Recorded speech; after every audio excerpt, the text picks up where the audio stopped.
Oh boy.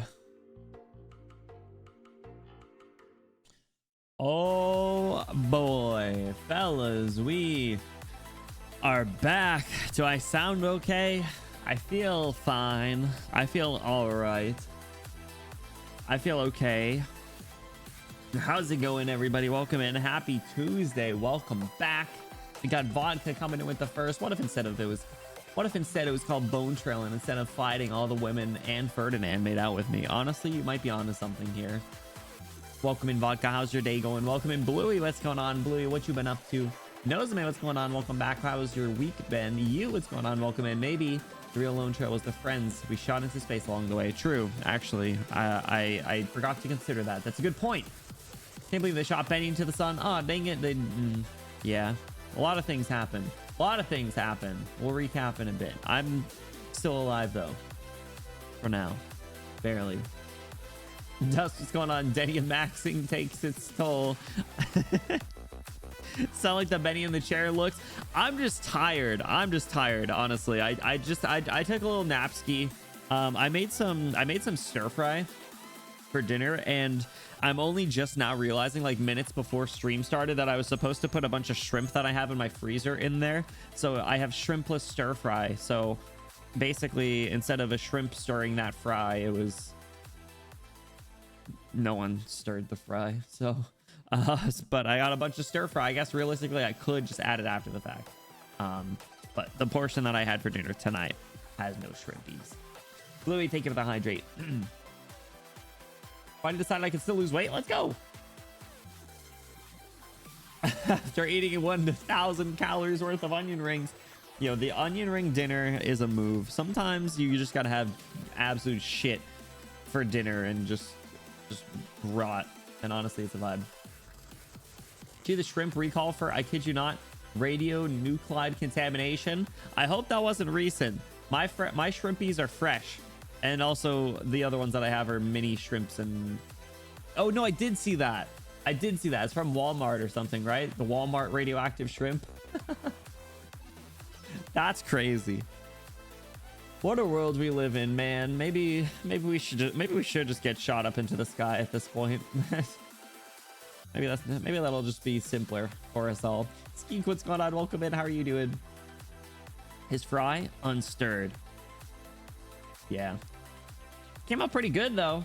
I've been doing pretty good with the noodles. This one I timed a lot better. I actually struggled more with trying to open a can with my shit ass can opener. My can opener, I swear to God, was about to break in half, but it didn't. But it barely opened the can of baby corns that I tried to open. So I'm either gonna need like a better can opener or to find baby corns elsewhere. Does anyone know where I can acquire baby corns that aren't in a can that makes me want to kill myself trying to open it? Or if that's impossible, do you have any can opener suggestions? I don't eat shrimp at all. How did cesium-137, a non-naturally occurring element, get anywhere near shrimp? Now I'm interested. Radioactive shrimp from Walmart is the first thing. You don't even have to type. You type in radio and it's radioactive shrimp from Walmart. And they're pictures of glowing shrimp. Oh my god. Is it only the ones from Walmart? Because I have holy shit, this is a whole thing.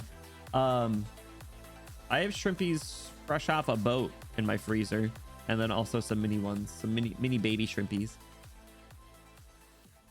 My shrimp factory also operates cesium-137 as a side hustle. You know that meme where it's like a bunch of circles on a conveyor belt is like, guess we're doing squares now, or whatever it was. It's like the cesium-137 factory. Oh, guess we're doing shrimp now.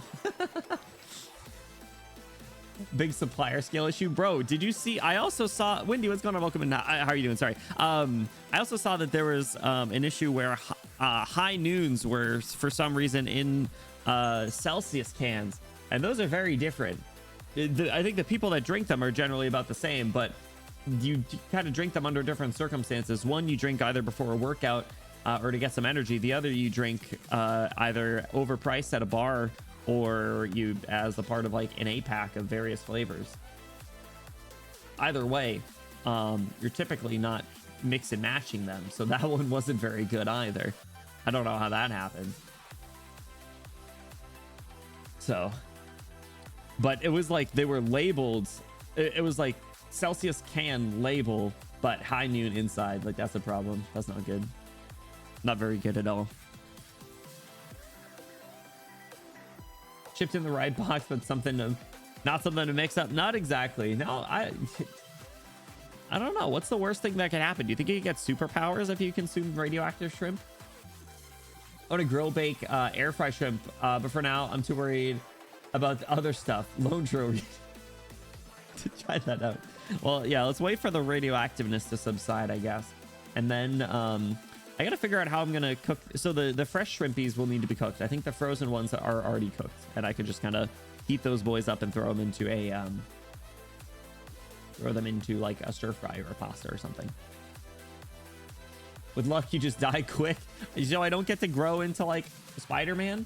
That's how Mermaid Men and Barnacle Boy ended up down there. Honestly, maybe that's not a bad fate. They had a pretty good life. People used to drink radium as a miracle cure, and then their jaws decayed off. Okay, yeah. You know, I don't know. Maybe we should do that, and maybe we should start using asbestos again. And while we're at it, why not ramp up fossil fuels? Oh wait, I just realized someone actually requested that we do all the last 2 of those recently. They're still alive, aren't they? Lead our gas too, bro. Yeah, lead everywhere. Lead paint, why not? I love the lead paint stare. Long lifespans are overrated. Amen. If there's one quote that I could take away as a memory from watching Pretty Little Liars all those years ago, it was when Alison De Laurentiis said that you should die young and leave a pretty corpse. And I said amen to that. And then promptly forgot pretty much everything that happened because that show turned into an absolute fucking disaster. How levels is your asbestos? Unleveled. That's a clip. Listen, Pretty Little Liars slapped for the first like 3, maybe 4 seasons. I'd have to look at how long I actually lasted in that show, but it was good. It was legitimately good. And then it ended up being like 10 seasons long or something. I think I stopped literally after like 5. Lead in our streamer. Whoa, wait. I didn't sign up for this. Live fast, die young, leave a pretty looking corpse. Exactly. Leave a pretty looking corpse. Did someone else say that? I remember it from Pretty Little Liars. Leave a pretty corpse. It's from Futurama.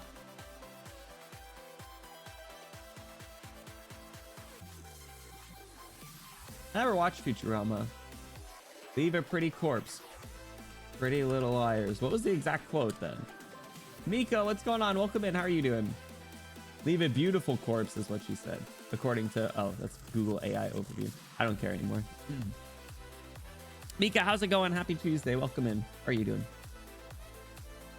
So I'm such a protein bomb relative to its calories. So I want to get a recipe figured out that doesn't need a metric ass load of olive oil or butter. Shrimp's so good. It's such a good, it's such an easy, like seafood to get into. I think like as a kid, I had baked shrimp and they were, I mean, as far as little Benny knew, he was eating like chicken nuggets or fucking mozzarella sticks. They're all basically the same sort of thing. All probably came from the same radioactive factory anyway. So, so who cares? Clip is done. That's fine. I appreciate it. Thank you. I always like clips. Actually, that reminds me, I didn't even watch the clips that were made yesterday. I was so tired yesterday. I don't know if that's like a surprise. I don't know if that's coming as a surprise to anyone, but I was fucking gassed. And despite the fact that I didn't go to sleep for another like hour after stream ended, I still slept like shit. The same thing happened. The same exact thing happened where I woke up. I was just like tossing and turning for some reason. Like I was constantly turning my fan on and off. And then I'd wake up in like a blur thinking, I'm like, man, why wasn't I recording that Lone Trail dialogue? And I was like, what the fuck are you on, dude? What is wrong with you? So I posted a message. Was that the day before? The day before I woke up in like a tummy ache. Maybe that was last night. Did I wake up with a tummy ache last night? When did I post? Let me look. Let me look, because I remember it was like 2 or 3 a.m. Was it in Gacha Games? I think that might have been the day before.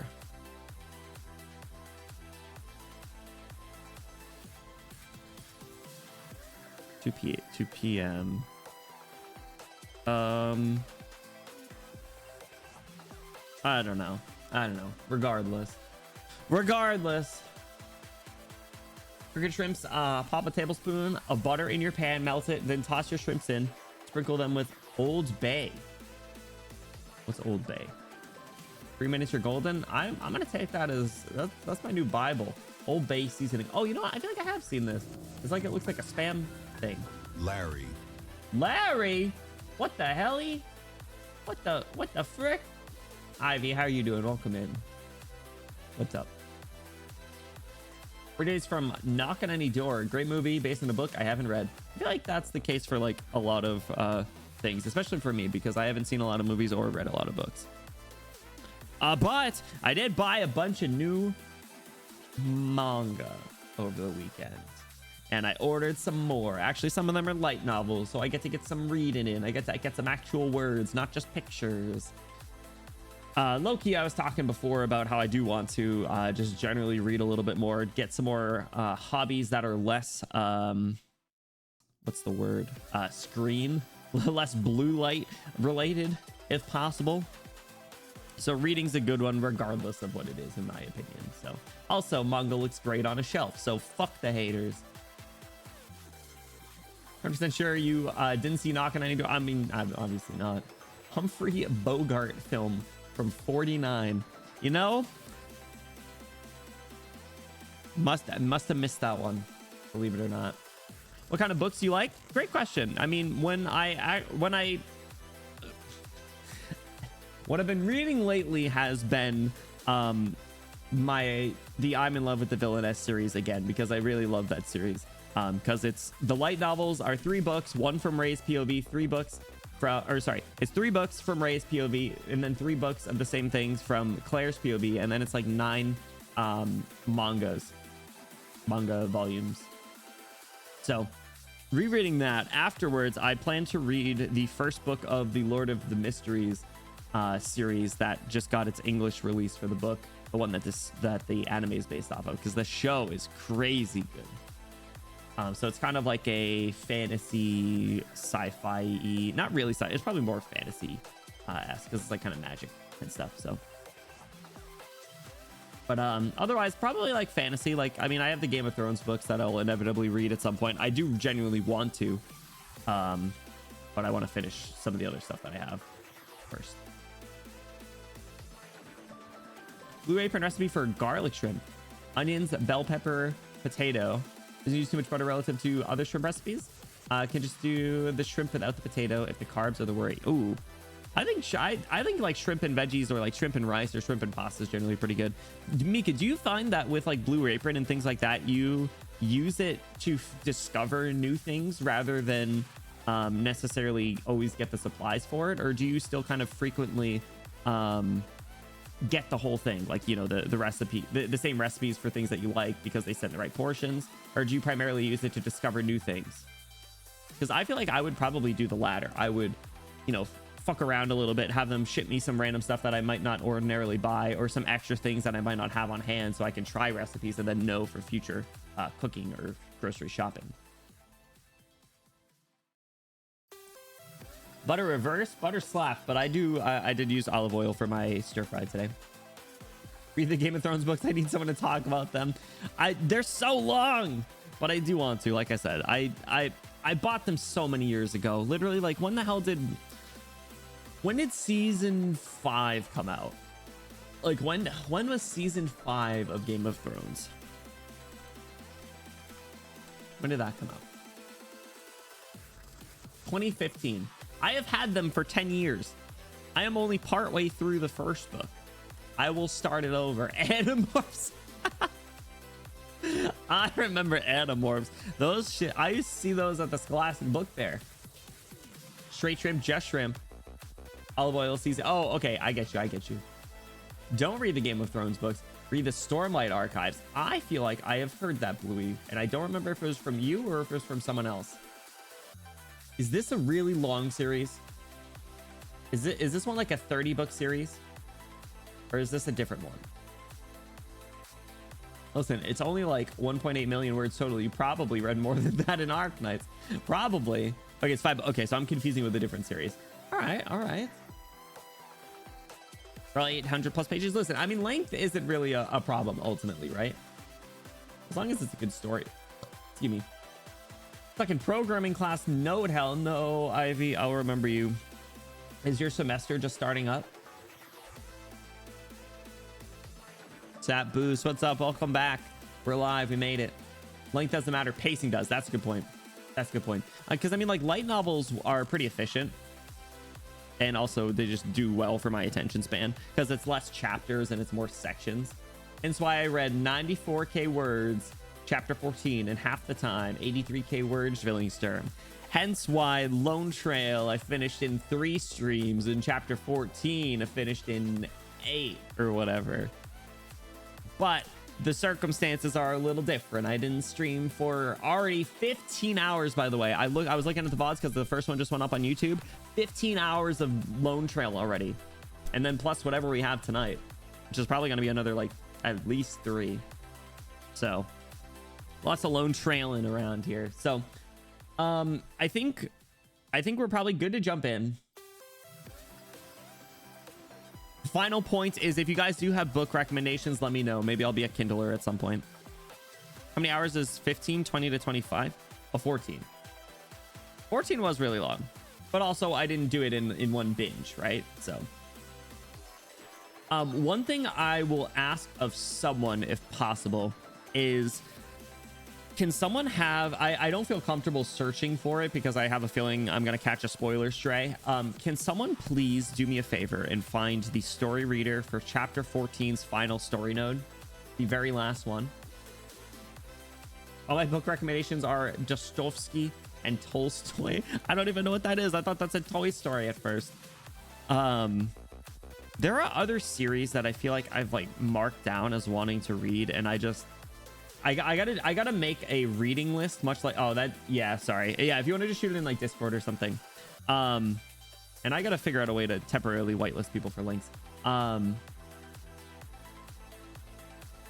need to make a like read list, like I have my anime watch list. Awesome, thank you, sir. Oh, it's just on, oh, I thought story reader was its own page. Okay, cool, thank you. We'll take a look at this probably at the end of the story. So and then let me grab the spreadsheet for all the other stuff, just in case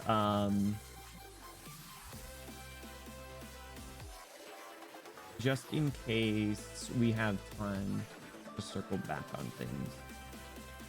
Yeah, the animation Skeek's one of the ones that we'll circle back on, along with maybe some operator records.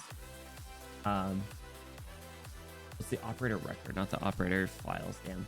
Yeah, we'll see. More progress on Dream of the Red Chamber. Ooh, what's that about? That's an interesting name. See, I feel like, I don't know, I feel like books are kind of tough to sell, right? Because you almost have to sell something based on like the title itself needs to be really attractive. If you're looking at a bookshelf full of books, you're looking at the binders of books, and you can see the title. Like you need to sell it there. At least for like a show or something, they have like they might have like a still image. They might say, are you saying you're judging them by their covers? Okay, listen, yes, because if you walk into a fucking Barnes and Noble and you tell me that you know exactly what you're looking for, you're lying. You need to do a little shopping around and figure out how to narrow down your search. You can narrow it down by the section, sure, but you need to figure out a way to narrow down further. And what better way to do that than by going by something that has an interesting title? That's what Goodreads is for. See, I'm new to this. I don't know how to read. I'm illiterate. To the big 4 classic Russian writers you have to read at some point in your English classes: War and Peace, Crime and Punishment. I don't think I had to read any of those. I had to read like Lord of the Flies. Romeo and Juliet. I do have parts of Romeo and Juliet etched into my brain. Romeo, Romeo, wherefore art thou, Romeo? Deny thy father and refuse thy name. You know? Pride and Prejudice and Zombies. Pride and Prejudice. I didn't have to read that, but I have heard that. We did a lot of Shakespeare in my high school, actually. I think like sophomore year, I had to do like Hamlet. I think that was around the time when I realized that I could just look up stuff about books and not read them. And it'd be a hell of a lot easier than reading and trying to understand what they said. So I'm not gonna lie. For the first year or first few months, I was reading and then looking up this, website for some supplemental information. I think it was Schmoop, which is funny because that's what I call my cat. And I discovered this website like early on in its infancy. And it was like a little better than your Spark Notes because it went into a little bit more detail. So I would read and then I'd be like, okay, I think I know what this was about. And then I'd take a look at Schmoop and then it'd be like, oh, that's actually not at all what I just understood from that book. So then I took the Schmoop notes, made them my own, and kept going. And then I was like, why am I even doing the reading part? Because this isn't actually clicking. So maybe that is the source of why we have all of these moments in Arknights. Have I read Harry Potter? I did not actually. I feel like, I'm not gonna lie, I'm gonna have a hard time bringing myself to read them at this point. I did read, actually, I think as a kid I read the very first book and wait for the movie to come out. Sometimes I didn't have enough time for that. Well, and only some of them had movies, I'm pretty sure anyway. But yes, I don't know. I liked Romeo and Juliet. I didn't like no, it wasn't Hamlet. Sorry, Macbeth is what I'm thinking of. I didn't like Macbeth. Macbeth made no sense to me. But the Magic Treehouse. Magic Treehouse was good. What about the Magic School Bus? I liked the Harry Potter movies. I did watch those. I had to read Harry Potter for middle school? Really? Actually, for summer reading in middle school, I had to read the Percy Jackson book, The Lightning Thief, and that was actually pretty good. I know that that's like probably considered a kid's book at this point, but those series were pretty fun. I think there's a show on Disney Plus actually, now that I think about it. Yeah, it was a good story. It was pretty good. I don't know. I think like Harry Potter itself in a vacuum, I guess you could say, like has its purpose. I think there's just a greater problem at this point with the whole series, I think. And not to get too off topic, but like I said, I think I'm gonna have a hard time bringing myself to ever really get anything in that series consumed ever again, even if it is a far removed open world video game, right? It's like, ugh, it's not worth it. And plus I didn't have enough attachment to it to warrant me wanting to go back to it or check them out anyway. So it's unfortunate, but it is what it is. So no worries, enjoy your food, and thank you for the lurk. I appreciate it.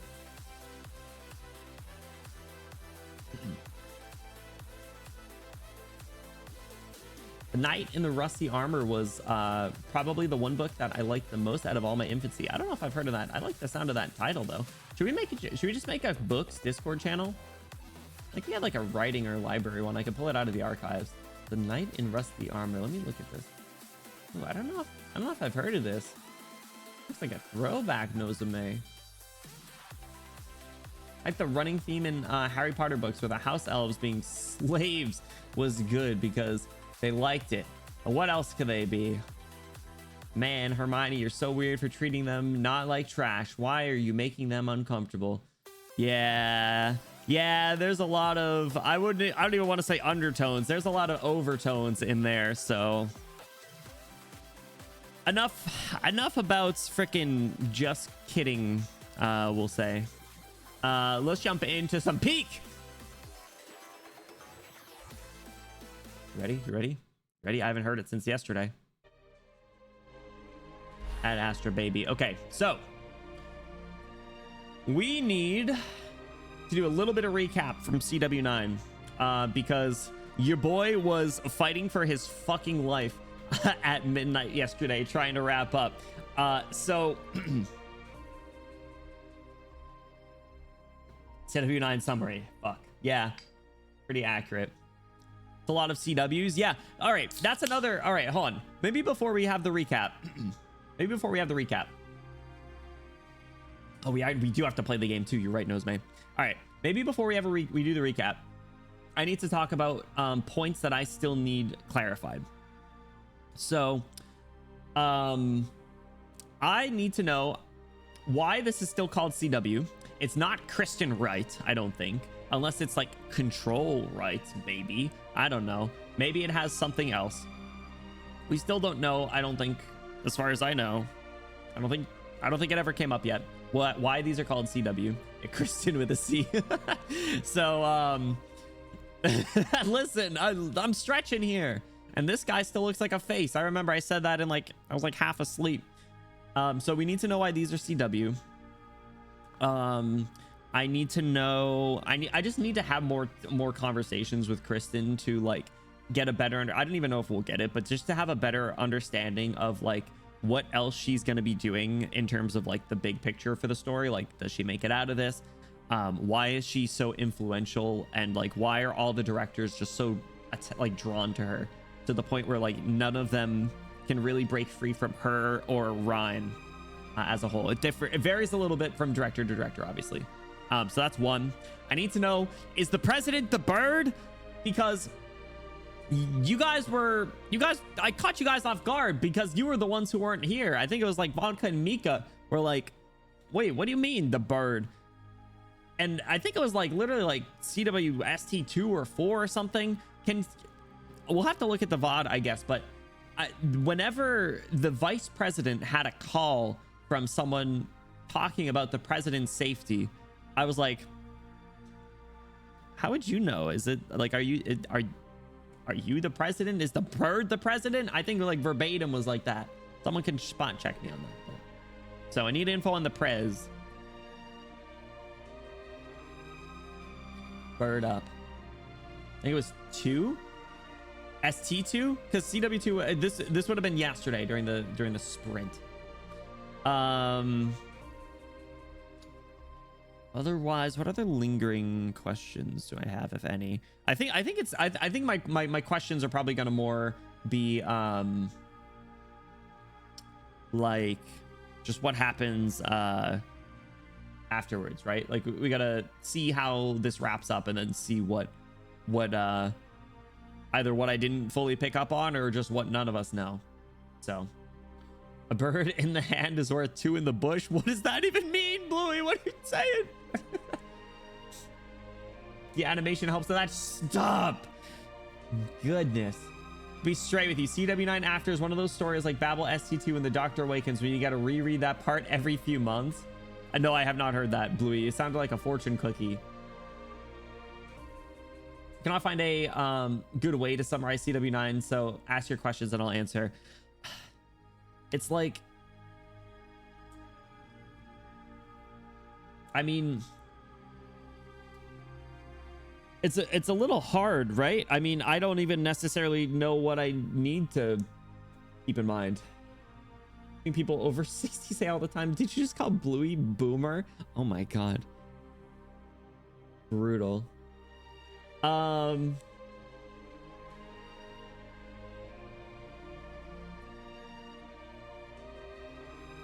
So we had it was when we went into the debate, right? It was, what are you, canonically old, but not that old. Bluey, you're young, don't worry. Don't let anyone tell you otherwise.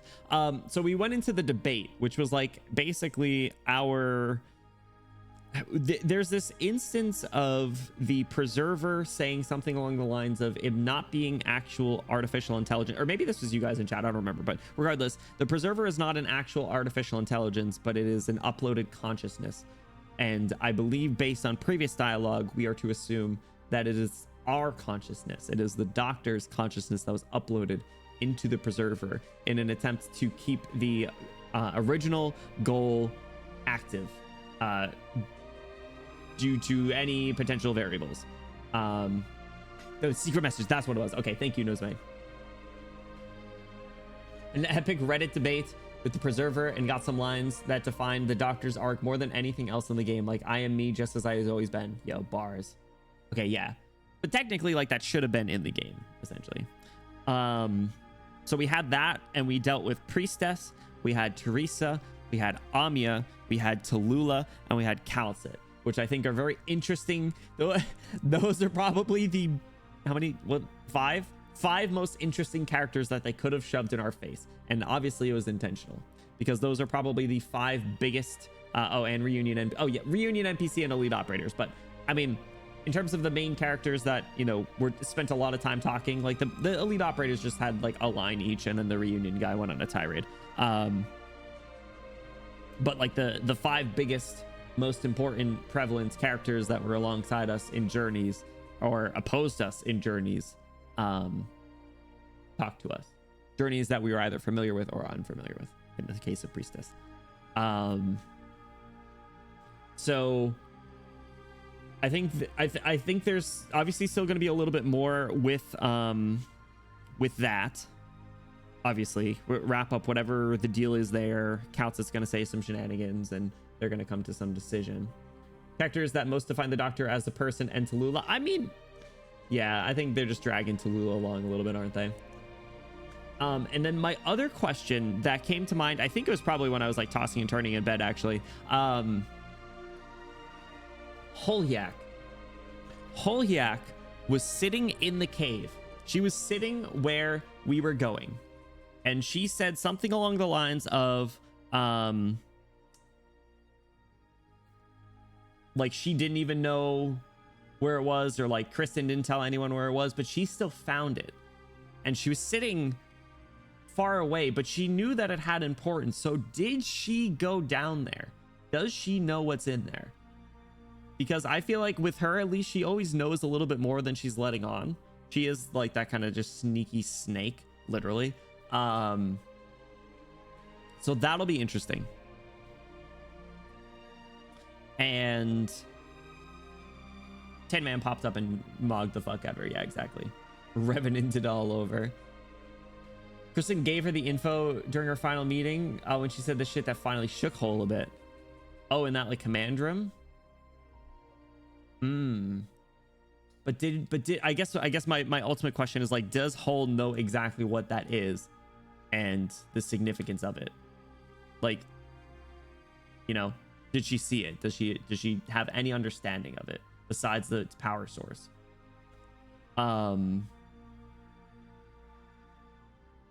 Otherwise, I think the only other significant thing near the end there was what I put in the thumbnail, which was the Silence and Ifrit scene after Parvis went, you know, just science mode, uploaded his consciousness into the transmitter.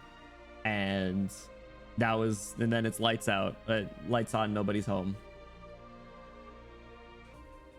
And Ifrit pulled Silence back up from her bootstraps and basically verbally slapped her across the face. And honestly, it was a peak scene. Guess how Hole got the ancestral memories too? The answer is in her files, but I can sum it up in 3 words if you want. I'll take the 3 words. Tin Man doesn't know, and Calta doesn't even want him to know. Hole probably has no idea. But I think, well, my thought is, hold on. My thought is, if Hole was there sitting and waiting, why would she have not had gone and seen? Tin Man had popped up and was going to follow us down there, but she had enough time on her own to have gone and looked. Baby brain surgery. Oh, the stuff with the blood being passed down in the memories. Yeah, okay. I wonder if there's any more Kukulkan stuff. During the convo between Kristen and Hole, Holyak, enough. I know about your great plans, but that future doesn't belong to me. As long as your data is legit, I'll be able to fulfill my ancestor's dream and recover my true power. That is really interesting. Yeah, so that the ancient, we got a little ancients lore, which I'm, you know, never gonna know too much about for a little while, I guess. All right, I think we're in a good spot. Anyone disagree? Anything? Am I missing anything? If so, keep it to yourself. CW10 before. Lost amongst the stars. Look up and see how small we are. I don't remember shit about the mechanics in this. Oh, crap. Also, who are we going to be fighting? Is Kristen going to be the boss? What is my team? Oh, shit. This is the team what are these things on the side? Oh, my God. I don't remember what any of this shit is. This is the team that I was using for the current event. You get a Rhine team going. All right. Moo.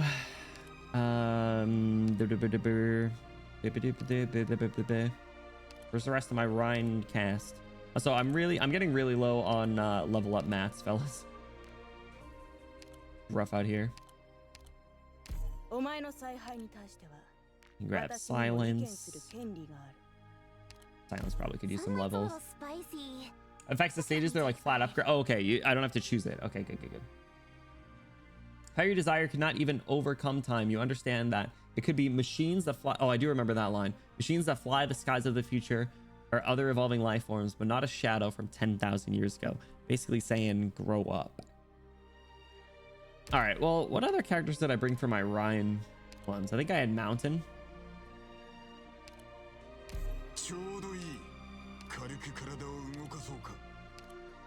Who else did I bring? Who else was I breaking during the last few events that we did? No, Dorothy. I can grab Dorothy.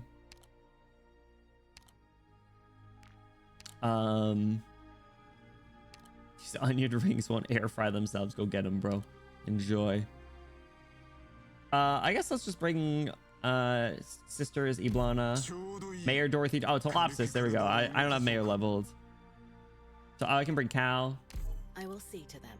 I'll bring Tolopsis. Where'd you go? Tolopsis. New data used to assemble package build. So many medics. Let's get some vanguards. I already have wait, did I do a Mumu? Okay.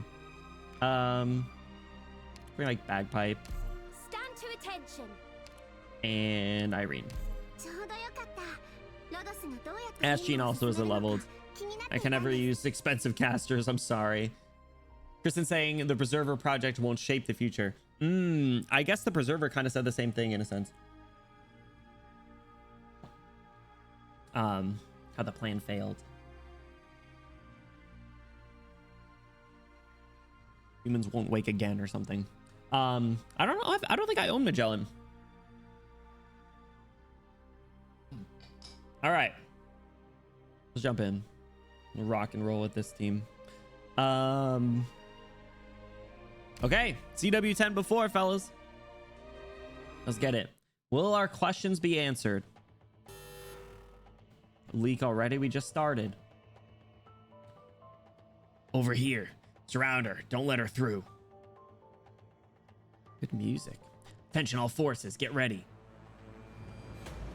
Feeling of weightlessness returns. Calcium crystals grow rapidly, tethering Saria's hand to the corridor floor. Oh, that's a really interesting thing. I wonder how much zero gravity affects Art's powers. Sounds pretty unusual, even in best cases. Yeah, I don't think I'm destined to be a Magellan user. Second disorder wave has started. Disorder? Nasty's magnum opus. Flashback? Nasty. Been following me around for the last couple days. Does the fence have nothing else to do? 16-year RAN technological park modifications do not comply with our established safety regulations. Disorder. She knew. Wait, hold on. Did Saria know what that meant? If she's remembering that, does she understand ancient sarcasm? You abandon the sense of balance inside your mind.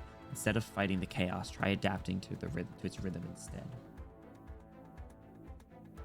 Or did she just do a freaking what are they called? Incantation. Find what you've been looking for. You've reconfigured several key structures in the park. You don't seem to be following any rules, but the connections between the components make sense. I could have never imagined that structures like these would be possible.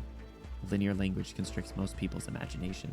If you have a specific future in mind, you must first construct a dialogue with the destination instead of brute forcing a route. Man, Saria's new fit is so good.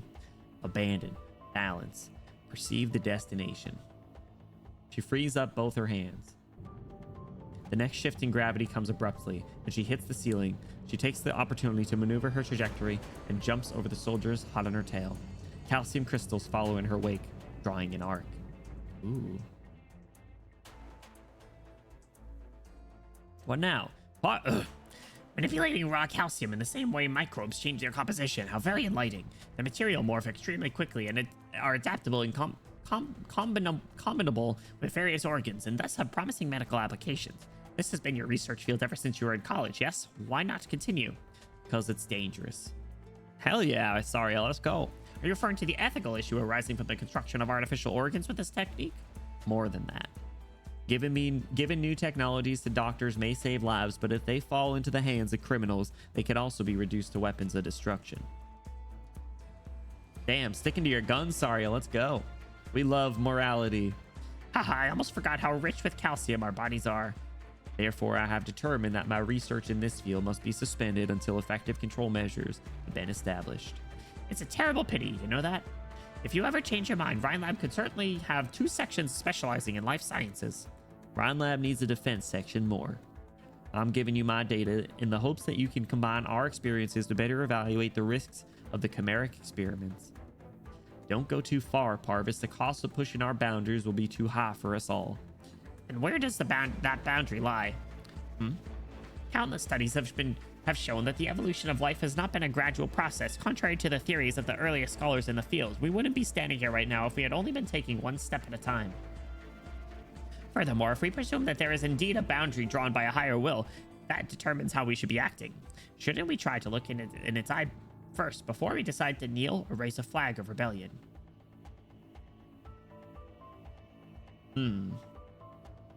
That's an interesting point, low-key. But I think it's more just like he doesn't err on the side of caution. I think it is still a pretty valid viewpoint, is like before deciding if you want to submit or go against it, you need to know like what you're actually up against and what it could be. I think that's just the scientist viewpoint in him, right? It's pretty consistent with how he's acted. A boundary. This corridor is also a boundary. If I keep walking along the corridor, I'll never reach wherever the eye is. The hammer.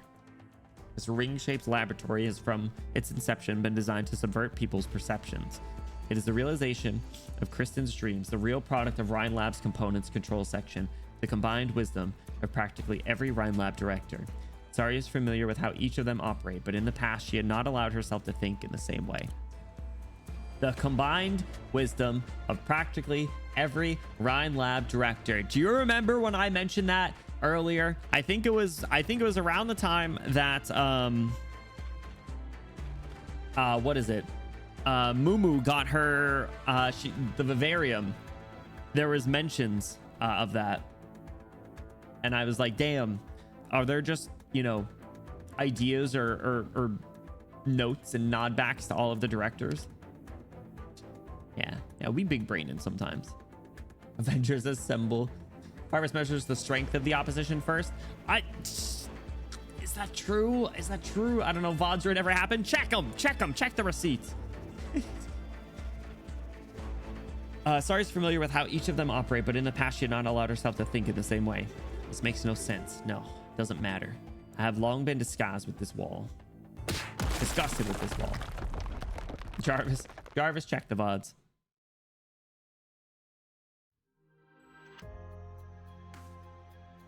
Telescope we borrowed from the Stargazers Association broke down.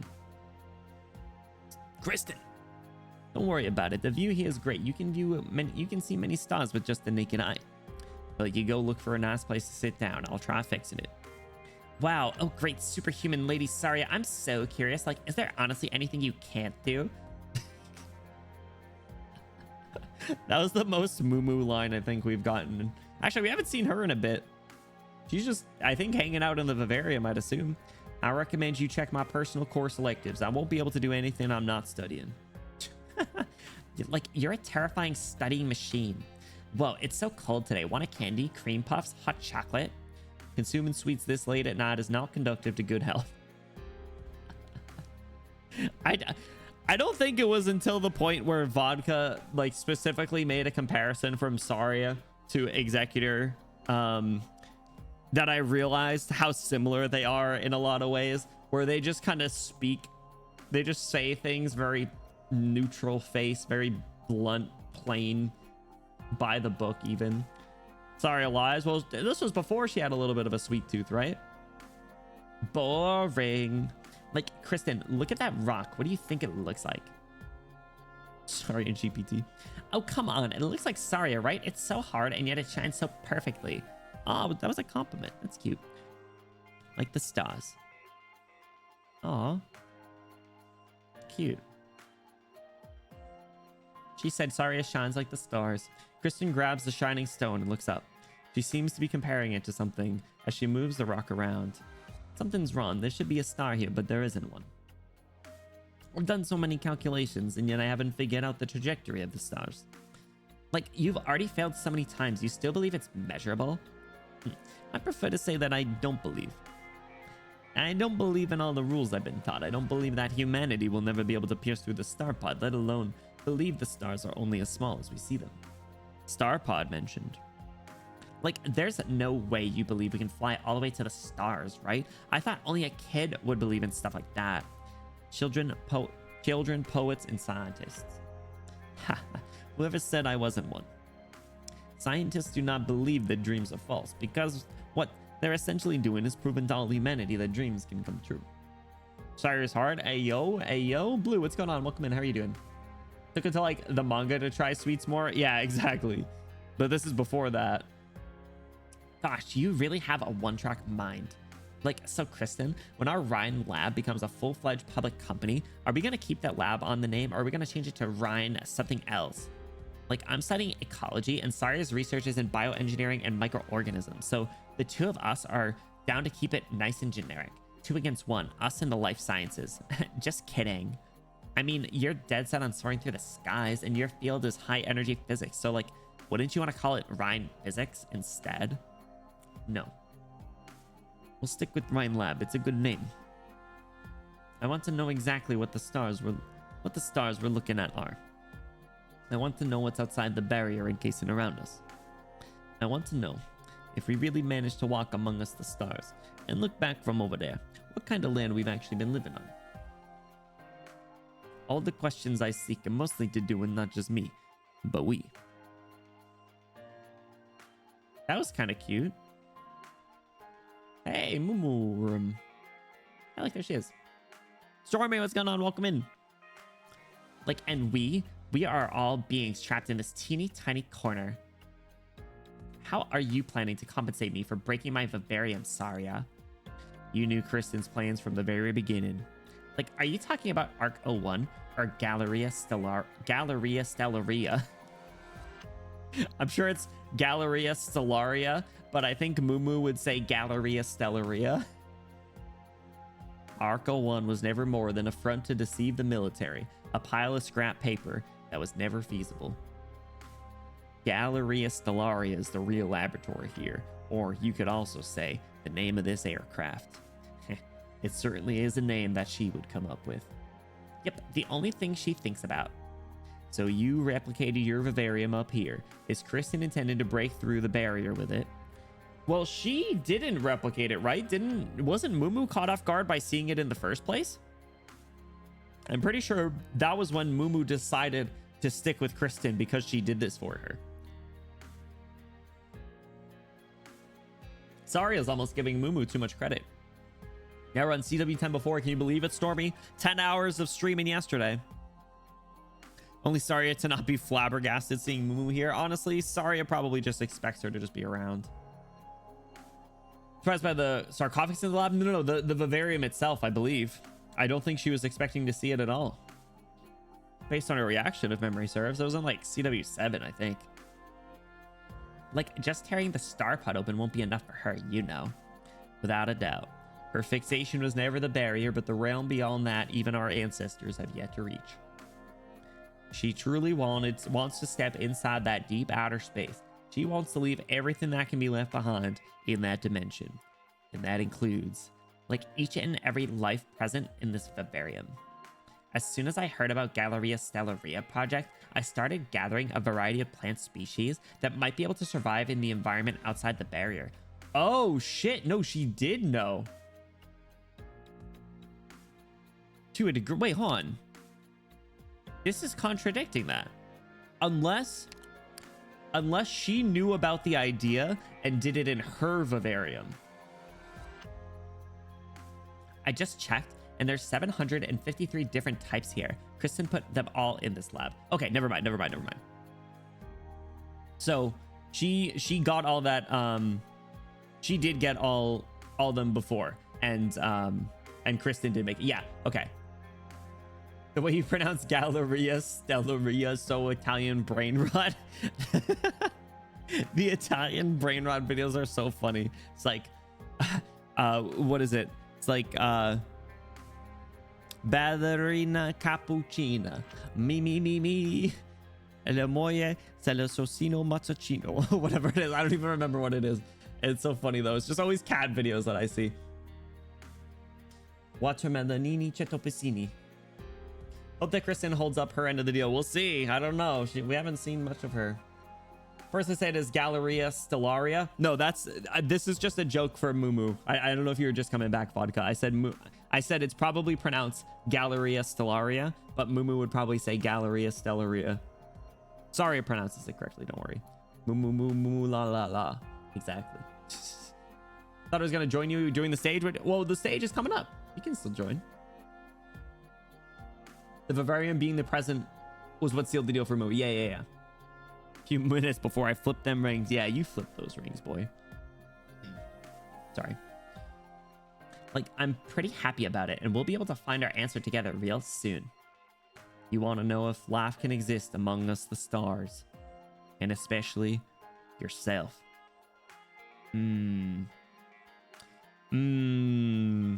This is kind of near and dear to her, isn't it? Yep. My people and I, we've been trapped in this cage that just continues to shrink. As time goes by, we can only follow what happens to water that can't be contained, wind that dissipates, trees that wither and vanish from this ever-changing land. Like, and then she said to me, "Then, let's go. This land is not your home, but beyond it, there might be just a space untainted by Originium that will really accept you and your people." A mere hypothesis.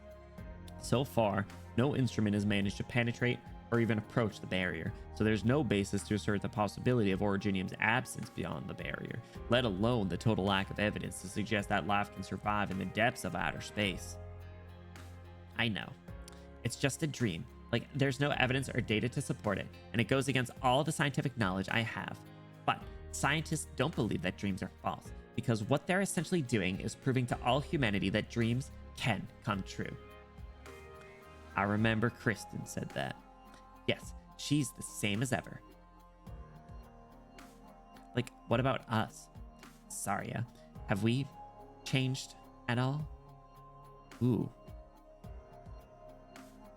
Interesting for Mumu to get a little introspective here at the 11th hour.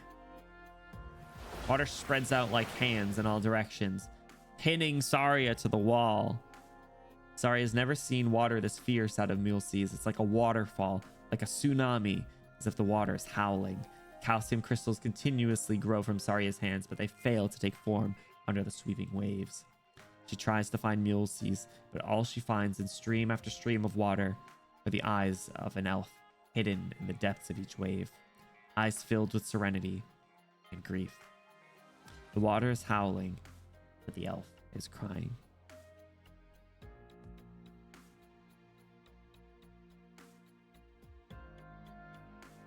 I really, really wish we could be together forever, just like on that starlit night. But there's no way I can hold on to the both of you at the same time. Hmm. She is finally saying all of it like completely out loud, right? Like this is what we were saying for a while, and then it was proved when she had that little you know, when she opened up with the doctor, how she was just holding on to the past and like what like how it all began. And she continued to as long as she could, and she had to choose between her girlfriends. Man, that's tough. Dancing in threes really is too hard. Man. Honestly, I don't even think I'm being biased here. Like obviously I really do adore Mumu's character, but I don't think she's wrong in feeling that way. And I don't think she's wrong in feeling that way, given all that we know about her and like what her ultimate aspirations are. I don't know if anyone disagrees, but the line about dancing in threes given the first Rhine Lab party, man. Wondering if she's changed any since. Yeah. He has to choose between Swire and Delphine. Wrong, I would never have to. We already have an agreement. I'm married to Swire. Delphine's just my girlfriend. Mr. Mumu dancing with the doctor, that was a good part. Yeah, you missed it. It's okay, VODs will be up on YouTube. Or first VOD's already up on YouTube. That's exactly what the doctor asked Mumu during the dance, if she was trying to change the fate of her people, and Kristen gave her a chance. Yeah. Mumu's doing right by herself. Yeah. He's a side chick. You talk about me? What do you mean? We both have an open relationship. Swire's got Chen, Hoshiguma, Lin, and by extension, Bagpipe and Reed and Horn. It's a complicated polycule Nozomi.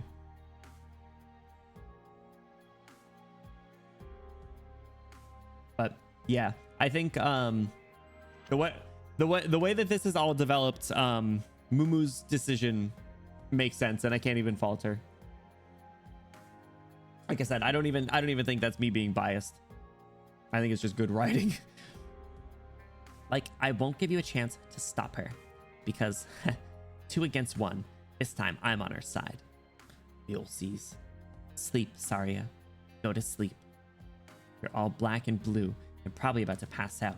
There's no need for you to keep fighting because our dreams are about to come true. So just close your eyes and the water will take you away from here. By the time you wake up, Kristen and I will have reached our destination. No. A solid calcium crystal does not stab at the water in vain, but into the side of the bulkhead. Sari is well aware that the next disorder is about to happen. Robotic voice? Ah, shit.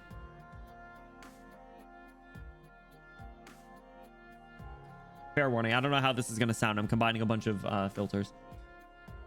Warning. Energy overload initiated. All secondary compartmental gravity systems and dampers have failed. Attention, all personnel. Energy overload initiated. Golf, what's going on? Welcome in. Settle into ash immediately play because of this. What is that? Sorry, Leaf. She got away. Eek.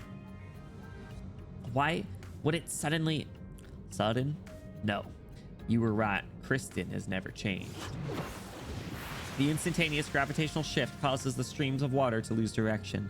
The enamel piercing through the bulkhead firmly fixes Saria on the spot, but Mulesys is tossed outside along with her water. Outside... Where? Like the hallway? Or like... outside? Saria, you're the same as ever. Whenever you get nervous, you forget just how fragile your body is. No, catch me. I don't want to leave. And not alone. The energy overload started. When it's done charging, the entire platform will collapse. Even if you can get close to, or even break through the barrier, the core cabin will not last long. Kristen wants to save you. As do I. You... Yes, I want to bring her back. Mulesys, after gravity returns to normal, leave this place. What happens next is between the two of us.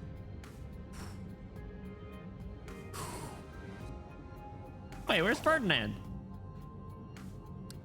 Saria. No, I gotta hold on to something. Authentication failed. Your clearance has expired. Galleria Stellaria Vivarium. Access denied. Your clearance has expired. Galleria Stellaria Vivarium. Access denied. Sorry, you dummy, blockhead, knucklehead. Open the door. I've really been abandoned again. Saria, I hope you make it.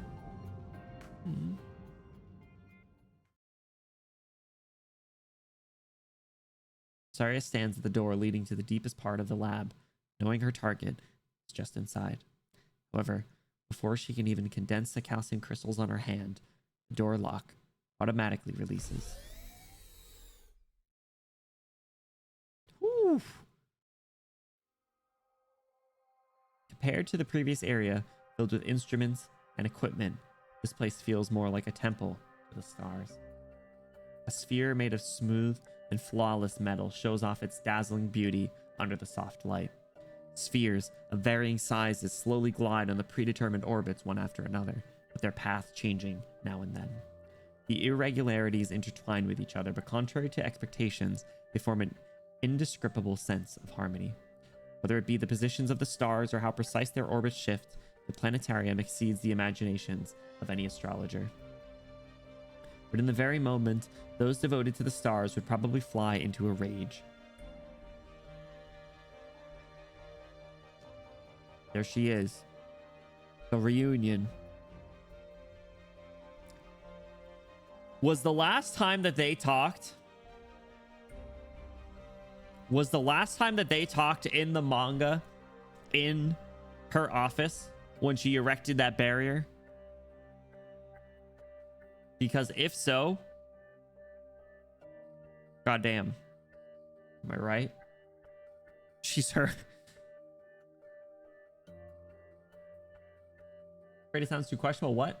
He is the side chick. What the? What the? It's messed up. Those so-called astrologers are basically misguided zealots. For the past 1,000 years, they've committed themselves to tracking the trajectory of the stars. Every trajectory change that occurs signifies a new revelation or a meaningful omen to them. Their behavior is not necessarily incomprehensible. The fact the stars move without a trace is enough to terrify most people. They believe that the stars are mere pawns of an indiscoverable being, that their movements and trajectory changes hold any meaning is obviously the more reassuring choice. However, Kristen extends a hand towards the planetarium. Ooh.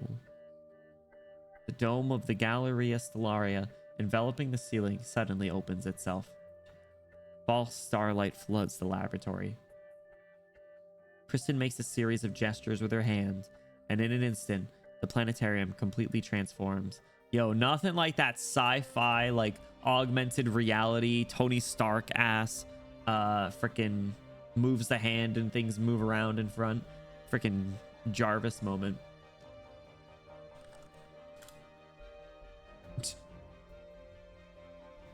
Fake. Stars begin to move erratically. False. Several stars collide with one another. Though they do not shatter, the sound of them crashing into each other instantly destroys the silence in the room. Oh, it's not AR, it's like marbles or something. Fabricated.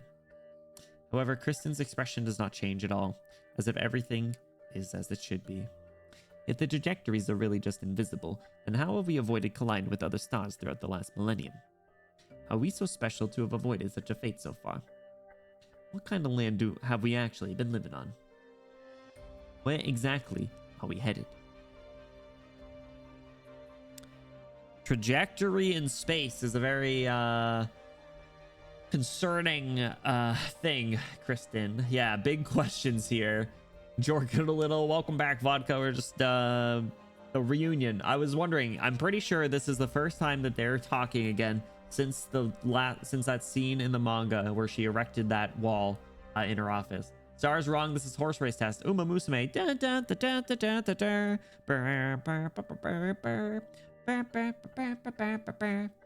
Wonder if astronomers get scared. Yeah, honestly, They talked to Dorothy's vision? Did they? I already forget. Is that bad? I'm sorry. My fault, gang. Where exactly are we headed? These questions, I've whispered them in your ears too many times to count.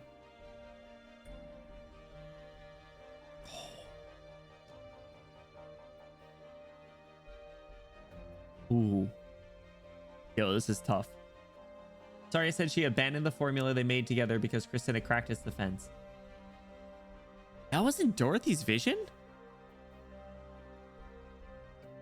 I thought that was the manga. Why do I not remember that?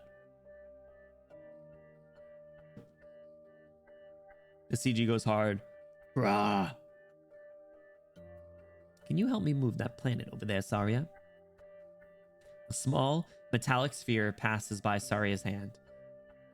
Okay. So is she gonna help her? Is she going to do the same thing that Silence did? Because the parallel here between Saria facing Kristen and Silence facing Parvis, where the person that they previously like looked up to or worked alongside asked them to do, you know, this final little request. Will she do it? Star. Instead of touching it, she lets it fall out of orbit. What a shame. I've been fiddling with these planets before we break the barrier, and no matter how many times I tried, they just refuse to stay on the right track. Stop this, Kristen. We still have time to turn back before you hit the barrier with this Galleria Stellaria. Galleria Stellaria, isn't it exactly how I described it to you before? A pity that you had already left Rhine Lab by the time I had built it. But I knew you would come back. At the very moment where my dreams were about to be realized, you would be there. Whether or not you're with me, or against me. This time, it's my turn to make the first move.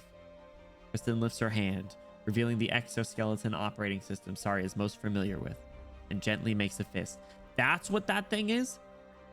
Silver liquid spews out from the planetarium behind Kristen, and in an instant, all the planets are thrown out of their orbits, rushing towards a single position at a speed too fast for the naked eye. The entire galaxy pours down on Saria. Damn, the symbolism's crazy. Are we about to fight? Are you about to fight? Fuck! Fuck! Oh, shit. Oh, God. Is that what the big balls are? Oh, shit, dude. Thing is, I don't remember the mechanics of this. Ooh.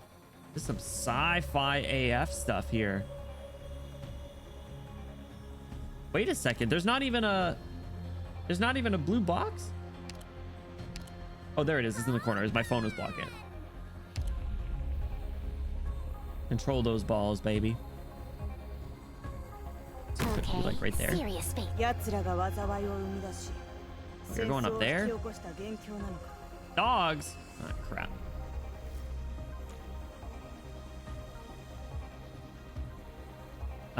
Shoot, that thing needs like big block, right? Want a candy?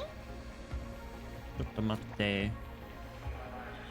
Now's not the time for hellos. Ooh, the little like countdown too. Oh. Yes. All right, so I can do. Oh no, I have to put at least one block counter and oh shit. Forward. I thought I had.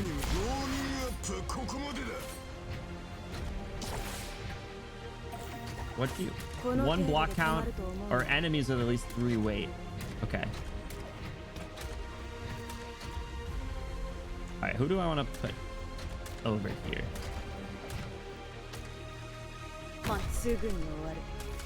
Get Monster over here. Wait, when did Kelsey turn Japanese? I didn't think I put her JP voice on, honestly. Orders, please. Discipline strengthens the will. Kristen, egotist, betrayer, seeker, loner, pioneer. Good night, Terra.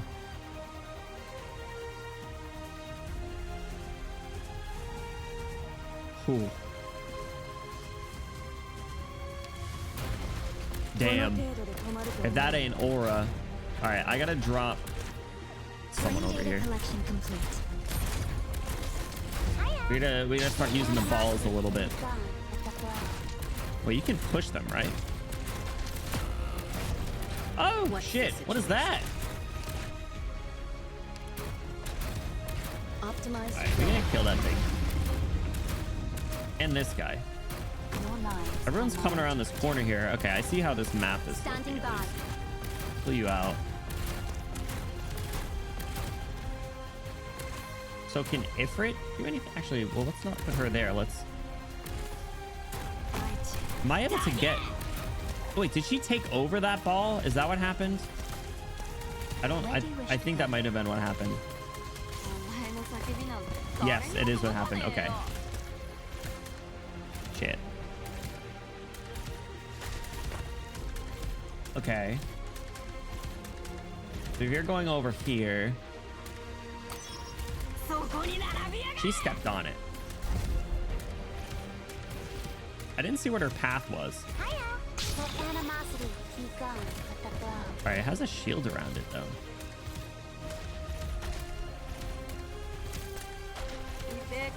Okay. The lightsaber guys. Oh crap. What is doing damage? Oh, that thing's doing damage. I see. Okay. All right. Missy Blunna, can you do damage to her? She's attacking Ifrit.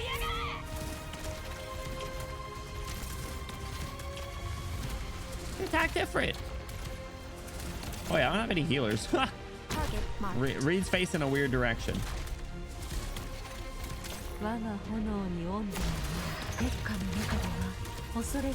Alright, beat her up, beat her up. The last S stage is really fun, I'm sure. I mean, this mechanic was, I unfortunately like totally forgot about it, but it's pretty cool. Alright, so let's get the balls up here. Shit. Definitely need like fast redeploy or something. Forgot about that. Pull you out.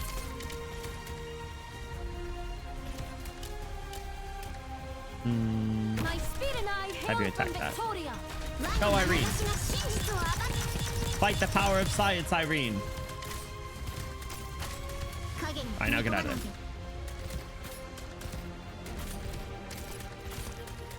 there. Pull monster out. And she keeps. Orders, please. I want to have her get hit by one of these balls.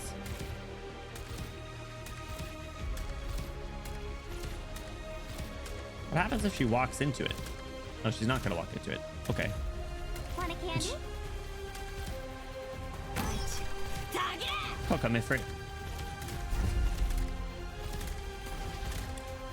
So do they like heal her or anything? What's the dealio here?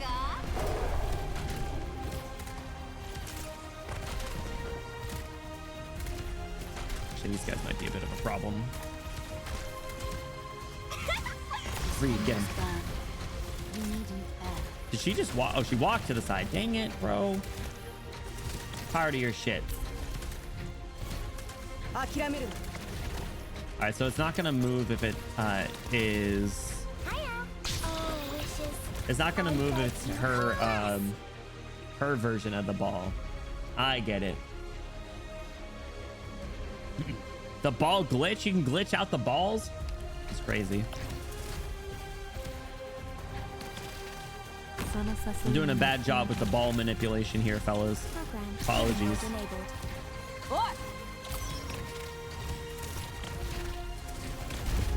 Are they taking damage? What is going on there? I feel like she's about to make her escape. I think we're gonna need to try this again. Oh shit. Oh, they're just pulsing and doing damage. I see. All right, so the balls have attack priority.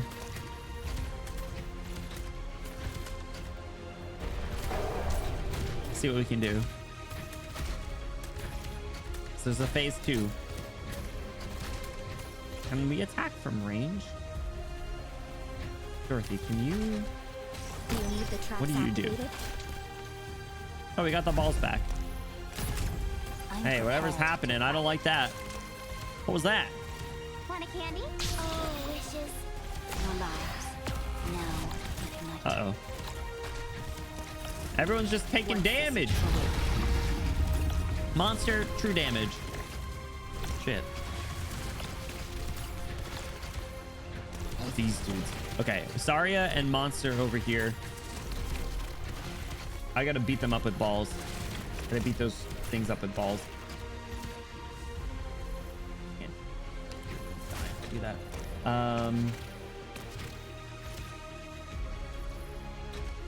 Can you do anything to this from there? 剣を抜きます。 My speed and I hail from Let's see. Victoria.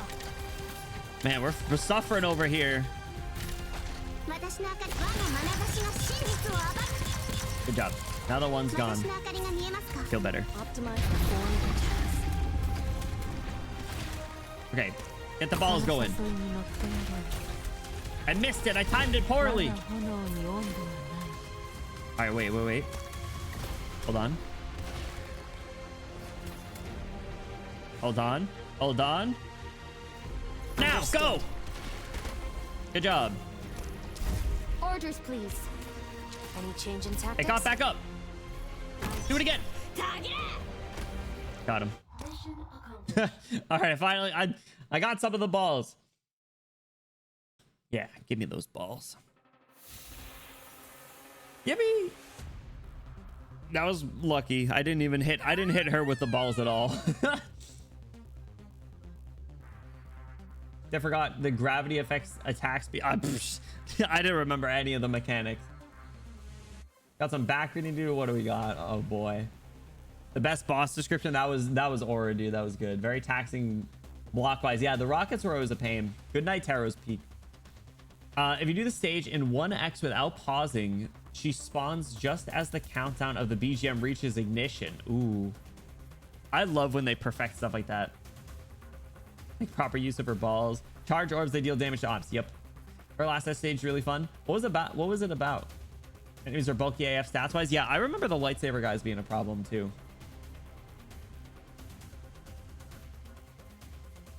Stage is harder than Babel last S stage CM. Did I do Babel S stages? I'm sure I did, but 4-star only clear that CM that abused. Yeah, what was the ball glitch? I feel like you guys said something about that at one time. Abusing balls. Yeah, I don't remember the Babel ones.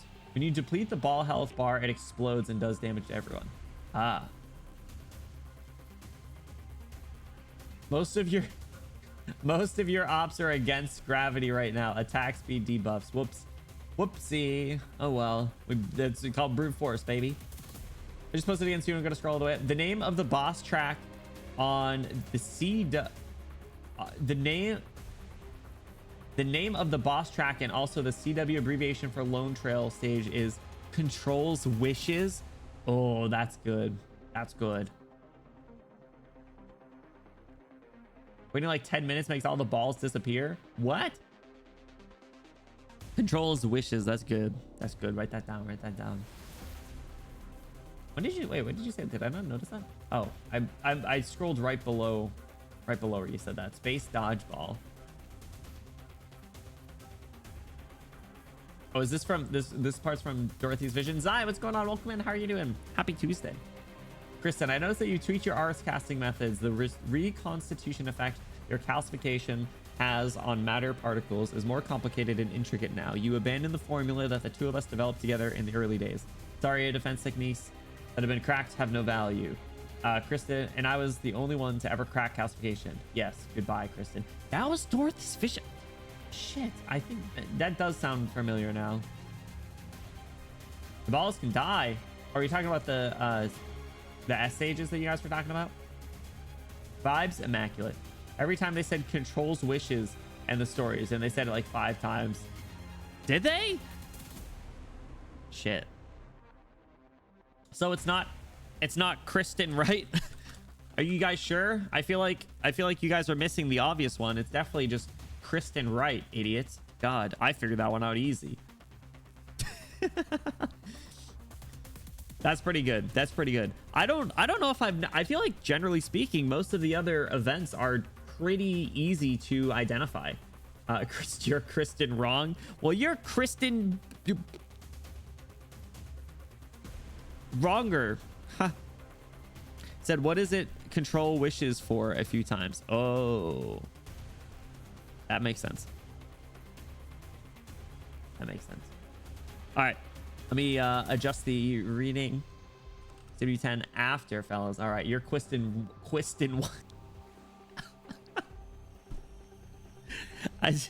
You're Quiston White. I'm Quiston. Who, me? Who, me? Using that emote doesn't really help the case at all, does it? All right. The stars crash to the ground. Someone lifts a head from the pristine white debris scattered all over the floor. What's the matter, Control? You were faster before. Since you weren't able to kill me, I'll launch my counter-offensive. Don't blink. The stars struck down by Saria refloat, setting off on a new trajectory. Ooh. Kristen's fingers flick to the side. Saria's legs suddenly feel 1,000 times heavier. Is she manipulating the gravity? The gravity shifted?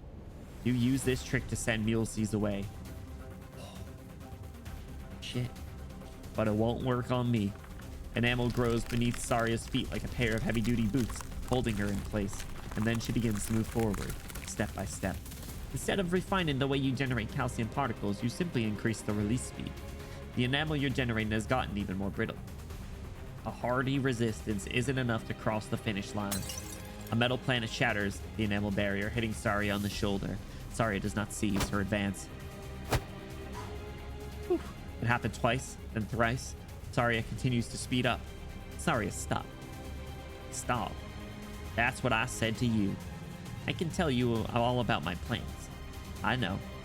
Then why do you insist on stopping me? There will be no other victims in this plan. I just wanted to set off some harmless fireworks over the skies of Tri-Mounts.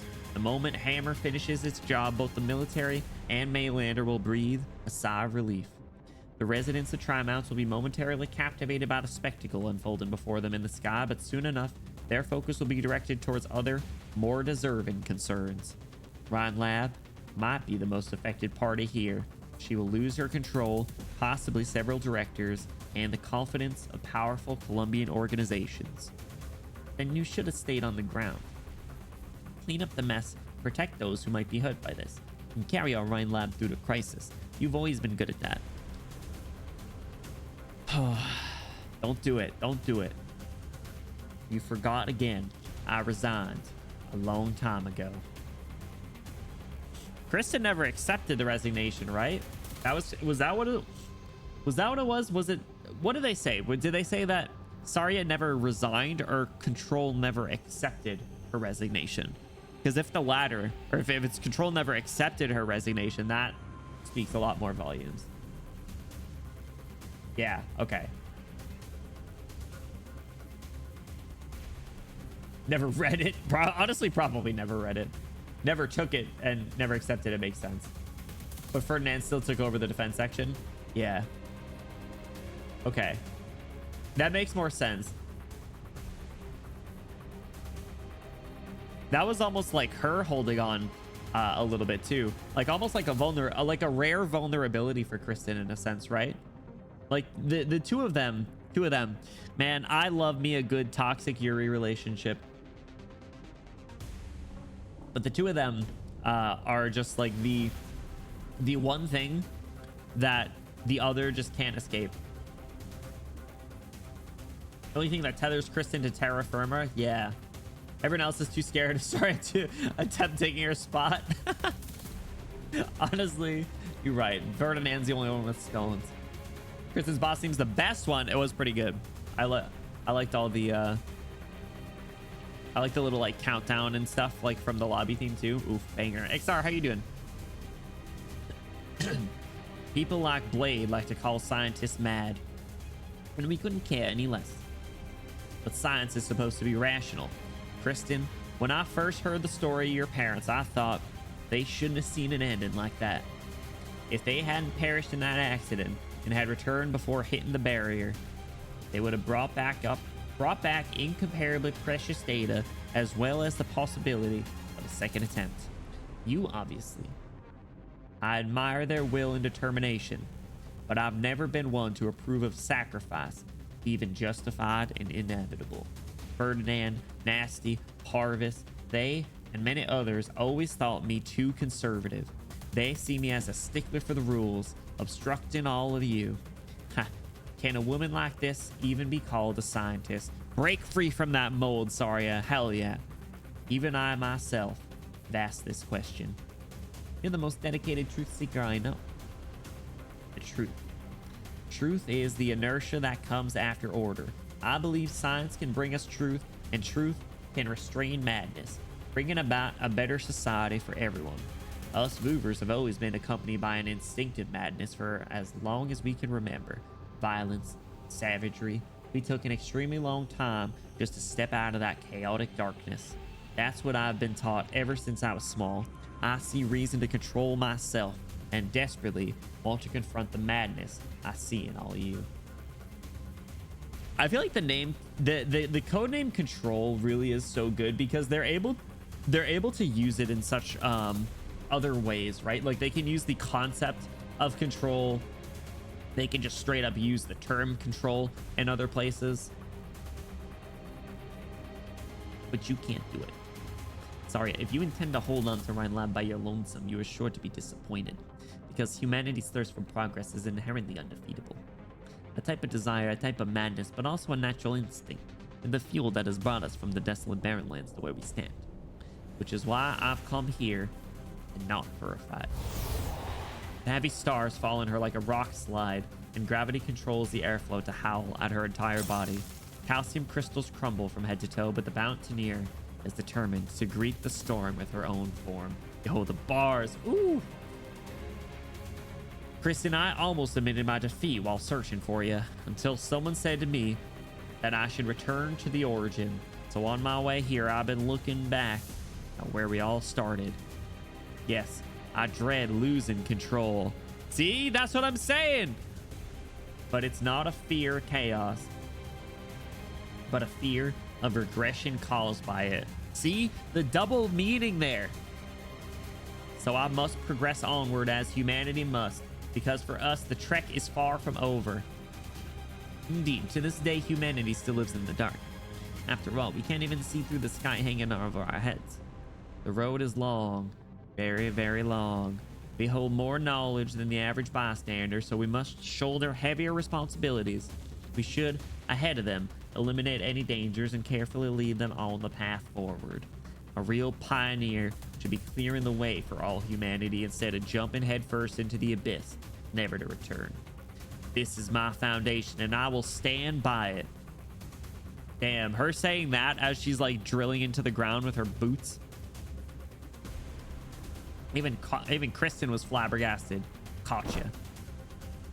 She's weathered the storm. She crosses the galaxy. The final calcium crystals spread from one palm to the back of another, and the metal exoskeleton begins to tremble. The synthetic stars ceaselessly revolve around the two in unison. Everything else around them has sunk into chaos as a result of their arts colliding and destroying each other. Only the Protector's will remains unshaken as the Earth.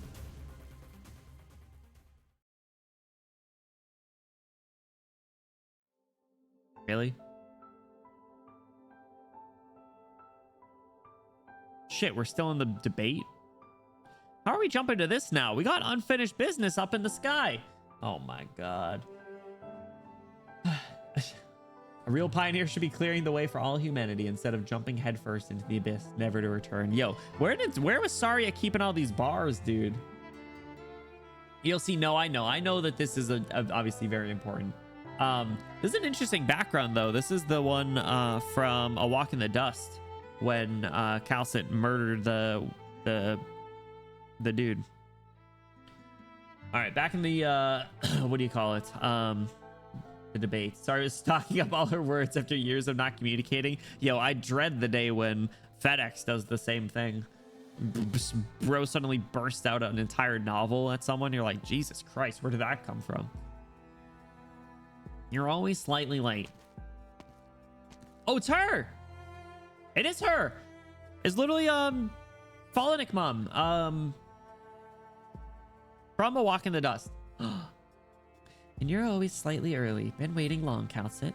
Not really. I thought you would be next. You were like a microcosm of everything that happened in Ursus. I'm sorry. I really am. Sorry? For what? You knew my husband and I were already doomed when we made our decision at the Research Institute. You're not the type to get depressed. No, perhaps you might even become more depressed in the last century. No. I hold regrets and maybe even remorse towards your story, but not much sorrow.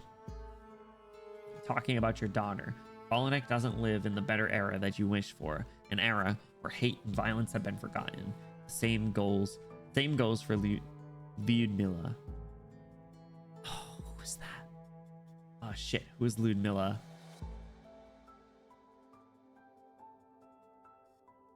Felix doesn't unload words, he just unloads his gun. True. Counselor, yes, thank you. That's right, because they were all intertwined. Also, welcome back, Mika. Summoned. Like I said, you're like a microcosm, Lilia.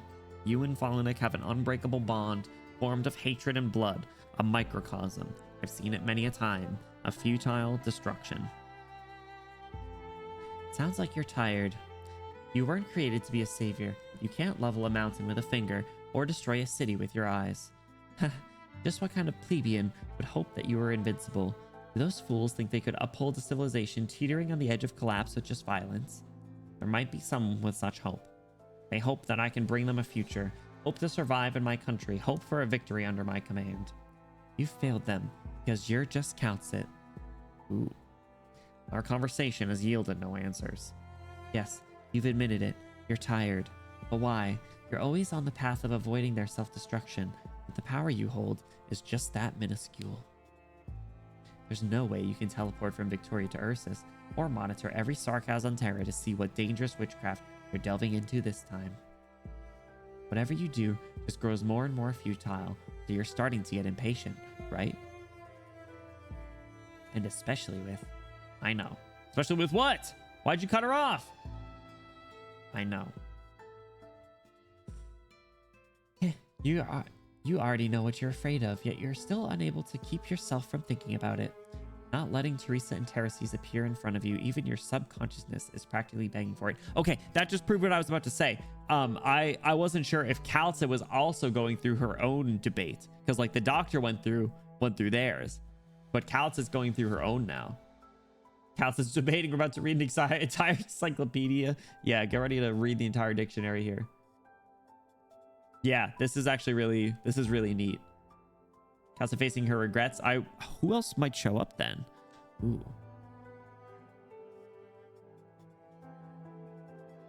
But yeah, no Teresa. I don't know. Maybe we'll only get this one, but I have to imagine we'll see another.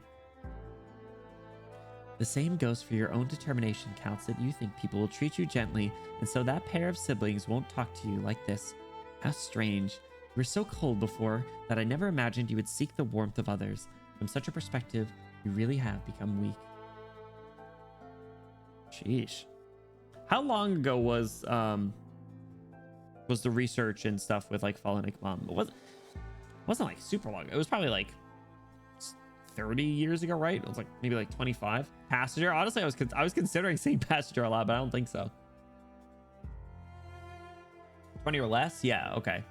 I mean, it's kind of crazy to think how long, like, it's really crazy to think how long she's just been a wanderer, pretty much.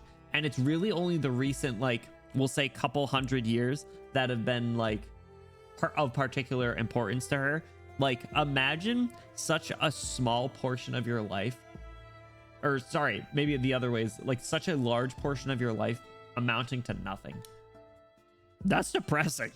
Like, literally, like, you could say like we'll say like 12,500 years of just bullshittery, and then only the recent 500 being somewhat interesting. Don't make me do it. Don't make me post the walk in dust trimmed metal description again. Do it, because I don't know if I know what it is, or I don't remember at least.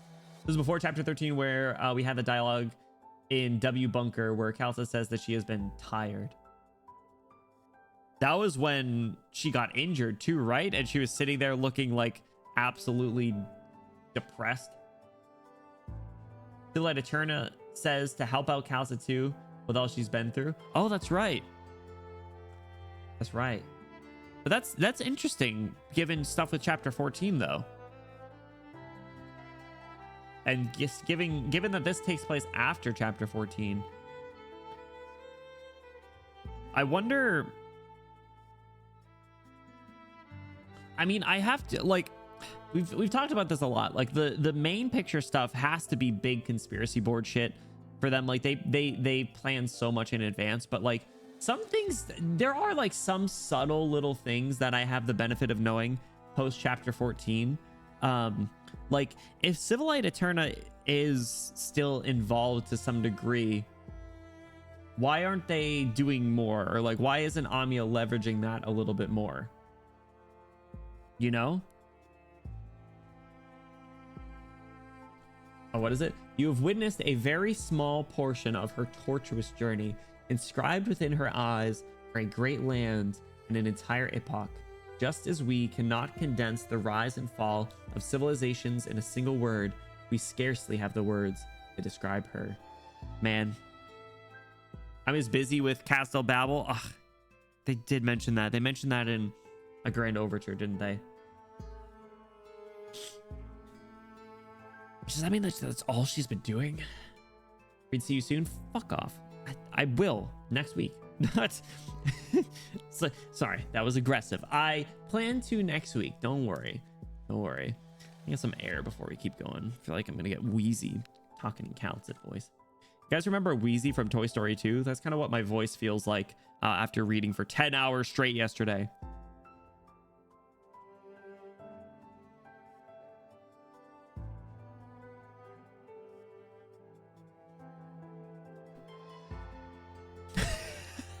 Weedy, stop.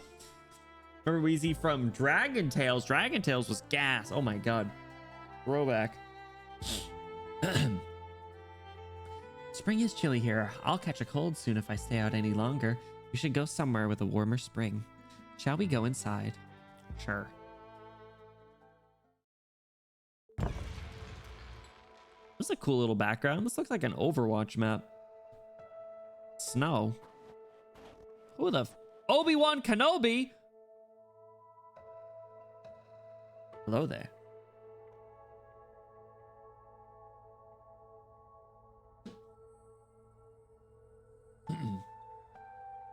A rare outsider. Are you heading for the Sacred Mountain? Pilgrims as young as you rarely make it up here. Why aren't you continuing your ascent?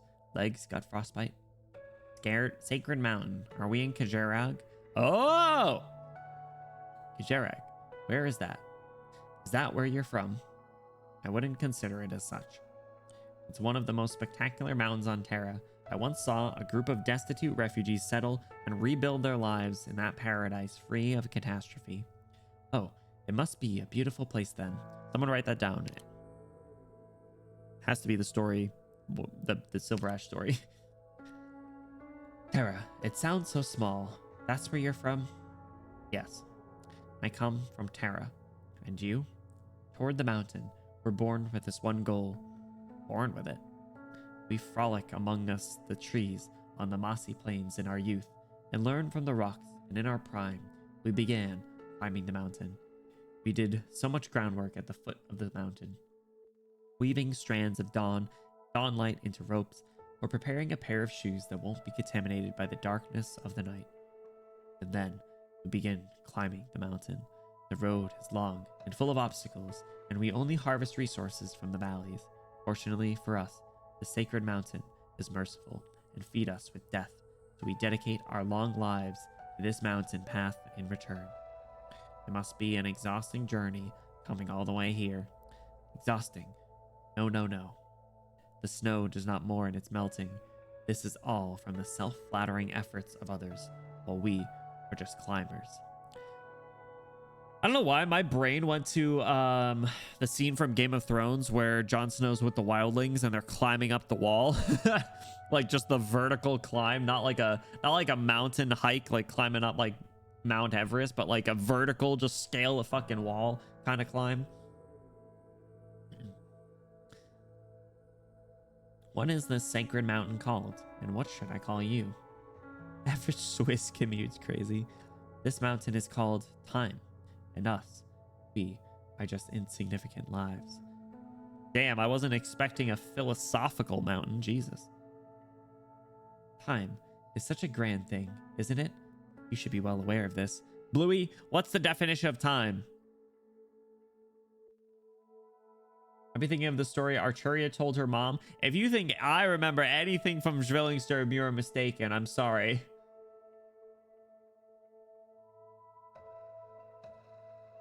Say that again. So wait, say what again? Will the mountain change? Has anyone reached the summit? I don't know. What I mean by that is maybe.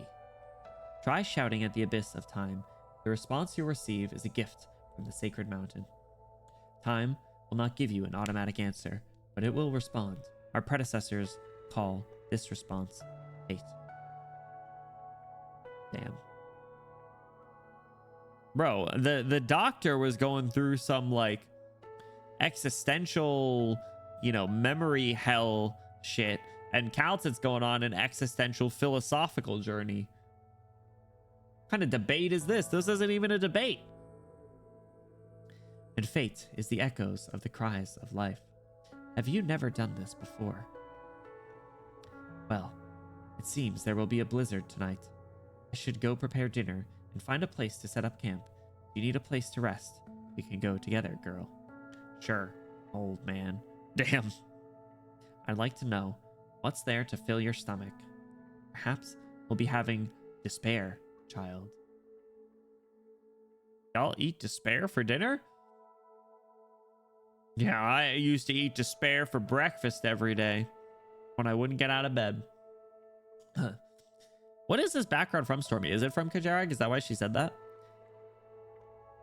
Maybe you, or I don't know, maybe it's like IS4. Maybe you can finish your prayers before dinner. Do your shouting before the blizzards blots everything from sight. Is Kajarag? That makes sense. Oh, the music stopped.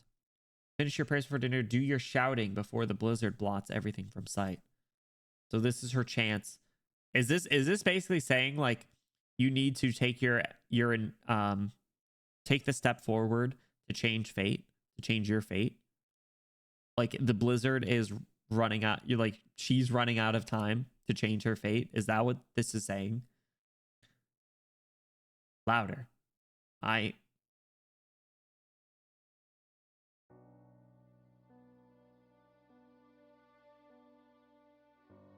What?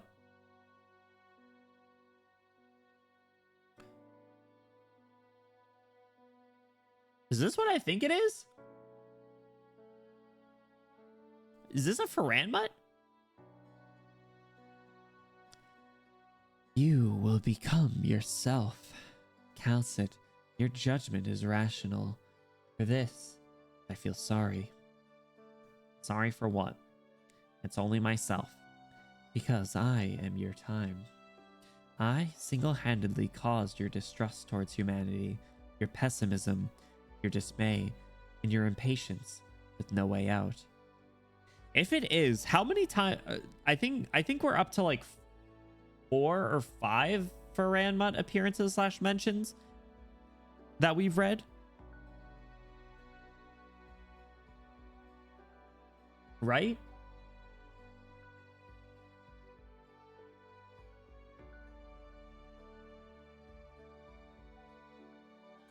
I single-handedly caused your distrust towards humanity, your pessimism, your dismay, and your impatience with no way out. Told you what it is? I am your time. Oh.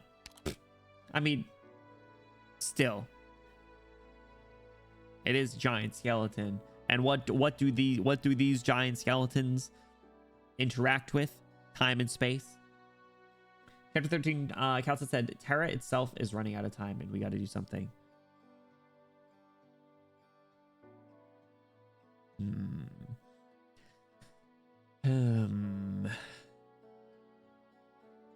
Based on the numerous giant skeletons we met, I mean, yeah.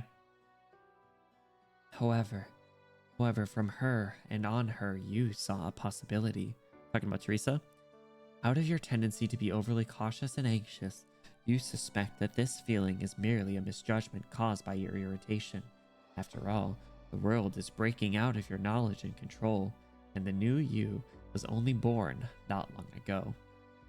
And yet, you've considered it many times before how much easier it would be if you chose to trust them instead.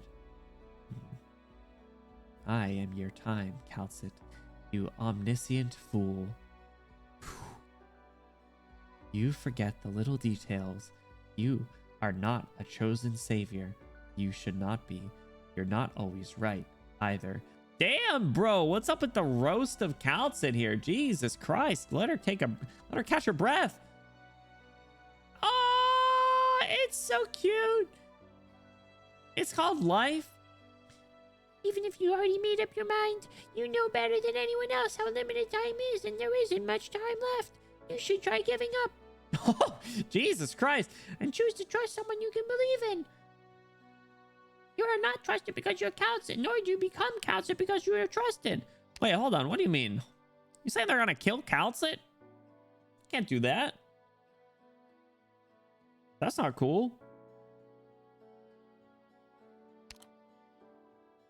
You are the echoes of a valley. I regret this. A voice.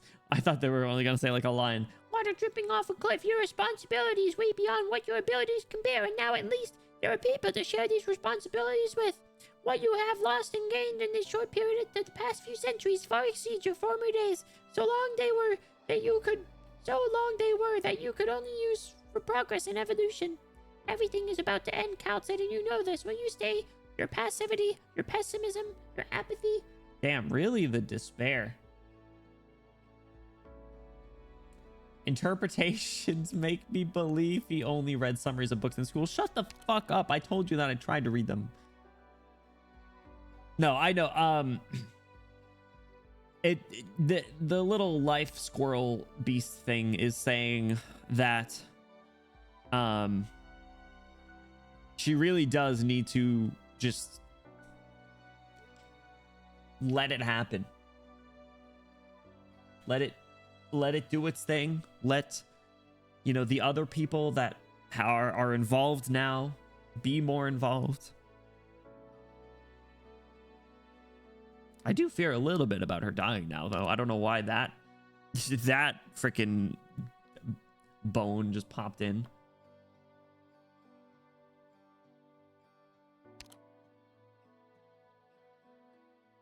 Work with Tara rather than try to guide its path. Was that what she was saying in before? Where she wasn't going, or because she wasn't a savior, she was only trying to guide them. Needs to let it happen by Tame Impala. Yo, did you know that Tame Impala is only one person? Let it stop carrying Calcit at the bottom, Fragger Sky. Needs to trust others more to help keep things under control. It's really said it in a cold way, but yeah. Walking the Dust was Calcit's hard to carry arc. True. She was getting things going. She was making some she made some good progress there. Don't forget your original question. Don't forget the answers that you nearly had. Go on, AMA 10. The meaning of your existence is more than you yourself. Damn, not the switch up now calling her AMA 10. Let's stop here. Indeed, this is enough.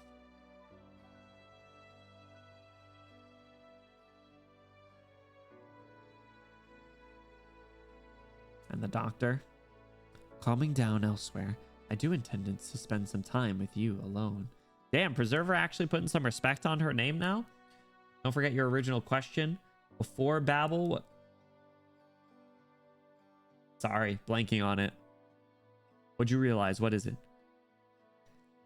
I have a question for you, AMA 10, Calcit. The past 10,000 years, have you really lived on this land? Yes. It seems you've changed quite a lot. We haven't interacted much, but you shouldn't be your current self. What did you choose? I've seen wars lasting several millennia, the rise and coexisting of nations, and people growing from their misunderstandings and conflicts. But in the end, they all scattered to the wind, just like the sands of Sargon, but in the blink of an eye, history has already given birth to new children. I've seen the cycle repeat too many times. The cycle itself looms large and weighs heavy, and I'm fully aware that time is running out.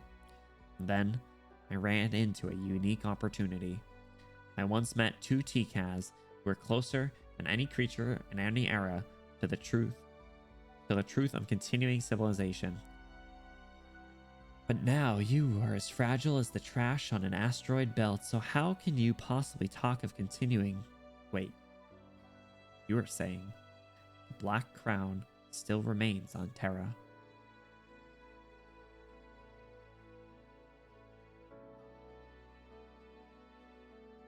The Black Crown existed before? The Lord of Fiends, as the ancient T-Kaz called it. T-Kaz, those odd endemic life forms. What a fluke.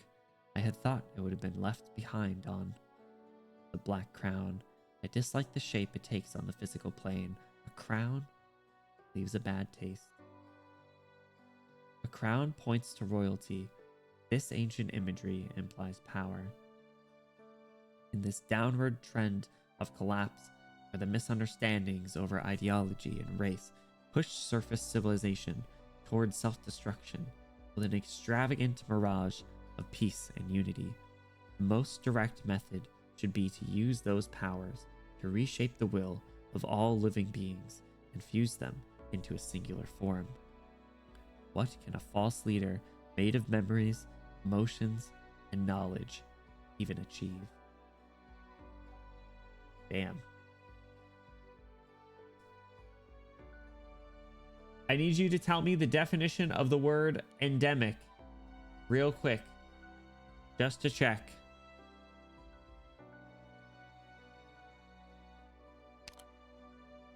When did bro say endemic?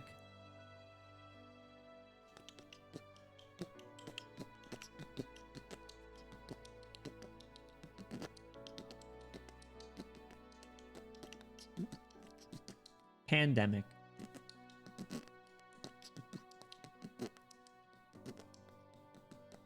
T-Kaz. T-Kaz, those odd endemic life forms.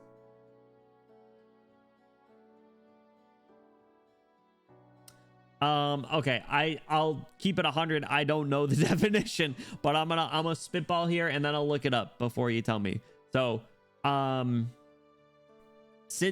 based on our knowledge of T-Kaz being like such early civilizations, I'm assuming this is like, this means that they are, do I want to use the word like natural or like developed, I guess, life from what the world was before? Because demic, I think as like a suffix, it's used for like when things are developing, right? Or have developed to like such a large scale.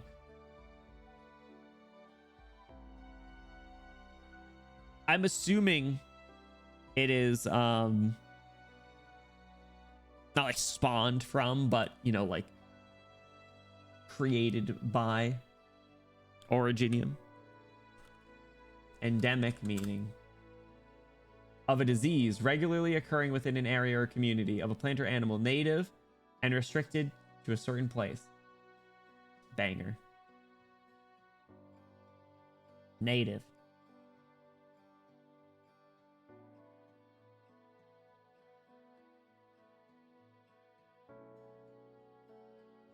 Interesting. That was just grammatical and contextual. That wasn't any knowledge. I was trying talking about that scene in Babylon, the Doctor wakes up. However, I have never forgotten the question you left me. That was not a question. That was what I looked forward to. Man, every single time Babble's mentioned, I'm like, damn, I should reread it. And then it's like, damn, I really don't want to. Figuring out a word from the context is one of the great joys of reading. Damn, that writing is fire right there. Damn.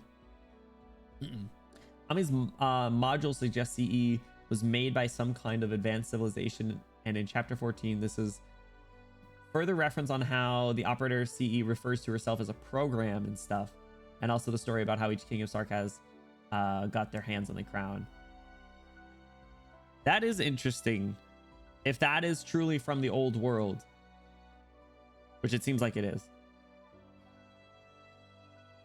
Others can fill in for Bablet's lot. Honestly, Wendy, you're picking up on my strategy where I'm just completely dependent on other people at this point.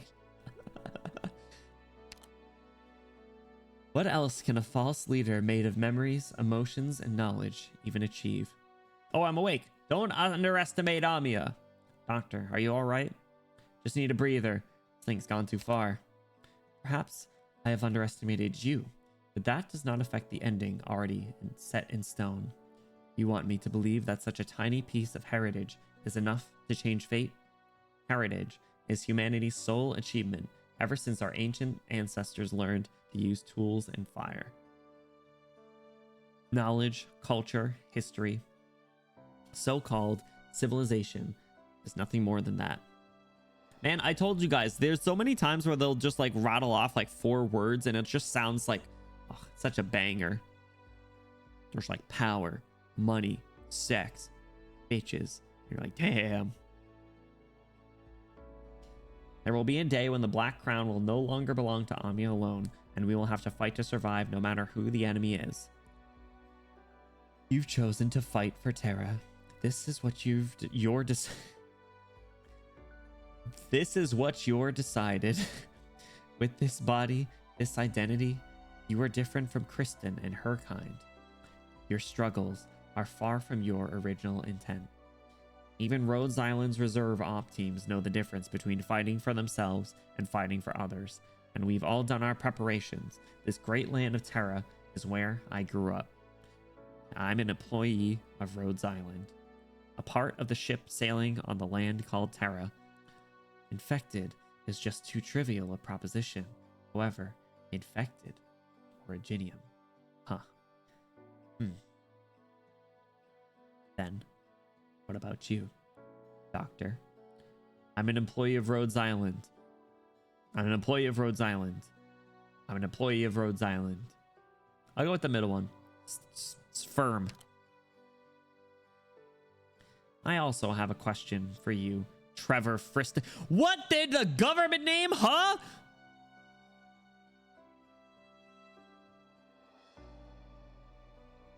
Hold on a second. Friston, like the robot?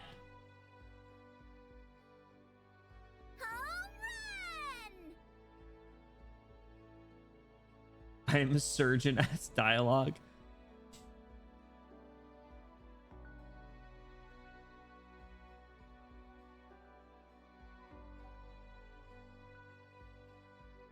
I knew your fucking voice sounded familiar. Dude, the back-to-back home runs is crazy.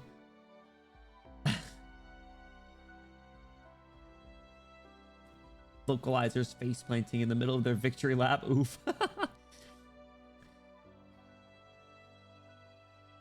Sui events. Yeah, we'll get to that in like 3 years at this point. Video flabbergasted I was when the preserver acknowledged the Black Crown. That was one piece of somewhat hidden lore stuck in my head for 2+ years. It was one of the few hints we had. I was so happy. Ooh. Man, I feel like lore enjoyers eating so good. I wasn't really expecting all this. This is like bonus points. Like I said before, like the whole space adventure shit was exciting in itself. This is just DLC.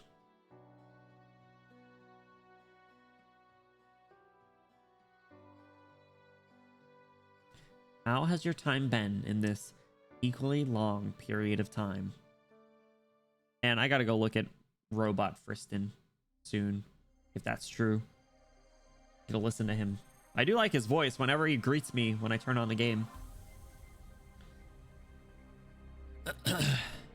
The perturbation system has been lifted. Oh wait, why did I just give her the wrong? Just gave her Cal's voice. I was so in the zone. Perturbation system has been lifted. Kristen, tell me how to stop the energy acclimation, and where exactly does the energy come from? This will be an extremely long story. I will try to crack the Galleria's control panel before I'm done listening. Sorry, you know this. Sorry, you know the history of this land is far longer. It's far longer than most realize. Ooh, hold on. How much is she about to share, and how much does she know? Truly. I believe every generation produces its own skeptics, just like my parents and I. Have our ventures really been completely fruitless? And was there perhaps a more ancient point in time in that sky hanging over us? And it was not as we see it today. I remember that was one of the establishing goals of Ryan Lab's scientific investigation section. The one where we still don't know the director. Unless Control is just the director of it, which I guess would make sense. But I hope that there's another person, because I think that'd just be interesting. Conventional exploration alone has already provided me with plenty of interesting information. After you left Ryan, I picked up some interests I had previously and tried leaving the laboratory, head into various corners of the world that mankind had scarcely set foot on. You don't know the director, that's what I figured. But like I said, that's the only one that we don't know. The purpose of these journeys was not to observe the sky. The stars are not worth looking at. I came to this conclusion early on after countless calculations. I only wanted to try and find more collaborators. Since the last Lathanian Arch Director orb fell short at 500 meters below the barrier, the academic circles at most countries abandoned their research into the thing. So what I've been looking for, a voice that doesn't belong to this era. How the fuck did you find this out, though?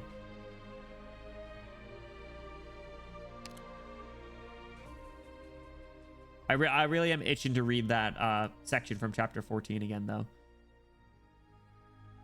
Like the immortals who rely on Originium Arch to escape the shackles of life, or the Faranmuts older than any country Faranmut mentioned, perhaps even older than those regarded as gods, as a being so old that history has forgotten them. Before I set off on my journey, I had no idea what I was going to find. I just felt the calling across time and space, directing me toward the door. And what was inside that door? Everything. It's the same vibes as like, who told you this? God. Still a blank picture? Keeps it interesting. I found the answers to all my questions. How we managed to trek across history to make it here. About the land's unexplored secrets and about the myriad of possibilities for our future. But at the same time, I also saw the end of a civilization and a spirit abandoned by time. Ooh. There's no shot that you just fucking walked around and found it randomly. You don't just find god tier floor loot like that. Especially if it's in a fucking cave. Time. Time is nothing but a vile joke. At the end of the world, when the seas dried up and the rocks rotted away as everything changed, I hid in this grim bunker, repeating a futile act. Source? It was revealed to me in a dream. Source, trust me, bro. Shouting into the void. My words permeated every moon and space itself, every tunnel and corner of the stars. The universe did not respond to me. I prayed to the pitch black despair for tens of thousands of years, and the only thing I heard in return were the reverberations of destruction. Whenever I longed for a survivor's response, the sound of collapse and rays of occupied light still lingering among us the stars would emerge. It was a black hole of futile effort. My emotions were far beyond what any regular life form would ever experience or empathize with. In the endless silence, all I could hear was the heartbeats of my people growing ever weaker, but their dormant hearts should not have been beating at all. Nightmares cannot jolt me awake because it is impossible for me to sleep. I hate myself for having these emotions. I wish I could operate like a pure machine. I hate the other me that assigned me a fate like this. Ooh, man. That's tough. W found ancient Sarkaz hero cave in 5 minutes, so not that hard. Scientific investigation found it according to earlier story in this event. Oh. Oh. Okay. I must have missed that then. Now I'm really curious who scientific investigation is. Because that is Magellan's department, right? Found it after tracking the signal. The shouting into the void. The preserver. Interesting. Cursed to exist alone for way too long is even worse than Calcit. Mine is counting the biggest industry in Terra, so every cave ever will be found sooner or later. I mean, you're right. You're right, but too late. Assuming it's even worth going so deep into it. Yeah, right. Like, it's literally just like such a random thing. Like, it's a bunker. It's a Fallout bunker. This is kind of interesting though, because like at the start, Preserver was like super just like blunt and almost rude, and now they're like saying like they're wearing their heart on their sleeve here. I knew very well the plan had already concluded. The energy in these sarcophagi was not enough power. Next stage of recovery in our plans. Soon after, I was swept into nothingness, endless and numb. Honestly, all these compounding things really do make sense as to why they would back Kristen. I know we were starting to like that was one of my big concerns at the start. I was like, why the hell would he do that? Or you know, whatever. What was it? What's his name? Tristan Friston,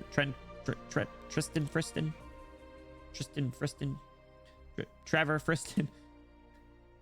So.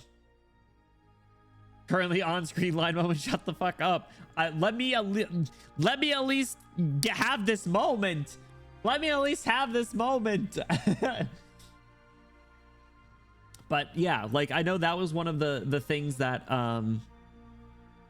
that I was really confused on, was like why they would back Kristen, and all this additional information that we're getting, both from like the reality of the plan to now the emotions of Mr. Friston. It all just makes sense. This is good. All right, I'll take it then. So the contact with Kristen offered you a gamble. Since your people could never wake up, you might as well. No. Oh, okay.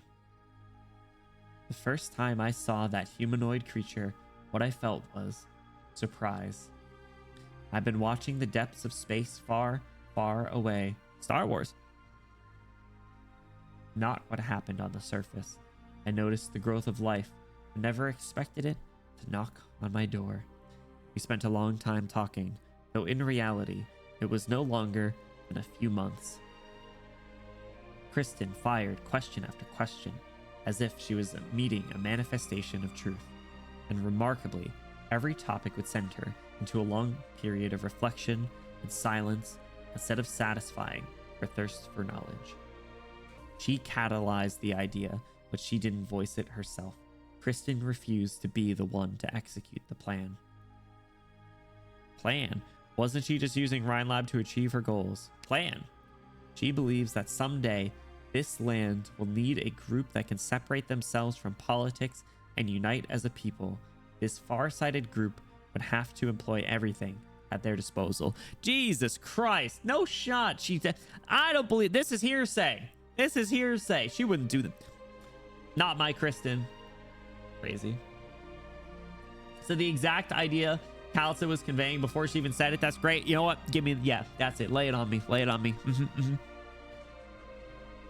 Kristen in someone else's DMs for that long. No wonder everyone else got worried. Damn. Well, remember yesterday when I was like, damn, didn't think Kristen would have such a big role in the real big picture. Yeah, turns out she does. Yeah, turns out she might be one of, in fact, the most important people. Probably like top 5 even, honestly. If there's a totem pole for like importance to the very, very large picture of this fucking game, she is on there. As of right now, she's like 3 or 4. So yeah, Jesus.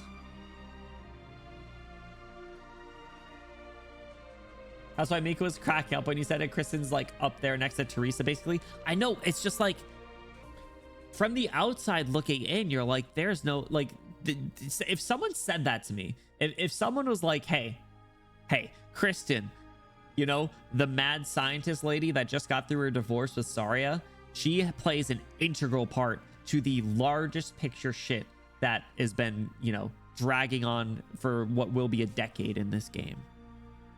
I'd be like, you're fucking crazy. There's no way. Lo and behold. I think it's just like, you kind of need to realize, especially the intermezzi events, that the point of the intermezzi events is that they are those, they tie the big picture stuff together, which I think, with that said, and that kind of theme being really consistent, right? I mean, low-key, I'm not gonna lie, I really liked the Delphine Siege event, but in comparison to the other ones, I don't know how big picture it really is, but I'm not complaining. Trust me, I'm not complaining. But with that said, that does make me really excited for the Aegir events. The Ocean Man, take me by the hand. Wonder what your expectation. I just said that. I just said it. What do you mean the CEO NPC that appeared once in Dorothy Vision is important? Yeah, exactly. It does sound like something Kristen would say, but you guys figure it out. I gotta get after I get shot into the sky. True. I mean, yeah, is she abandoning, like, she's dropping all that brain cell residents across the country. Yo, we got that ESPN or something. You like the Ocean Man reference?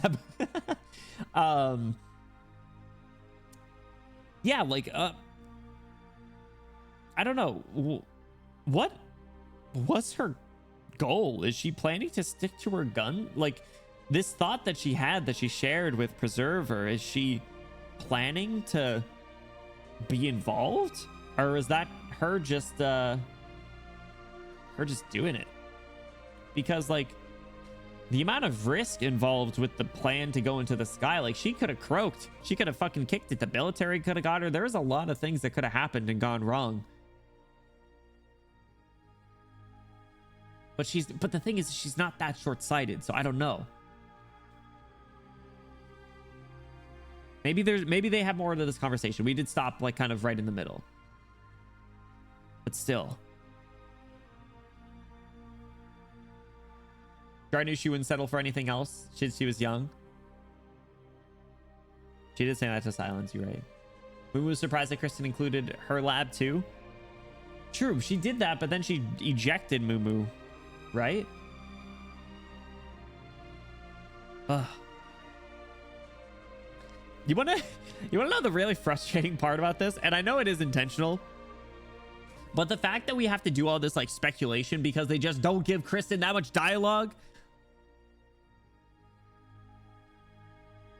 She's just this. I just realized something. She's the same.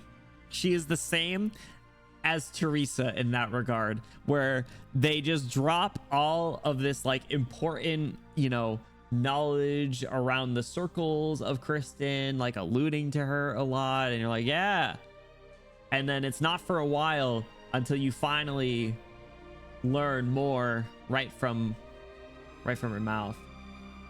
What's she doing with all this breakthrough but not sharing the data? What is she trying to do? Right, it's not Kristen's nature to communicate. Well, we knew that much. That's why she got divorced. So all right, let's see how the rest of this conversation goes.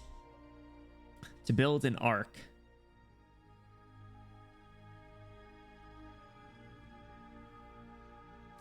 Aha!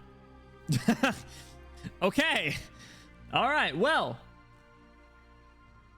We are the Arknights. Together, we are Arknights. Biggest next line, yeah. Why? What is with my tendency to freaking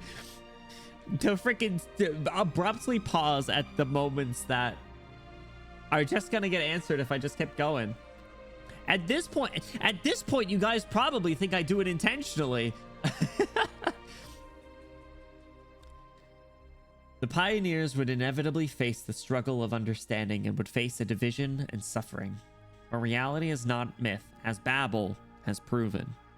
So what is Rhodes Island to you, if you hold no hope for all of this?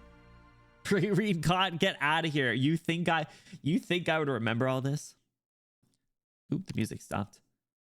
What is Rhodes Island to you, if you hold no hope for all this? You're right about that. We can discuss this so-called hope. Kristen's little helpers have already begun fiddling with the sarcophagi technology. I have no qualms with it. This must mean something important for Terra. Use it well. Kristen's political views are not without a few flaws. Loken's research has effectively been put under control. I cannot possibly trust Columbia as a nation, but there is someone behind the Mainlander Foundation that is worth negotiating with. That is good.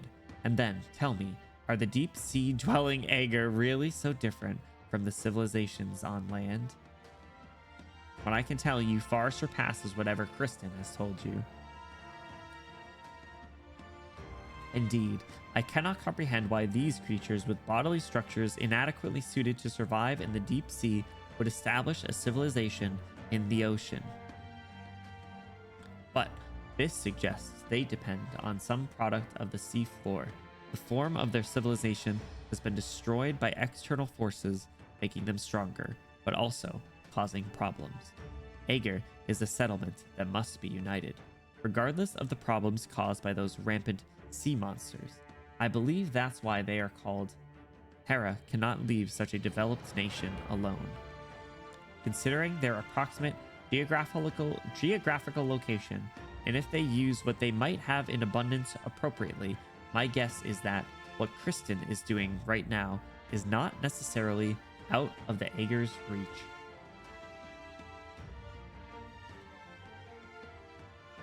What?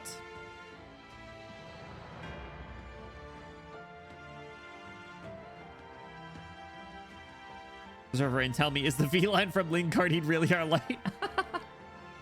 Absolutely. Aegir storyline propaganda, bro. They gassing this shit up. I'm not even gonna be able to touch it for a few months. We got chapter 15 something. Jesus Christ. Roll credits. We together, we are Arknights. Wolumando ST. Ooh. No, I know. This it's been clear that this will be the next arc that we're doing, but man, what a fucking tease this is. Jesus Christ. What do you mean? That they can do something similar? With strength comes arrogance. Aegir is not so easy to persuade. Though, fortunately, due to a series of incidents, I have the good fortune to establish a precious friendship with some Aegir. Who was she close to? She was close to Gladia, right? I don't know how close she is to others. I think there's some history with Spectre based on what they had mentioned at one point in one story or some operator files. But Gladia, I remember. What is Opinus's title?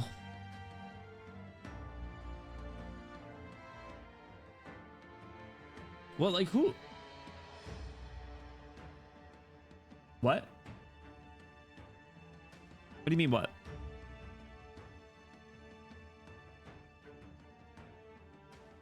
What do you mean title? Oh, like who is he? Is he like the captain of a squad? Is he like the leader of a nation? Should I not know? Should I not care? 6-star guard. Okay. You'll see. It's not yet. Should we answer? Fine. Fine. Keep your secrets. This will be an impactful breakthrough since the profound silence, Aegir can no longer remain silent. The profound silence. Scotty, Gladia, Spectre. Ah!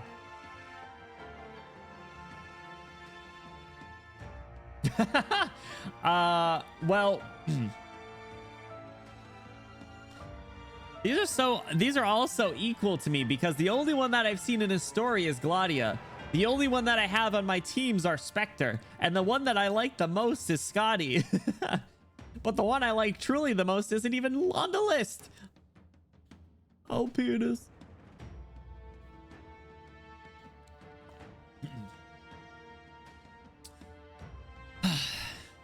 Spectre. I'll be in his sweep. Spectre, I won't Spectre. I like her though.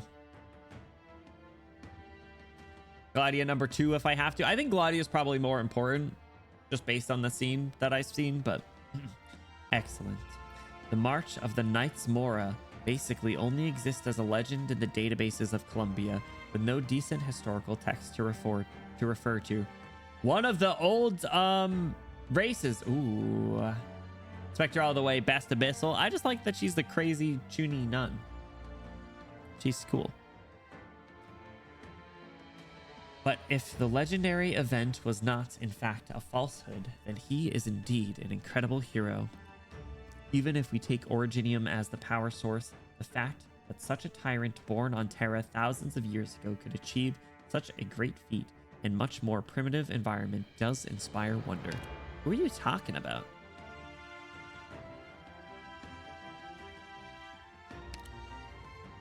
However, the south is already in ruins, and so you should look north. Have you been there? Sammy? No, even further north, at the ends of the ice fields. We're going to the North Pole? What is Kagon Quest? What are you talking about? I tried many times, but I've yet to find anything with the limits of my own abilities. But you know what's over there. I do. We going to the North Pole soon, guys? Merry Christmas. Oh, ho, ho, ho, ho. So, don't ignore the door that lies there.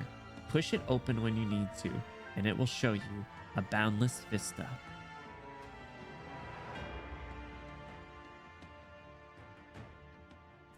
Hang on a second. I want to check something. I want to check something that I don't think should be considered spoilers because it's the map. I'm pulling up the map. Is that allowed? Good, because I'm doing it anyway.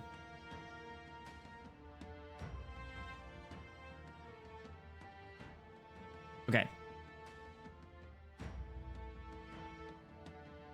So, you're saying north of Sami, all the way up here. Where is... All right, so Columbia is over here. Where is Iberia? All right, so Iberia is over here. So where's the last one? Is it going to be like Yan? Because there's 4 total, right?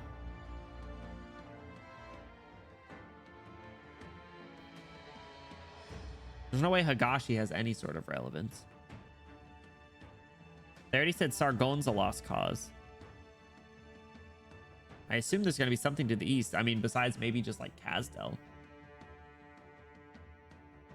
No idea Victoria was so central. The 4th...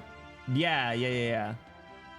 The signal... Yes, the signal detectors have... Yuzu, what's going on? Bro's so literate. Bro, I'm so literate. I'm proving my literacy right now. How you doing, Yuzu? Welcome in.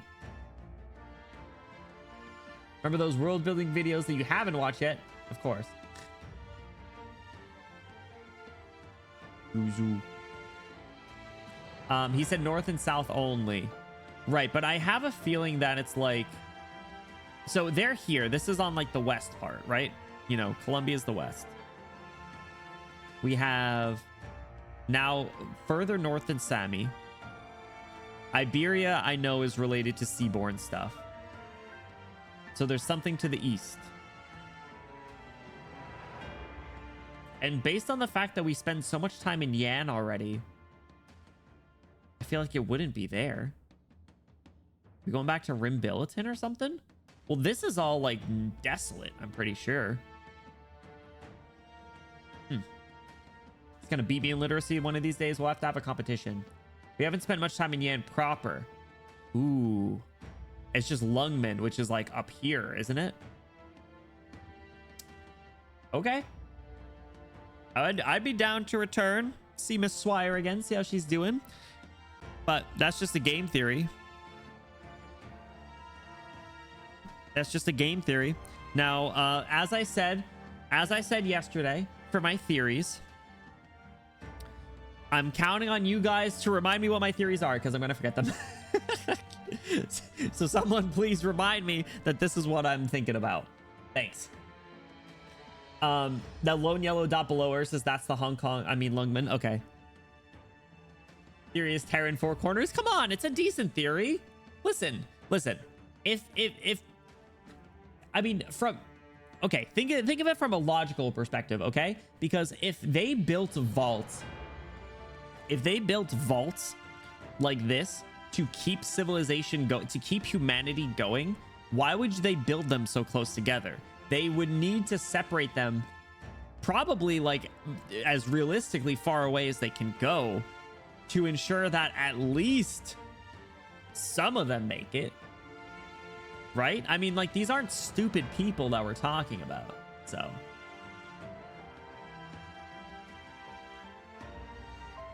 at antipodes is basically what you're saying. I don't know what that word means. I theorize Benny's a tad pregnant. What the? Already gave birth. Who says they built them there?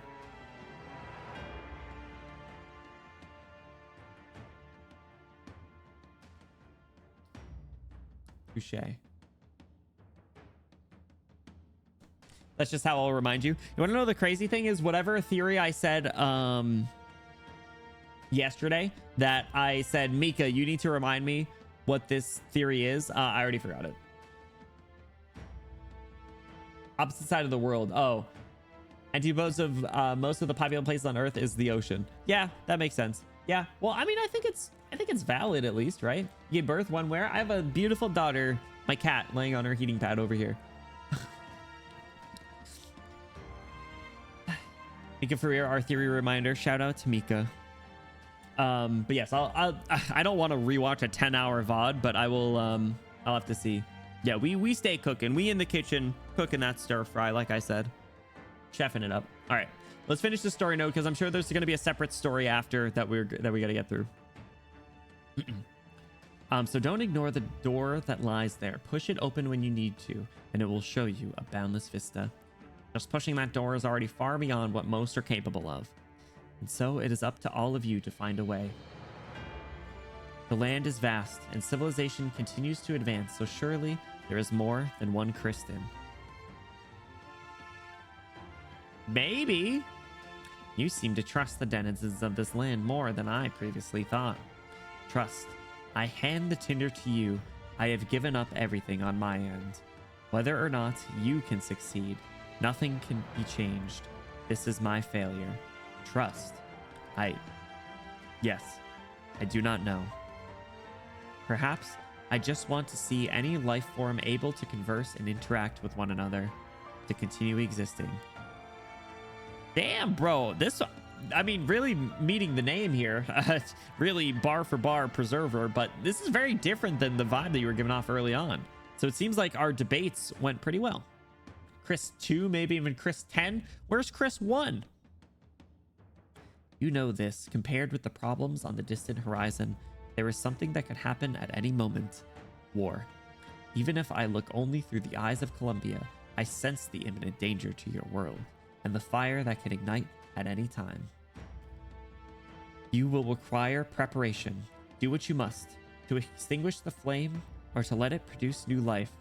This is your choice to make. Those who are truly able to save the denizens of Terra are always and only themselves. This need for awakening has not changed since time immemorial, because it is all part of what humanity is. Thank you. We'll discover the truth. The sky is about to be opened, but the barrier will soon heal itself. Perhaps it will take a few days or months or years, but the people of Terra will take that limited, voracious scene into their eyes, and will keep the moonlight and the distant planets in their memories. I hope, Kristen hopes, that this will be a powerful signal. A signal to herald the next great age. Whew. This writing is fire. God damn.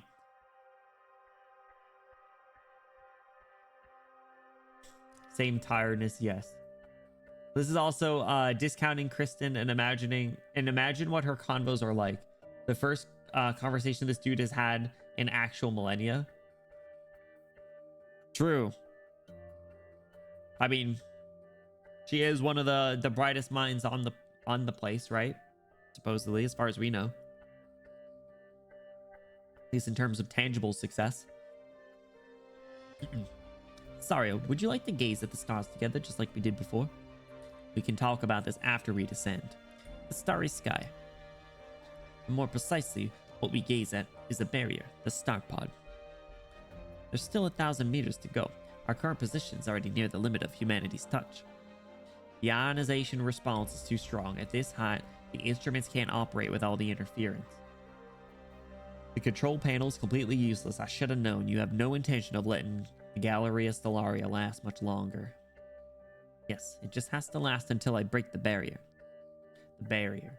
Though we have always been inclined towards the usage of barrier, you're well aware that the shapes of it are more than just a barrier as per conjecture. That's what I was saying. It might not even be a barrier at all, but an extremely wide space. It might even lack endpoints. This 6,000 meters, what we understand as normal airspace, is actually abnormal. And in that case, breaking it was never an option. Peace was never an option. It can indeed be broken. You've never once doubted it. 69.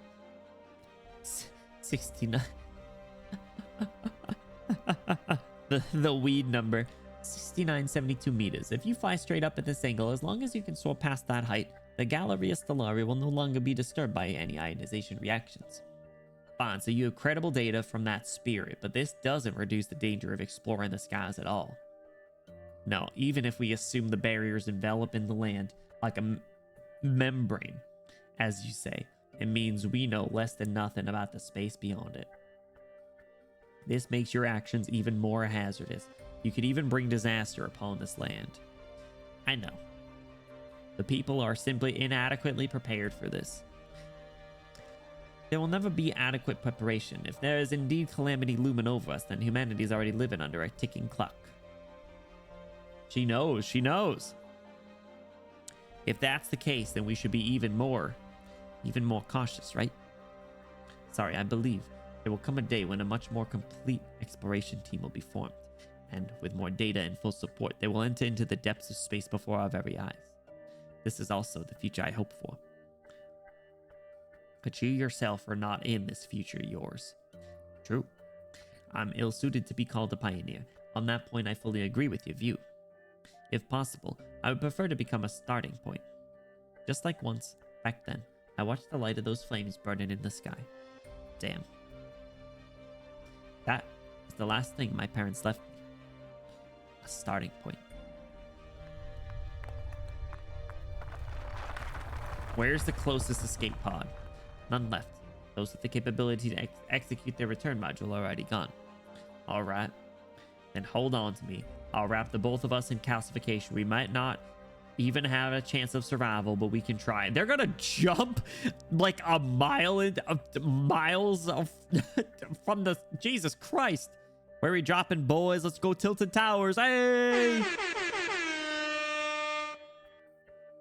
Sorry, lower your gaze. What?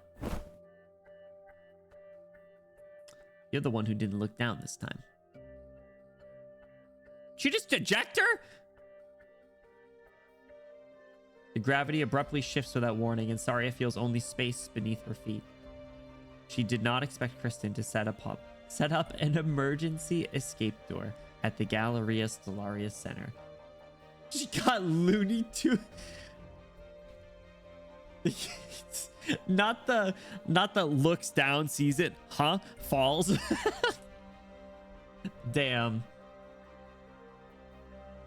Oh man, Saria was not an imposter. They Among Us'd her. They ejected her. It wasn't even acting sus. Oh damn. All right, now I'm a little worried about how this is gonna go. No, Saria thinks to herself she should have expected it long before. This door is not for the owner of the planetarium. Kristen knew that at the very last moment Saria would come. Oh my god. It is. The inspiration from all the other directors, like I said. The sudden change in mass robs Saria of her voice and she fails to yell out anything at all. She also knows that there is nothing she can grab, but she stretches her hand out. Starlight and earth pour into her view, while Kristen only gets further and further away. Man. Sorry, you always wanted me to take a good look at the world. Now I have. It is equally beautiful. You will watch it as the people it nurtures in my stead. This I always knew. Just as you have in the past and will in the future. And I'm not the type to lead people on step by step. I am just a pair of eyes. Eyes that will peer into the unfamiliar depths of space for all that live on the land. Kristen. I can almost see the true starry sky. It probably hasn't changed much from what you told me. In over 10,000 years. Me and you, a civilization and yours. The music is crazy. The track is called The Stars See Me. Whew. On the scale of the universe, we really are insignificantly small. A torrent of energy pounds the accumulating area of this giant airborne construct, and the ring, hovering up high, looks almost swallowed by the tremendous amount of energy. Immediately afterwards, an even greater amount concentrates at its core. Enough to destroy any massive nomadic city. And this world is just so puny and shallow. How could it ever bear it?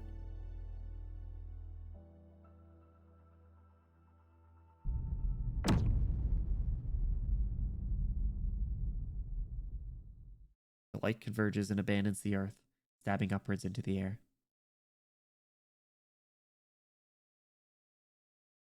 Did you do it?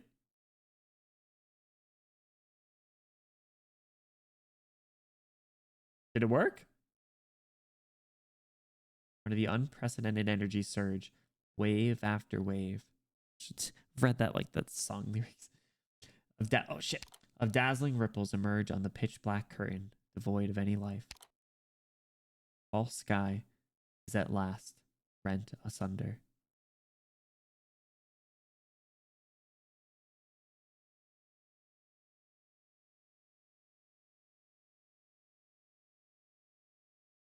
What is that?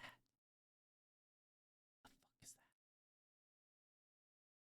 The ancient twin moons expose their real faces. Tonight, truth will be perceived by humanity for the very first time.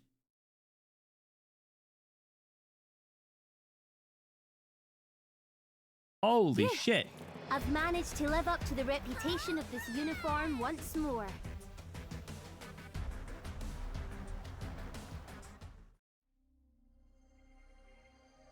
Damn! Damn! Bagpipe, you're in a housewife dress. Well, she managed to live up to the uniform once more. Biden Blast. No, Benny Blast.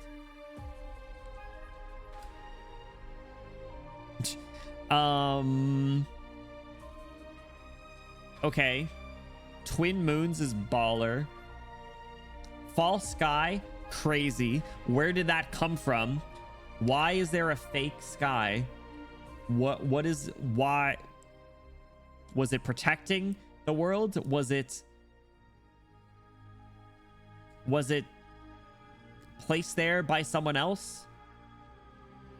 Was it like a cocoon? Like when a caterpillar is about to turn into a butterfly? Is that what it is?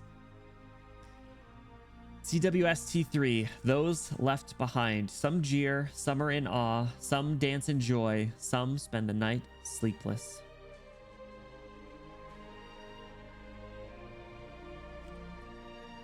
Don't worry about it. Why is that the answer to all the questions I ask? I believe Nasty herself said, was this star pod placed to keep something in or keep something out? Damn, that's kind of baller. Don't give me Ager characters right now. I'm not ready for this. A coastal view that one can see anywhere in Iberia. Make it at least Irene or something. Let it be someone cool. JK, actually, I fuck with all of them. Rubble close by indicates the place may have once been a prosperous village, but now only a solitary wind chime left hanging on a wall echoes the waves as they hit the shore. See, bewildering slithering sounds. Here, I got you.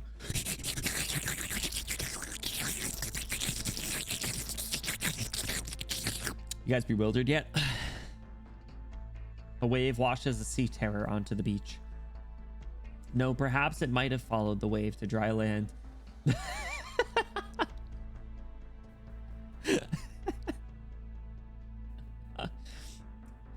Whatever it was, it didn't seem to have a goal in mind. It merely wanders, looking around, just like its brethren do. It shouldn't have found anything. All it can see while standing in this overgrowth is the endless ocean and the sky. Okay, actually, really quick. What Ager storylines have been out as of Lone Trail's release? Was it Granny, and then both other intermezzi, Undertides, and what's the other one? Stelfera? Are those the only ones?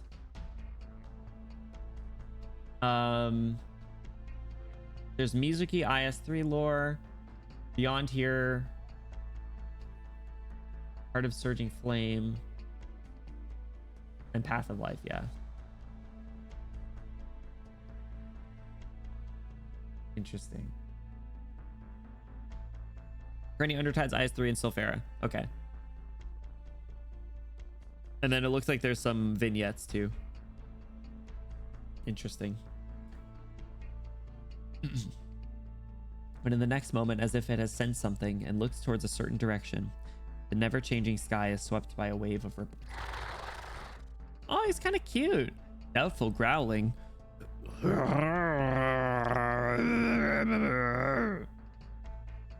It looks in that direction, but there's only an endless sky. Soon after its compatriots arrive, its kin, its wee many. It's wee many. All their eyes look in the same direction. They're kind of cute looking. Live seaboard reaction. Told me not to call you that, but the what? Oh, don't call me the throat goat. Crazy. Are we getting live seaboard reaction? Who are these Lithanians? As an attendant apologizes to the proprietor, he props up his master, a court musician, and helps him leave the bar. Mein Herr, you shouldn't drink anymore. Don't get in my way. I can't figure out a tune, so I might as well drink myself to death. Ah, mein Herr, don't you draft several pages yesterday? I think the third song, honestly, not bad at all. At least you know me well. But 9, this will not do. It is not good enough. There's still something missing. A key ingredient. Do you understand? A kind of psychedelic and yet magnificent, an image of madness. Of course, I understand you completely. You're always chasing this kind of work. Huh? Oh, I must be really drunk. What's wrong? I saw waves streaking across the horizon. Waves, I should have taken you to a doctor. What is that? The attendant lifts his head towards the sky to see a halo-like wave sweep across the night. Should I have gotten second-hand intoxication through the air? Ha ha ha. The clouds are like the waves and the sky is the curtains. Gut. Zeron, go, quick, take me home. No, hand me a pen, quickly. Yeah, has you found some inspiration? Inspiration, no. What I've discovered is the Wellspring. Under the dim street lights, the musician lies down on the floor, on his stomach, writing a frantic pace without a care for his image. Just like a kid drawing in a coloring book, just on cobblestone pathway. Tonight, many an artist slept nary a wink. Dude, that shit must be so gas. We're gonna see anyone we recognize, though, or is it all gonna be random? Ah, boo. Boo. Take a gander at this happy lot. They think the storm is already over and Victoria merely had a little hiccup. Whatever they possess is still intact and will continue to remain as is. How I wish I could share their optimism. Sir, there's something I need you to see. What's happening? You're not the sort to be a killjoy at a time like this. Seems something has happened in Columbia. Seems. Yes, we're urgently collecting information at the moment. As a rebellious child to get into something incomprehensible with the science and technology they're so overly proud of? That is yet to be determined, but at present, I can confirm this information you must know. Just how important is this matter that I have to be proactive instead of waiting for you to bring it to me? It is honestly beyond the scope of my abilities. The Count realizes the bitter smile on his trusted subordinate's face, and this shifts his originally joking mood to one of surprise. His officer only knows to tell the truth, and this means that something has indeed happened. The Count walked to the window and immediately realized why his subordinate was at a loss for words. That was information physically impossible to be brought before him, but also a reality that no one could ignore. What sort of natural phenomena is this? We immediately hired experts relevant to this field, and combined with the information from Columbia over the past few days, they proposed some valuable theories. Site 359 spy dossier, investigation report on the Baylander Foundation.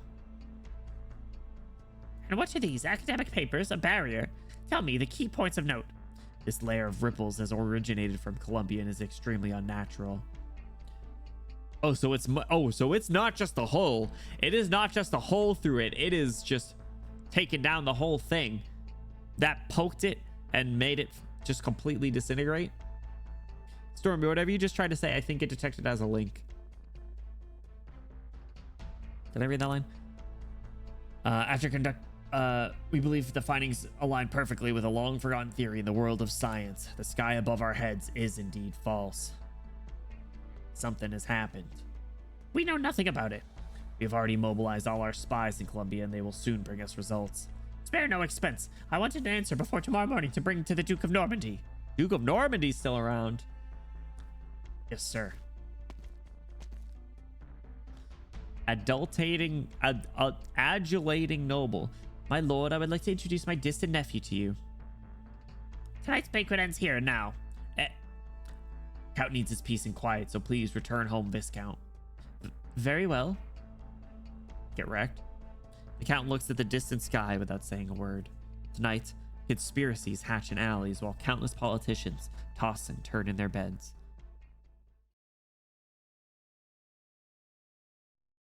Warning. Energy overload. Energy overload. Shockwaves from the energy surplus have impacted the entirety of Hammer. Secondary disengagement protocol acceleration complete. All secondary cabinets, mounting devices, and external energy lines have been separated from the Galleria Solaria's main body. All personnel, evacuate via the escape pod and execute return protocol. Repeat. All personnel, evacuate via the escape pod and execute return protocol. Is Ferdinand still on board? What are these guys doing? Not everyone else was supposed to be gone.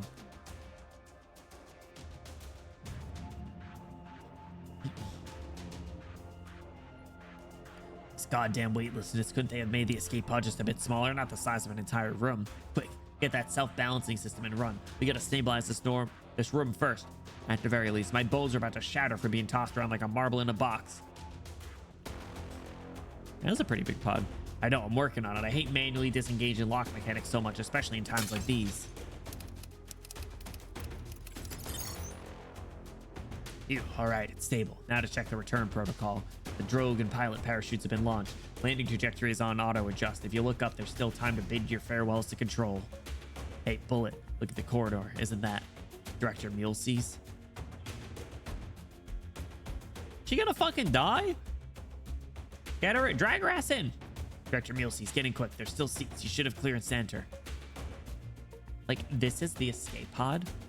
This escape pod has existed since the very beginning of Arco 1's design phase. We ran several rounds of navigation and pressure tests before, so don't worry. Like, you're Claude, right? I remember you. You've all been in components control for many, many years. Before Hammer took flight control, no, Kristen disbanded the Ryan Lab components control section. The last job she assigned us was to assist the energy charging and focusing. All calibration, maintenance, and security tasks have been already been completed. When we return to the ground, we'll all get new contracts, leave Ryan, and leave Tri-Mounts. All right. Like, what's this? Remote sensor recorder. It provides real-time feedback from the biological data in the vivarium. Control said it would be helpful to you, so I was going to send it over to Ecological once I got back on the ground. So she's gonna be able to get deets on the vivarium even if she's... Ooh. The data was just updated. I'm really sorry. Wait, don't tell me right away. Not so fast. This is... How many years did it take? Go. In the short span of time after Galleria Stellaria broke through the barrier, the death rate of the 753 plants has exceeded 90%. Aww. The rest aren't expected to survive. Bro, what? I guess that makes sense. But man. Haha. Kristen, what exactly does it look like beyond the star pod? Like, you're fully aware of sharing the same possible fate, and yet you're unwilling to call off your trip? Yeah, that was the saddest haha ever. Like, you've kept your promise to us all, but did you plan on traveling solo from the very beginning? And sorry, as sheep. Man. Ferdinand fighting for scraps of data while Kristen gave her the pass. Yeah, we'll see if he makes it. Wait, the acceleration's still increasing. Our descent speed hasn't slowed down at all. We're falling even faster than before. Did you plan this load trail? Shut up. What's going on, Bullet? The shockwave from the energy overload must have messed up the return protocol. I can't reverse it. Both parachutes have failed and the self-balancing system's about to malfunction. Wait, isn't this equipped with gravity-related Originium Arts module? Find the arts unit quickly.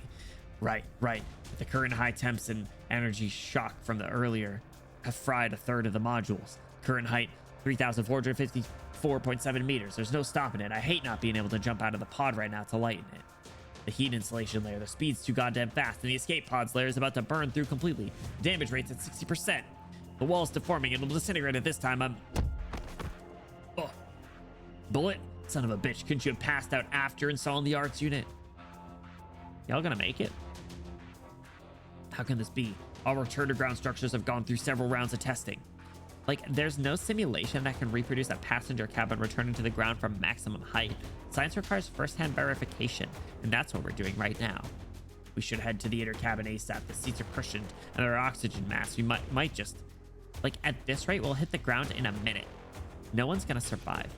Shit, I don't even have time to record a final video message. Like, are there people waiting for you? The tremendous centrifugal force throws Claude against the corridor's bulkhead. His face is pressed against the glass and he sees a small, shiny spike. No, it's a person, a figure tightly bound in thick layers of calcium. She's just Fortnite diving down. He confirms what he's seeing, but this means that the opposite figure is falling at the same speed as them, and maybe even faster. Director Saria? She's probably passed out. At such a high height, even the thickest calcium becomes a fragile layer of eggshell, and she herself doesn't even thicker than it. Typos after typos. Damn it. Water. A vast body of water. Water seeps from the escape pod's bulkhead, stretching in midair like a living organism. The escape pod falling at a high speed in a large river of water is being towed by gravity and vaporizing, but several thick walls still manage to form in the direction Sari is falling. Claude feels like he's seeing a lake without a shore or a lake bed. He looks at it from the bottom, and the waves are folding in layers as they sway over his head. If he wasn't currently busy trying to save himself, he feels as if he must follow and learn from the Ursus poets on how to look for the right words to describe the scene in front of him. Water also rises in the cabin, and he's pushed back in the interior. Director Mulesys, you're melting.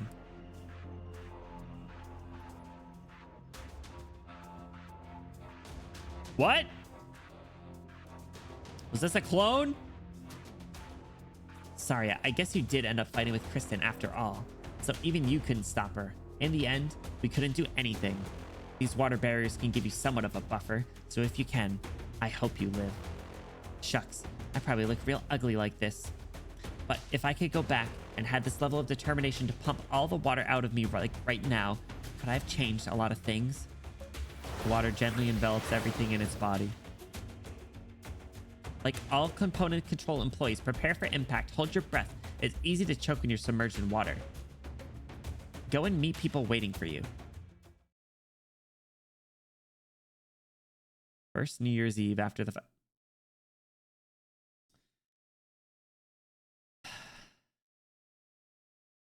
after the founding of Rhine Lab. Before the show ended, did they actually dance together? A dance of three? She has kind of forgotten.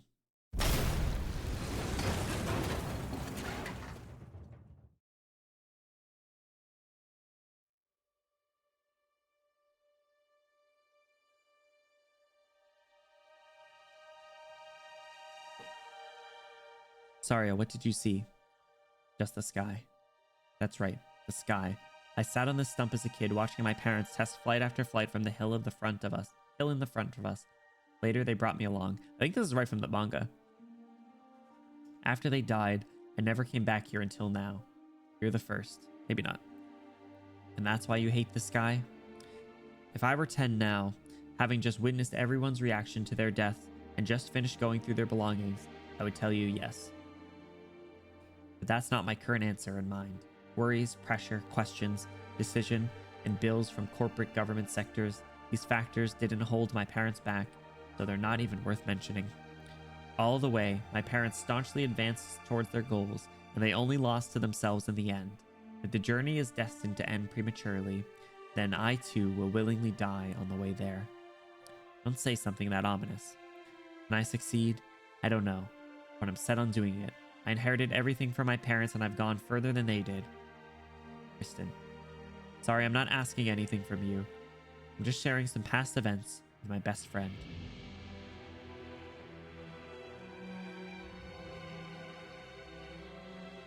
I understand. So, any thoughts? Aren't you merely sharing your story? Oh, you're such a burden beast. Say something at least.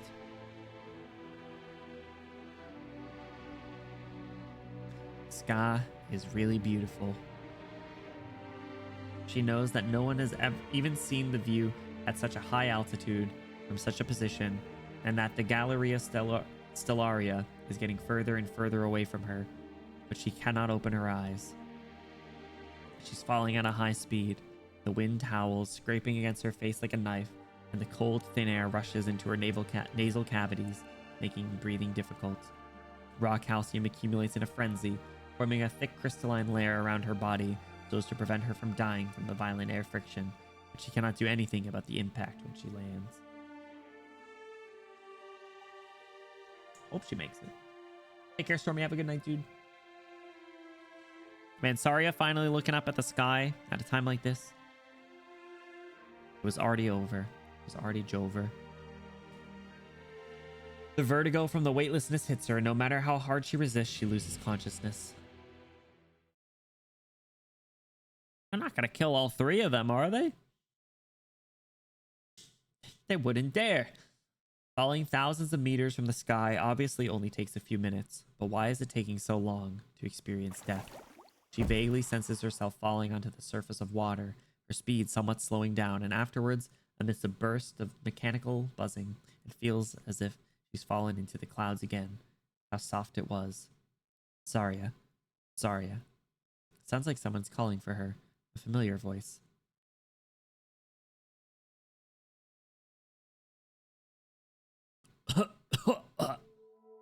Silence! Your ex-wife. So it's not Mumu? Don't do this to me. Don't say anything yet. Eye movement response normal. There should be local internal bleeding, but cardiopulmonary functions are normal. The impact caused multiple external injuries, a slightly torn flexor tendon in the left leg. I'll apply a temporary treatment on the affected area. Fortunately, there isn't any serious damage to your bodily functions, but when you return to Trimount, you need to undergo a comprehensive medical exam. Saria, do you have a headache? I'm fine. Good. I crushed your drone and these air cushions. It's fine. She caught her? Where's Ifrit? She not with you? She joined the search and rescue efforts too, so she should be nearby. Let's go meet up with her. Can you stand? Come, I'll help you up. Silence. Thanks.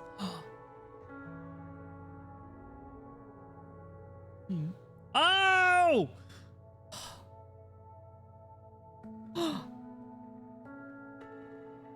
They're back together! The clouds have parted, and now we can get an even more clearer view of the sky. Yes, the sky is really beautiful. Are you not going to ask your question? Ask what? What happened in the Galleria Stellaria? Would you tell me? I'll need some time. And do you want to know? Know what? What happened down here when you went to stop Kristen? Will you tell me? I will. I need to know everything. Likewise, Saria, I need you to be fully informed, to be better prepared. This is the only way we can ensure that we won't make any missteps on the road ahead of us. Sounds like you already have an idea. That's not back to back? Yes, they're moving in the same direction. That's so symbolic.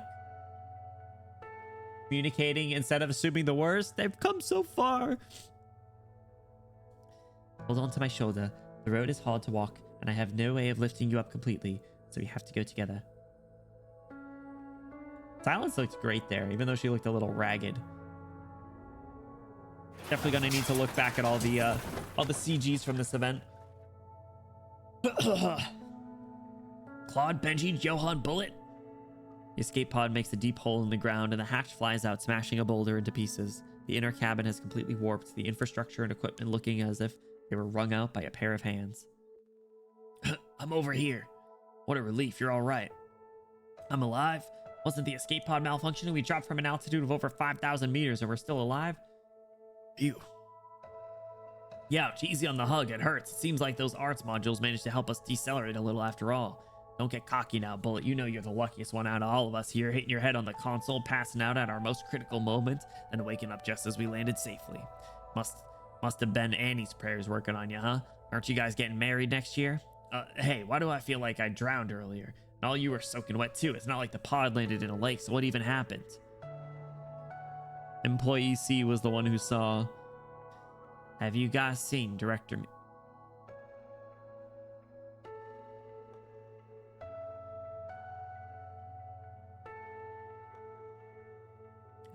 Have you guys seen Director Mulesey's? Water's still flowing out of the bulkhead, connected to the escape pod. But there's no mud in the area. The night breeze will soon dry up the earth. No shot.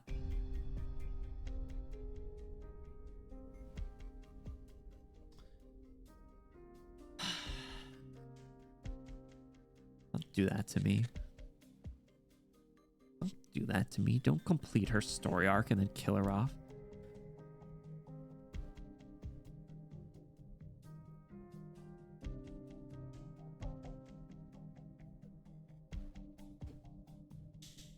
Just a minute, Preserver. Cal, damn Calcit. I must admit that we are alike. My empathy with Dr. Benny Bloom's emotions merely come from an emotional module that is yet to be erased, even after these tens of thousands of years. I'm not Friston himself, merely a tool that was made.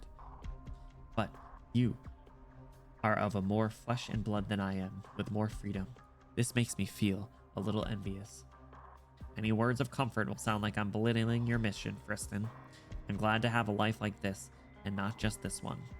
I'm glad that I'm not just a simple machine.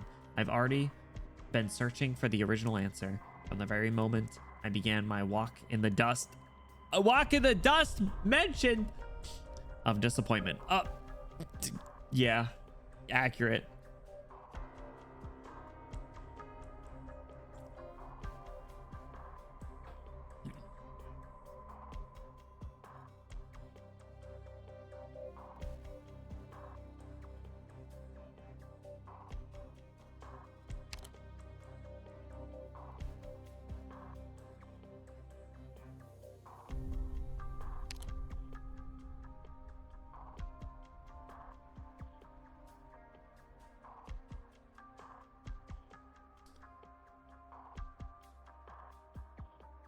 Hold on.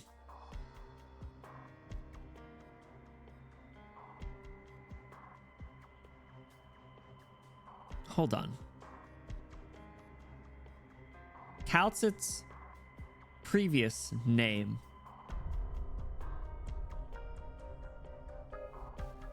was AMA-10.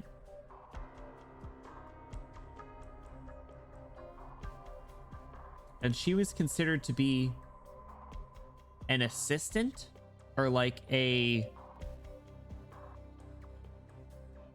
not even like assistant. What was the word that they used? Not even, not like subordinate.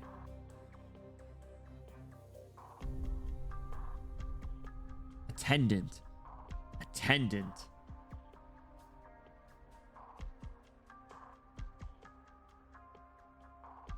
I'm glad that I'm not just a simple machine.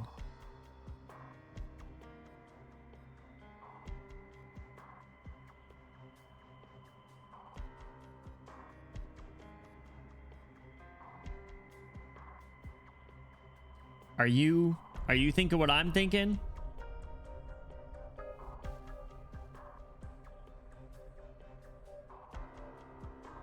Was she originally? Probably not. What was she as an attendant? Was she a human or was she beep boop boop bop?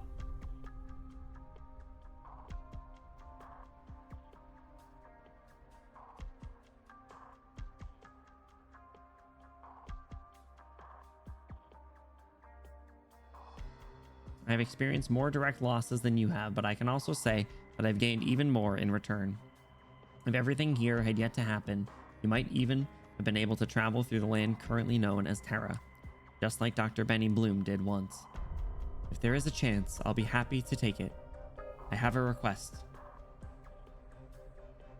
You're the only one who knows how to operate this system, so I would like you to erase these twisted data spanning 4,765,403 days.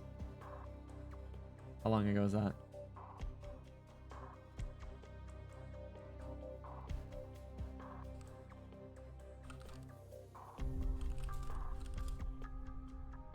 Oh, in months? No, 2 calendar years.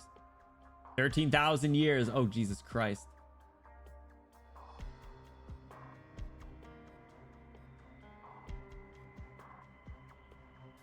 I don't know if I warned you, but there's another story note after this. What? Oh my God. No. All right, let's keep going. Keep only my emotions and original memories. Let me die as Trevor Friston, even if I can only die as a replica. I understand your decision, but this process will take a lot of time, and you will gradually slide into despair in the process. This is too cruel a fate for you. I wish to face the skies that were once free, but not as a lofty judge in an ivory tower, nor as a ghost. At least, let me face the remorse and guilt I have as a person from sending my compatriots to their doom with my own hands. Let me, at the very least, see, from a purist perspective, how you will face the future. To think of that sky, this is my final wish. So does bro just get uploaded into the Friston robot? You don't have to blame yourself like that. This is closer to redemption than continuing to be tormented for eternity. Thank you. You might call this arrogance, but I must say this nonetheless. The weight of life, the weight of civilization, you can't possibly even begin to imagine how heavy it is right now. No one has the capability to decide for others what the value of their lives are. This belongs to the past, and so I will not go too deep into it. But please remember this, Dr. Benny Bloom. This will sooner or later become a multiple choice question about the present and will be extremely important to you. The weight of life, the weight of civilization, you can't possibly even begin to imagine how heavy it is right now. No one has the capability to decide for others what the value of their lives are.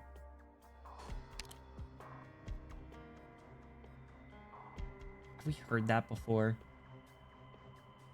Those bars seem familiar. But presently, I'll say this again. Thank you. This is the final thing I can say. Go, Calcit. I have already granted all privileges. Let me meet my end as a person. I respect your decision. Please wait just a moment. Calcit, is there no other choice? Doctor. The doctor that knows nothing. Damn, I just got John's note. I don't know how much you know, how much Calcit has told you. But now, before I lose all this data, let me answer your questions. Kristen also asked me innumerable questions, and I answered them all. And if it was necessary, I even showed her the answers. After witnessing everything with her own eyes, she did not lose herself. Her ideals did not even waver the slightest, and she did not see her own existence as inferior thereafter. I failed. Would you lose?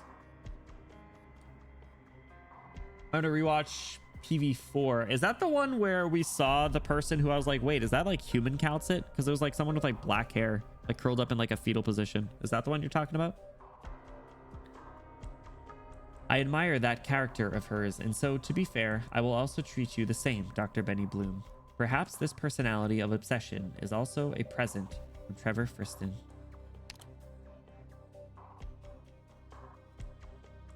Of course this is the question. Of course this is the question. This is always the question. Who is Priestess? And what is Originium? The little like sound effect. Whoa! These two questions are not as different as you might imagine. Originium. Not the laugh. Shoot, even the name on site. Good. Honestly, thank you. I didn't realize that was what you were doing at first. Even if you lost your thank you for that. Even if you've lost your memories, even if you've just learned it far exceeds the categories of the infected, catastrophes, or arts, you are still keenly aware how important Originium is. That is the way to go. Calcit knows some answers, but I think she won't be able to tell you. Priestess will not allow her to. This restriction is carved into the depths of her original consciousness, and even death will not free her from those shackles. So, should I really tell you the answer? Perhaps Calcit is afraid that the truth might loosen your memories and turn the tables on your hard-earned developments. Though, I believe you have already done some preparations on your end. I can give you the answer, but not in its entirety. I don't even know what your past was like. My birth and isolation from the outside world happened far earlier than you think. Originium was just one out of the many innumerable answers. Originium means unification.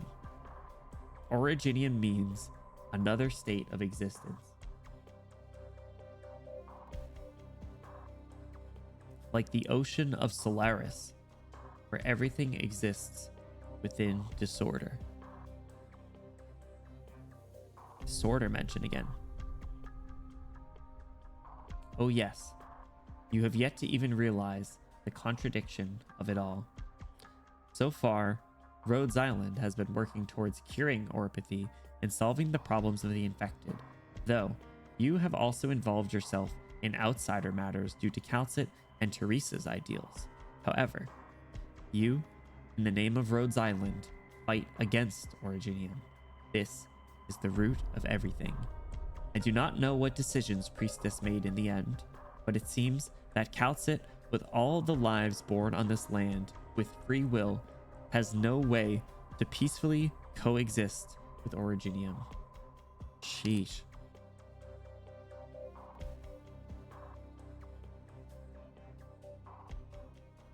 Remember what you know in chapter 14? Ooh. Ben, what's up? Welcome back. How you doing? Surprised your voice is recovered already? Yeah, no big deal. We up. 10 hours? Nothing. Could do that again right now. I won't. Never will again, but I could. Just kidding. Probably won't. Unless it calls for it.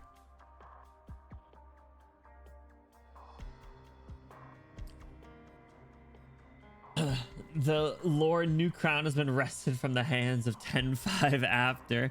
Oh my god. That one was crazy. That was so much to take in. Originium can benefit humanity, but can also destroy everything. just like the frenzied creatures in the ocean and the endlessly expanding rift in the north. Oh man, I'm really interested in the northern stuff now. Priestess is the starting point of that madness, and you were once extremely close to her. Huh? I was? Are you kidding me? Oh shit, I didn't mean to double click. So we can cure oropathy. What does Originium have to do with me? Then what can I do next? Low-key, I actually really do like the middle option. What does Originium have to do with me? So we can cure oropathy is an interesting one. Doctor reflexively shouted. I'm incapable of guiding your next steps. Strictly speaking, I mean, I think he would have said this either way. Strictly speaking, Originium, in just its current form, it has already exceeded my understanding of it. Oropathy is not something that was carefully planned and produced. In your current situation, curing it is difficult, but there may be other ways you can stop or use it. Your past with Priestess seems to be Calcit's greatest taboo. True. And I don't even have the full picture. According to my hypotheses, your appearance, participation, and amnesia, they are not without purpose. You have to find your own answers. Don't blame me for being so cryptic with my words, but sooner or later, when you face the truth of the past, you will understand Calcit's thoughtful intentions. This kind of frustrates me a little bit because we got memories of the past with chapter 14, and then they just and time moved past them, or time has moved past, and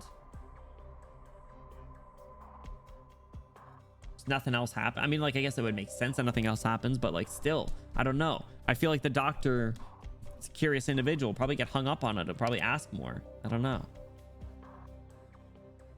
Right, that's what I'm saying. It's post chapter 14, right?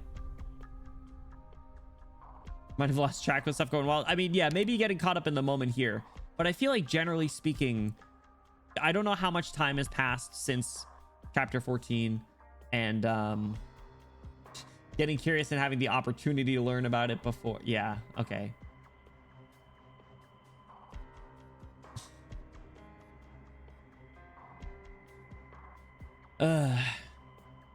Amnesia can forget stuff. I mean, stay patient. Stay true to yourself. Doctor, Calcit, you've already taken a huge step forward, but turn your head and look at what we faced. Victoria, Columbia, the infected are still being discriminated against, and the flames of war might just spark in any place on Terra at any time. We still have much more to do. There will be more and more layers of crises in the future, and the current situation will become even more worrisome. Right. We'll fight together, right? You're the commander of Rhodes Island, the doctor Amia trusts. We will find a way. I'm delighted to have met you both in my final moments. I can already feel some data slipping away. I might even forget our conversation in just a few seconds. Having lost the support of your database, your emotional module will once again re-experience the loneliness of the past dozen millennia. No one knows what the consequences will be to compress all those years of emotion into just a few minutes. I will destroy this bunker before the energy is depleted. You will need to escape in time. Thank you both. Drowsy. Mood. Calcit, can I call you AMA 10 from now on? Yeah, we'll discuss that when we get back, right?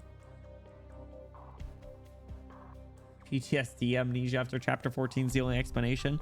Yeah, how are they gonna fix this? Unnatural sound. How can I come up with an unnatural sound?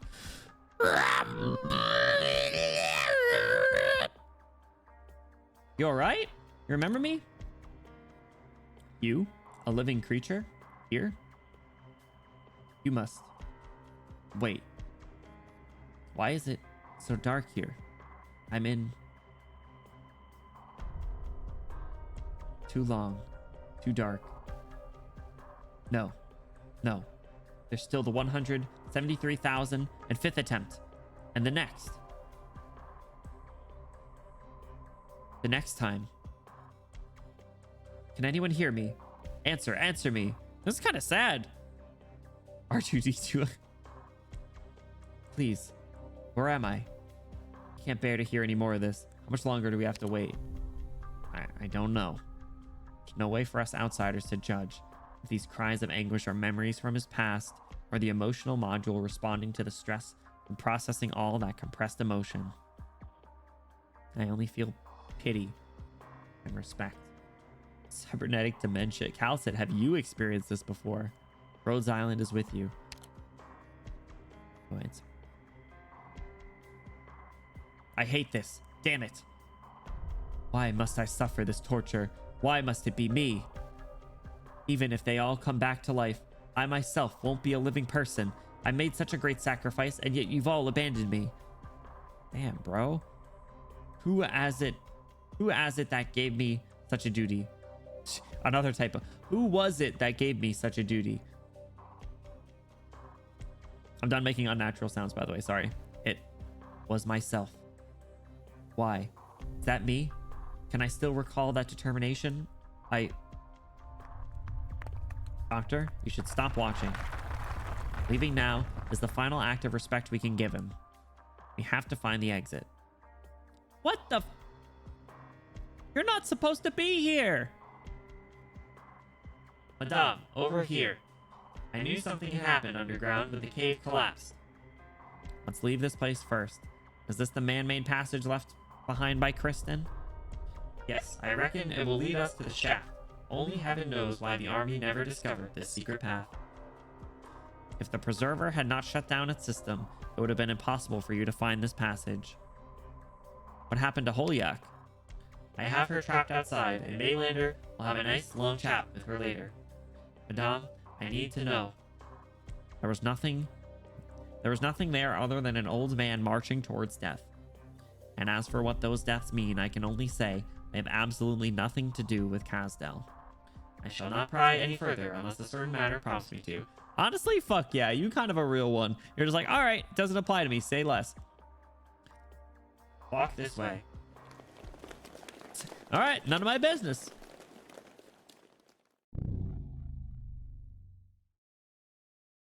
I am Trevor Friston. What has happened? What have I become? Who turned off the lights? I should report that punk to the...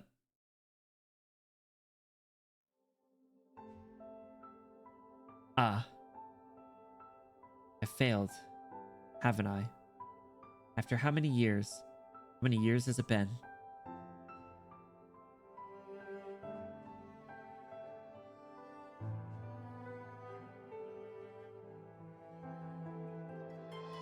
Way above my paycheck. That damn tin can. At least he hasn't decided to drain my blood dry yet. Where am I? Who are you? What are you? What are you talking about? Why do you have a tail and feathers on your head? It's not an accessory or a weird fashion trend either. Just what sort of place am I in? These are sarcophagi, hundreds of thousands of them. Kristen, oh Kristen, so this is the god you spoke of. Pretty different from what I imagined. He looks very sleek. Greetings. If this is indeed the courtyard full of oracles, destination of charity, can you install in me wings from the blood of the Kukulkan? Can you show me their wind and thunder, the glory of soaring in the skies, their magnificent forms? I come to you bringing 451 years of obsession from the Kukulkan people only for your approval and your answer. So that's how it is.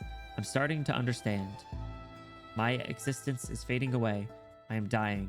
Well, this sure sounds like something a bastard like me would do.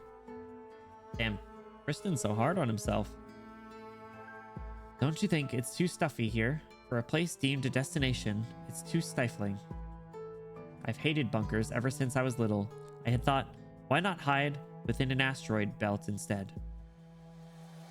What will I become? My knowledge, my desires, will they disappear into thin air as I gain power? If you would be willing to speak in a language I understand, God. Well, I have no idea what kind of creature you are.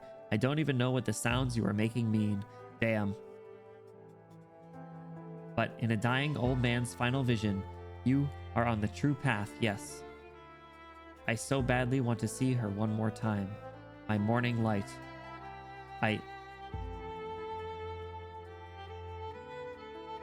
Bro's just making little robot noises and she's making weird bird noises. An icy wind blows over Holiak's what? Holiak's what? An icy wind blows over Holiak's without traces of any dust. In the blink of an eye, she finds herself in the wilderness. But her ass. A hallucination? Arts? What kind of originium arts is this? This is how that crazy god has given her his answer? Holiak looks around in all directions and does not find anything matching what she had in mind. She only sees a pair of father and daughter playing by the water, and the girl sporting long and familiar locks of pale gold.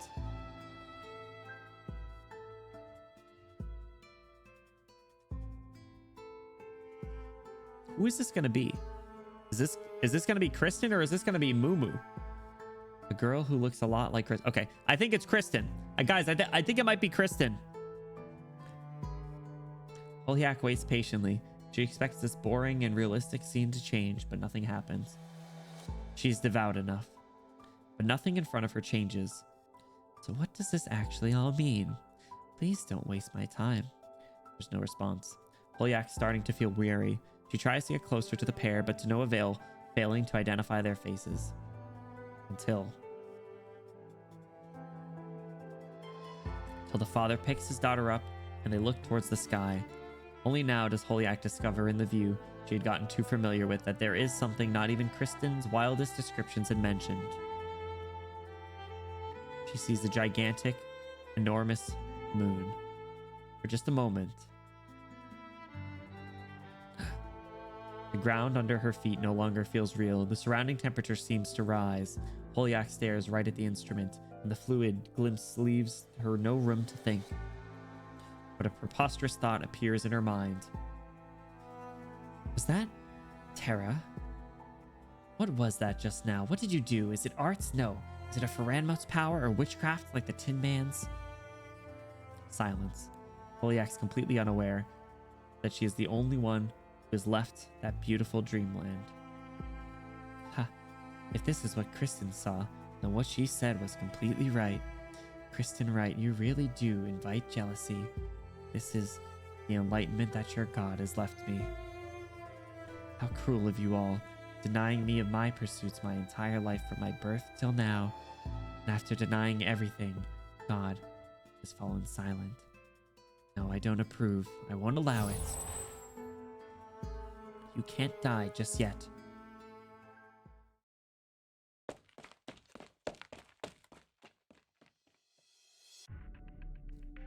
She's gonna pull him out of there?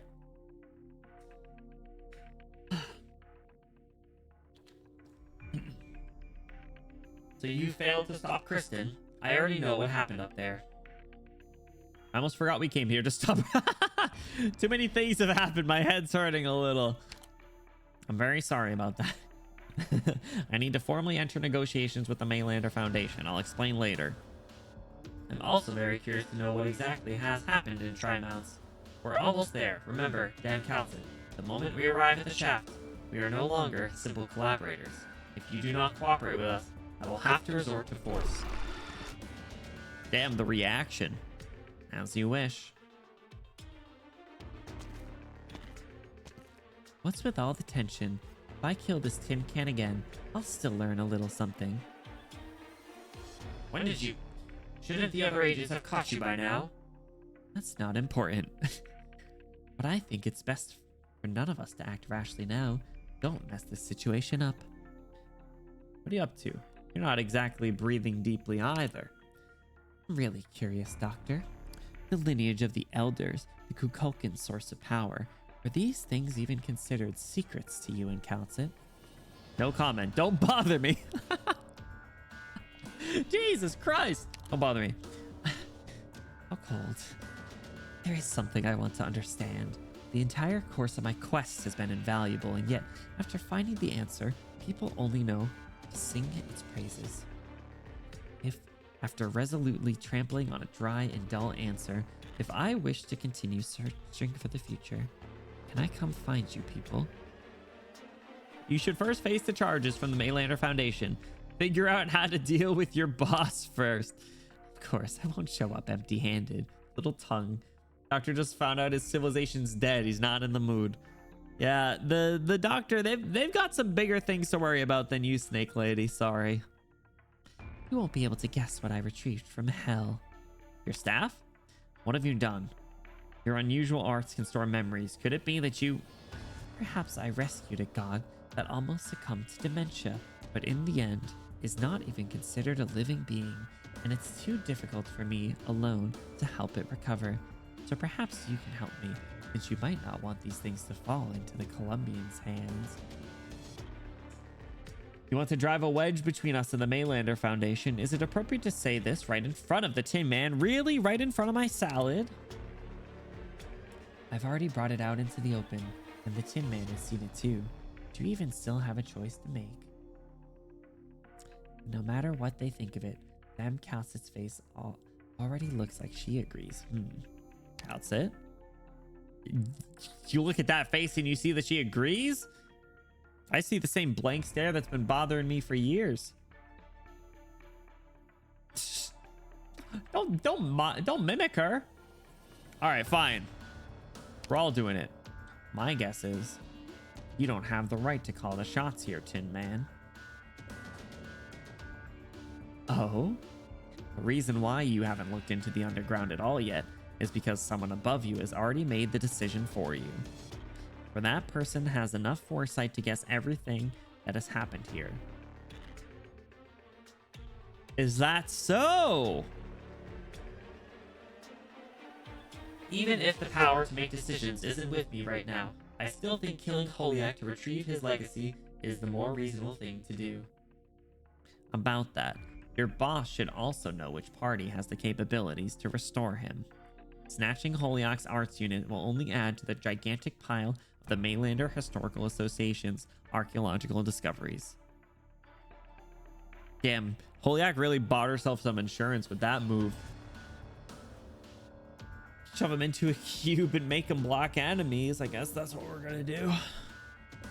That one will not allow Maylander to act against Rhodes Island. Your coercing efforts also fall flat, Holiak. You can only hand it over to me, or I will hand you over to the Tin Man. Everyone hitting with the ... Such a horrid, oppressive feeling. So, you've even been keeping this strange thing by your side. It's meaningless to fight here, so let's all return to Tri-Mounts first. After that, we can negotiate in the open. It's right in front of us. We can go up from here.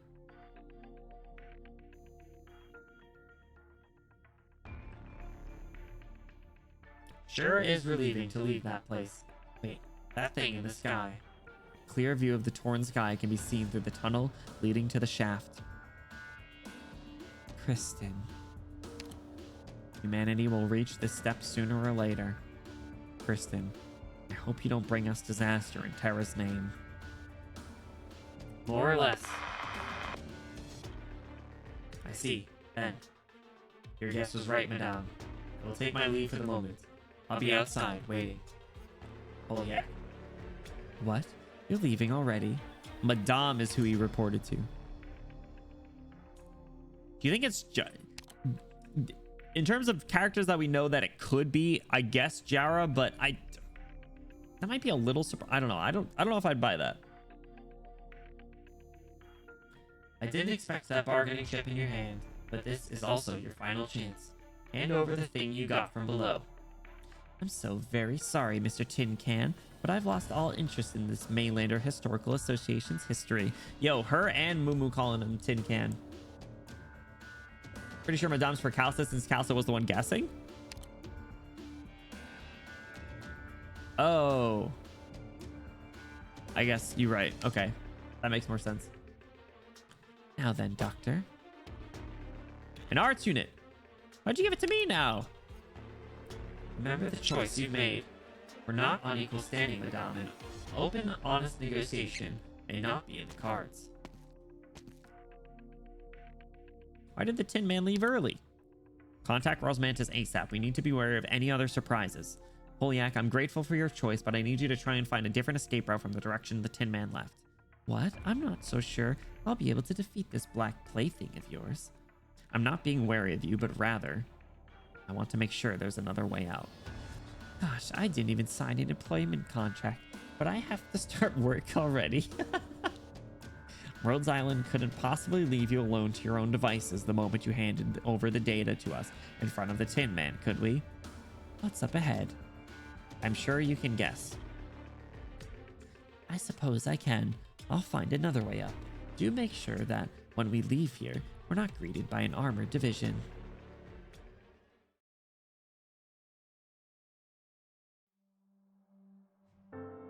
Quiet. The aftermath of those unfathomable energy waves tearing through the skies, the facility that should be full of scientists, soldiers, and workers is now completely empty. You and Calcit travel between these structures without exchanging a single word. There's so much information to go through and so much history. Perhaps only after seeing the smiles of Ifrit and Rosmantis and hearing some firm words from Sari again, do you only feel at ease. But a discomforting feeling lingers in your mind. Light flashes across the edges of your peripheral vision. Wait, Calcit. What is this on the screens?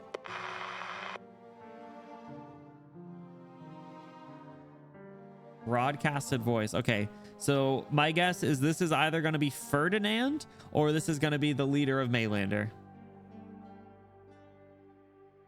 Nice to meet you two, Doctor of Rhodes Island, Dam Calcit. You've taken over this facility.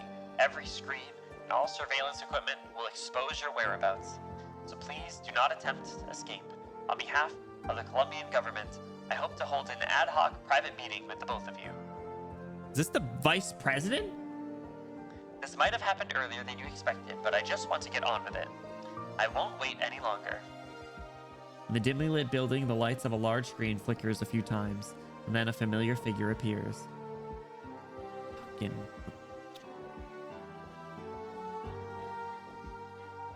The second in command of the fledgling county's leader is in no hurry to speak. He only faces you with that iconic smile of his. Fledgling country? It is the fucking bird. You start wondering. You feel some kind of pressure. Soon after, you cannot help yourself from turning your attention onto the pet, perched on his shoulder all along. You sneak a glance at Calcit. There's an obvious, somewhat gloomy expression on her face.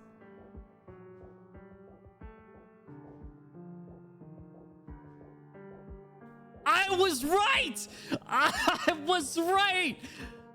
I plucked that out of nowhere!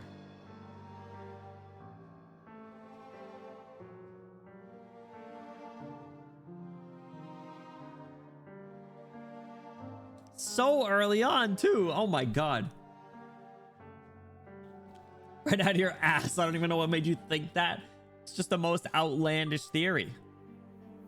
Yo, I'm pretty sure they're standing in the same exact position as when they were standing on the ship looking out at the sunset in that CG. Someone do a side-by-side.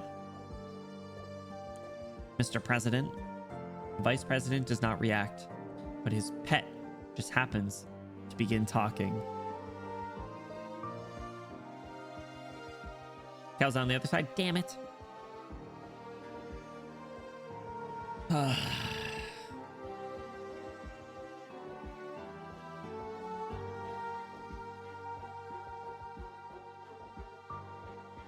don't know why I'm surprised. Actually, I'm not surprised. I picked this, but I mean, like, low-key, I am kind of surprised. I mean, we have people like Emperor, right? So, I guess speaking of...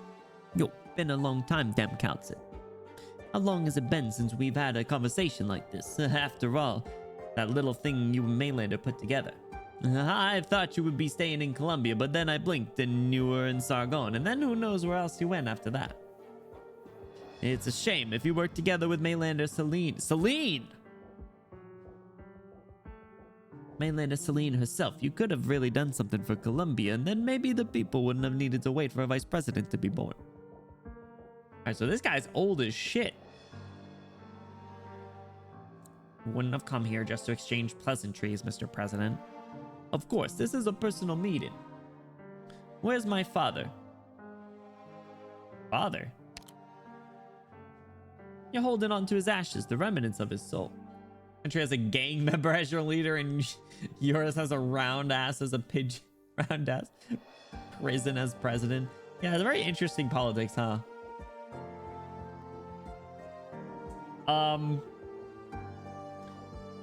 Who's your father? Let me touch him. I never got to meet him, but he's the last thing in this world that has any relation to me. There's also PRT. What the fuck? There's also PRTS, your PRTS. We come from the same roots, but now we're drifting apart. I had some words for him. He's gone. Was it,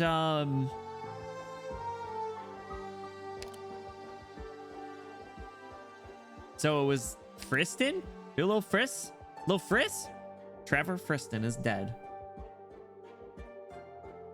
He's pinned his hopes on this land, a world that had absolutely nothing to do with his lonely self. Yes. If that's his will, then you had better leave. I respect his feelings. You'll be able to fix his shattered self faster than the Maylander Historical Association can. But remember this. We will collate our wills and we will seize the truth of everything. Columbia will become the sword and shield of terror just as he wished. This is the best condolence that I, President of Columbia Mark Max, can offer to a dying era.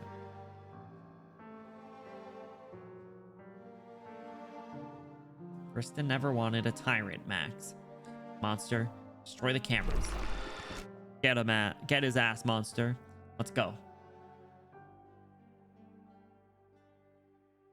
I mean, it was a big enough like curveball that freaking he's the president, but he's the son of Friston's crazy. My phone's gonna die.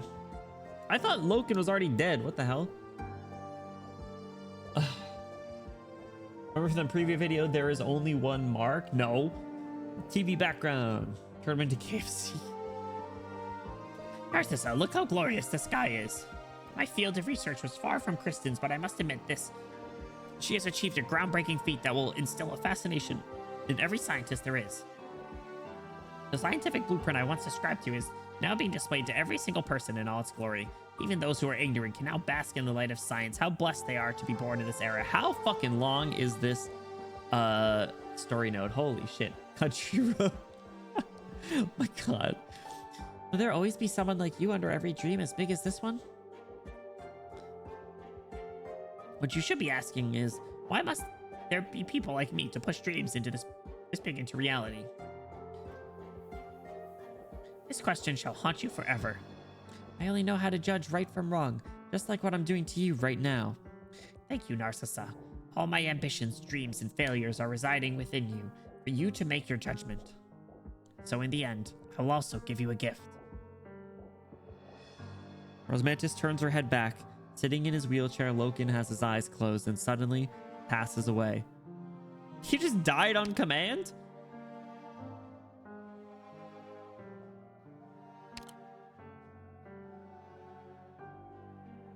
Well,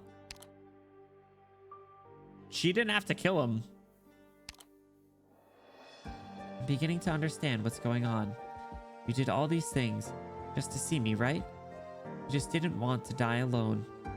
You want to be remembered by me and live on within me. But no, I came here just to watch you die. Oh! Rosmantis takes out her diary from her pocket and writes a line in it. The criminal Loken Williams received the trial he deserved. She stares at the line for a while before putting the diary away. Rip Bozo. And now, I've forgotten you. Oh, dude, get absolutely spit on. Dude just died and just got fucking spat on. Yeah. Yeah. Get his ass. Get his ass. Dude's chat just perished. He just fucking kicked it. Nope. Obligatory 1984 loser ass bitch baby. Talk to him.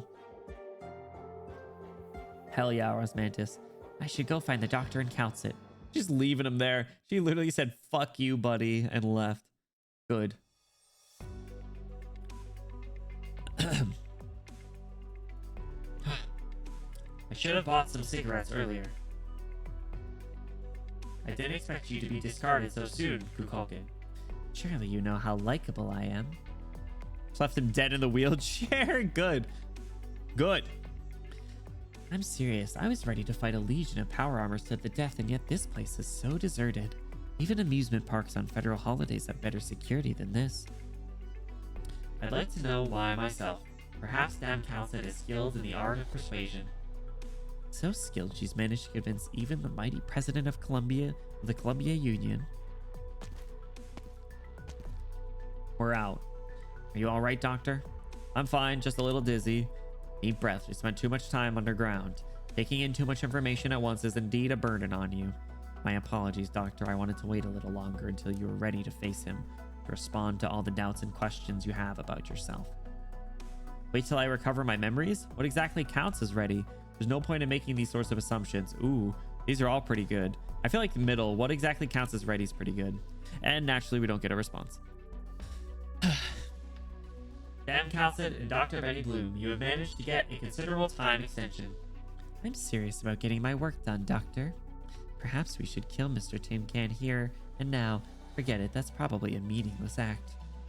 The President has rescinded the order, which honestly came as a surprise to me. Madame, fix whatever Holyak has handed over to you, even though I have no idea what it is or the scope of the damage. Mr. President has given you time. I don't know how long. When your time is up, you will definitely retrieve what was lost. Is this a deal? I suppose. After all, you have abided by our previous agreement, and have indeed helped us a lot the past few days. So in return, you can leave Trimount safely and return to your landship. As for the doctor, you have already spent 3 days with the Colombian Bureau of Alcohol, Tobacco, Art Students, and Originium. I don't think Rose Island would want an updated criminal record. As for Holyak, for the time being, I'll only ask this. Is she currently a collaborator of Rhodes Island's?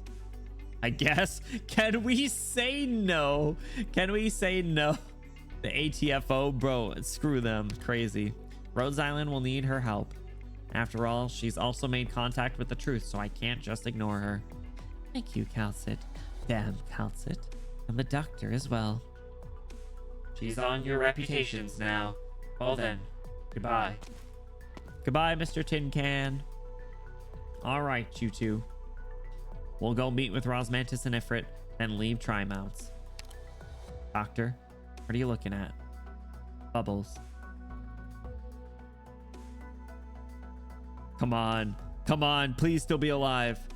You suddenly notice that despite the considerable night breeze present, the mud in front of you holds a tiny pool of bubbles yet to evaporate. Good. Sporadic bubbles meander forward like a series of extremely light footsteps.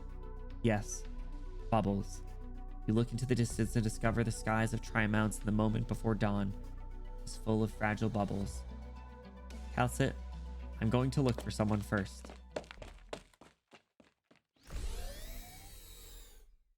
Whoa. They're completely underwater? Wine Lab Headquarters Building, Vivarium. You feel as if you've just entered the bottom of a lake. There's no one, only a dense light blue and the soft sound of water. A huge glass ring divides the entire space in two. Other than the narrow corridor on the outside, the rest of the vivarium has been entirely flooded like a lake. All the land plants are swaying as if they belonged in the water. You recall the vitality of your last visit here, but right now, you can only hear their weak breathing.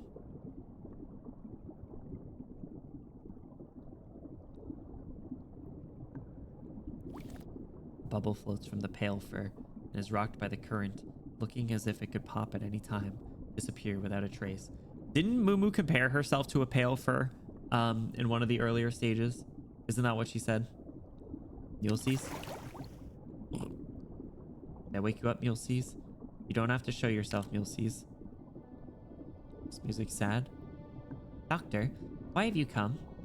I'm not here to take you to task. Your arts are going to turn Trimounts into the capital, the capital of bubbles. Like, didn't expect you to see that. I was such a sorry sight, huh? Yes, I failed. Doctor, you didn't get into the Galleria Stellaria. Sorry, Doctor, you didn't get into the Galleria Stellaria, but I also got shut out. I even almost killed Saria, and the only thing I managed to do was try to save a handful of people. I already know what happened up there, so you don't have to say any more. Do we, though? You're weak, Mulesies. Don't speak anymore. Like, I pumped out all the water from my body and expected myself to evaporate. But I only had a short and shallow sleep and didn't even get to finish my dream. I can't even kill myself. Like, before you came in, I think I was leaving the orphanage in Trenton with a kid version of myself. I think I saw a Mulesies crouching next to a pale fir tree, tidying up the graves of my parents and my kin that I never met. I wanted to reach out and pat her on the shoulder. I think I met a Mulesies who had just left Sammy. Her hair was wet from the morning mist, and like she wasn't even holding her usual parasol. And it was so cold. Her neck was tucked in, and her head drooping. I've never seen myself so dispirited. Were your people living in the forest of Sammy? You saw other elves? Yep. When Rhine Lab began their scientific investigation section and started the Sammy exploration project, their footprints made it all the way to the ice fields in the remote north. I made a private request to Maggie. Maggie? When Maggie contacted me, this place had just been built. This tiny vivarium that shouldn't even exist on Terra is an elvish garden. I found them following the coordinates Maggie sent me.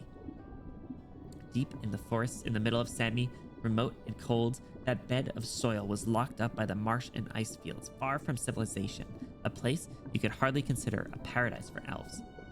I saw a tree towering over the woodland, no different from what the other people of Sammy live and revere, but after just a few steps forward, I saw the true home of nearly 100 elves. An endless hollow beneath the tree, its thick branches entangling with one another, an ecosphere woven into the roots as if it was encased in amber. To think there was such a settlement for elves on Terra. You want to persuade them to leave? Were they unwilling to leave their homes? Like, I don't know, Doctor. I couldn't even ask them a question like that. They were not hostile to me, but I had no way of integrating into their society, not because of my metropolitan fit, but because there was something natural separating us. How is she still so funny? We look similar and face the same struggle. We're clearly alike, and yet we're also so complete strangers to one another. We also had no way of understanding or communicating with each other, like two waves on completely different frequencies. Doctor, I walked so far and finally found a tiny patch of forest in the endless ice fields of Sammy. But I'm not a leaf from a tree. I'm just a drop of water. Man. Someone who doesn't belong anywhere. That's not true. She belongs with me. The elf leans against the pale fir, her hair moving with the topmost branches of the tree to the current. You can't make out her expression. But you still wanted to move the vivarium into the Galleria Stellaria, but you still wanted to follow Kristen beyond the star pod. I needed to hold on to something. But Kristen abandoned me, abandoned everyone in the so-called future that she left for us. Kristen disbanded the components control section, and Saria was thrown out of the Galleria into deep space and almost turned herself into dust. The possibility I was pursuing has also been proven impossible. Dorothy got herself into trouble because of the stuff at Site 359. Ferdinand thrown himself into the army. I don't even know where he is. And Parvis, that old goat, seems to have died too. I can only reminisce about things that have already turned into bubbles. To me, they were once as precious as fresh air, with hardly any originium dust. They kept me from being so lonely.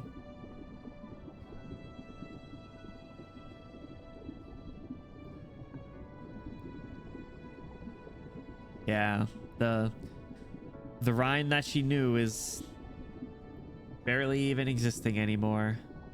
Doctor, if I was destined to always be alone, and if discovering and resisting this thing called fate still only leaves me all alone, does that mean I'll never be able to rid myself of it?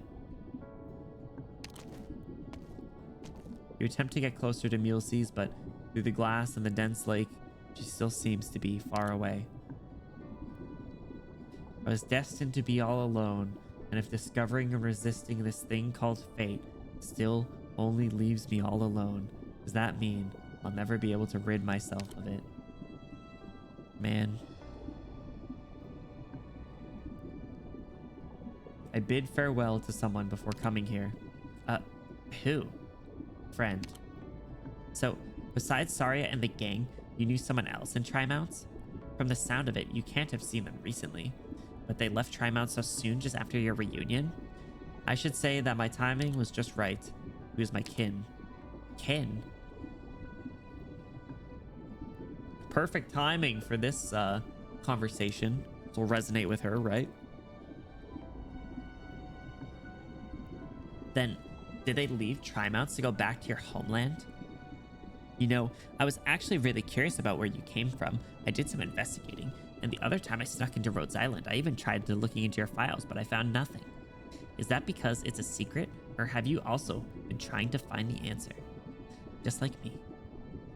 What do you think? Like, I want to know, when you met your kin, do you still remember what you were feeling then? Did you recognize each other easily? Could you understand each other? Could you provide comfort for each other's suffering? I never thought he'd exist. He never thought I'd exist. Never thought he'd exist. I was unprepared. I understood some of his answers, but my bewilderment only grew. In the end, I only had enough time to see him off. Like, no wonder you look so exhausted, Doctor. Damn. You stop moving and Mulesys looks into your eyes through the glass across the still water. So, like, you also get lonely, Dr. Benny Bloom? Frequently, occasionally, frequently. Then, like, have you ever wavered in your resolve? Will you doubt the significance of certain things because of it? Rhodes Island, the operators and friends by your side, the people who you forgot but still have been searching for, and yourself. Doctor, this vivarium will shut down soon, so you should get out of here. You finally find the switch and the glass layer opens in response, but the lake without its banks does not pour out. Every drop of water held still by an invisible force. Like a bubble about to pop, the elf is about to escape into the leaves of the pale fir tree. You step into it. We're gonna drown?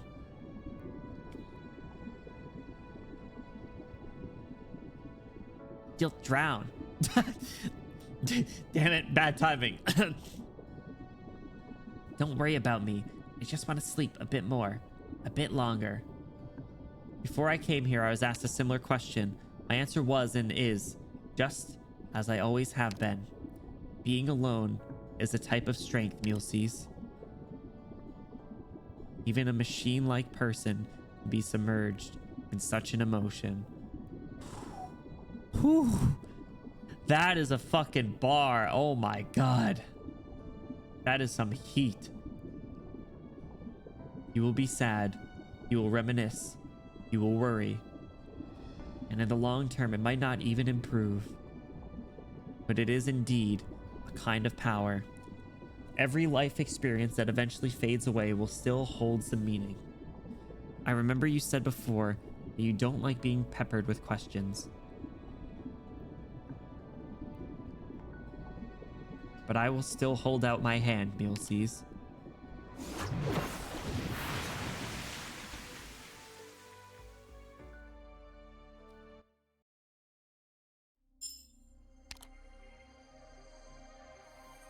How the fuck is there more? Oh my god. I'm not empty, I'm just lonely. Man. What the heck? Them really circling back and making that comparison is like half the length. That's still a ton. Oh my god. It's already midnight. Always more. Ugh. Doctors washed in moo water. All right. ST4.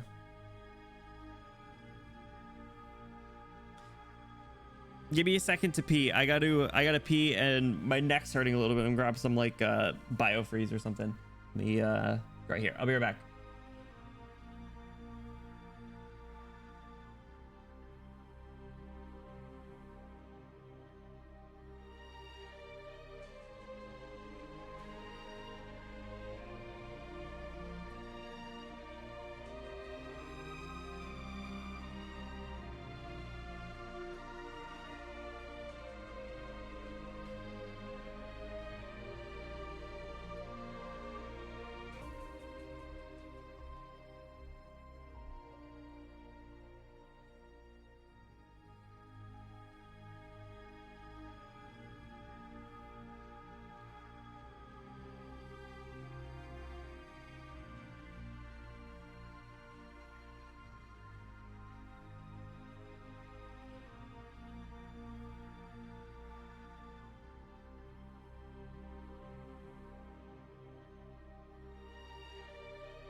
Okay, back.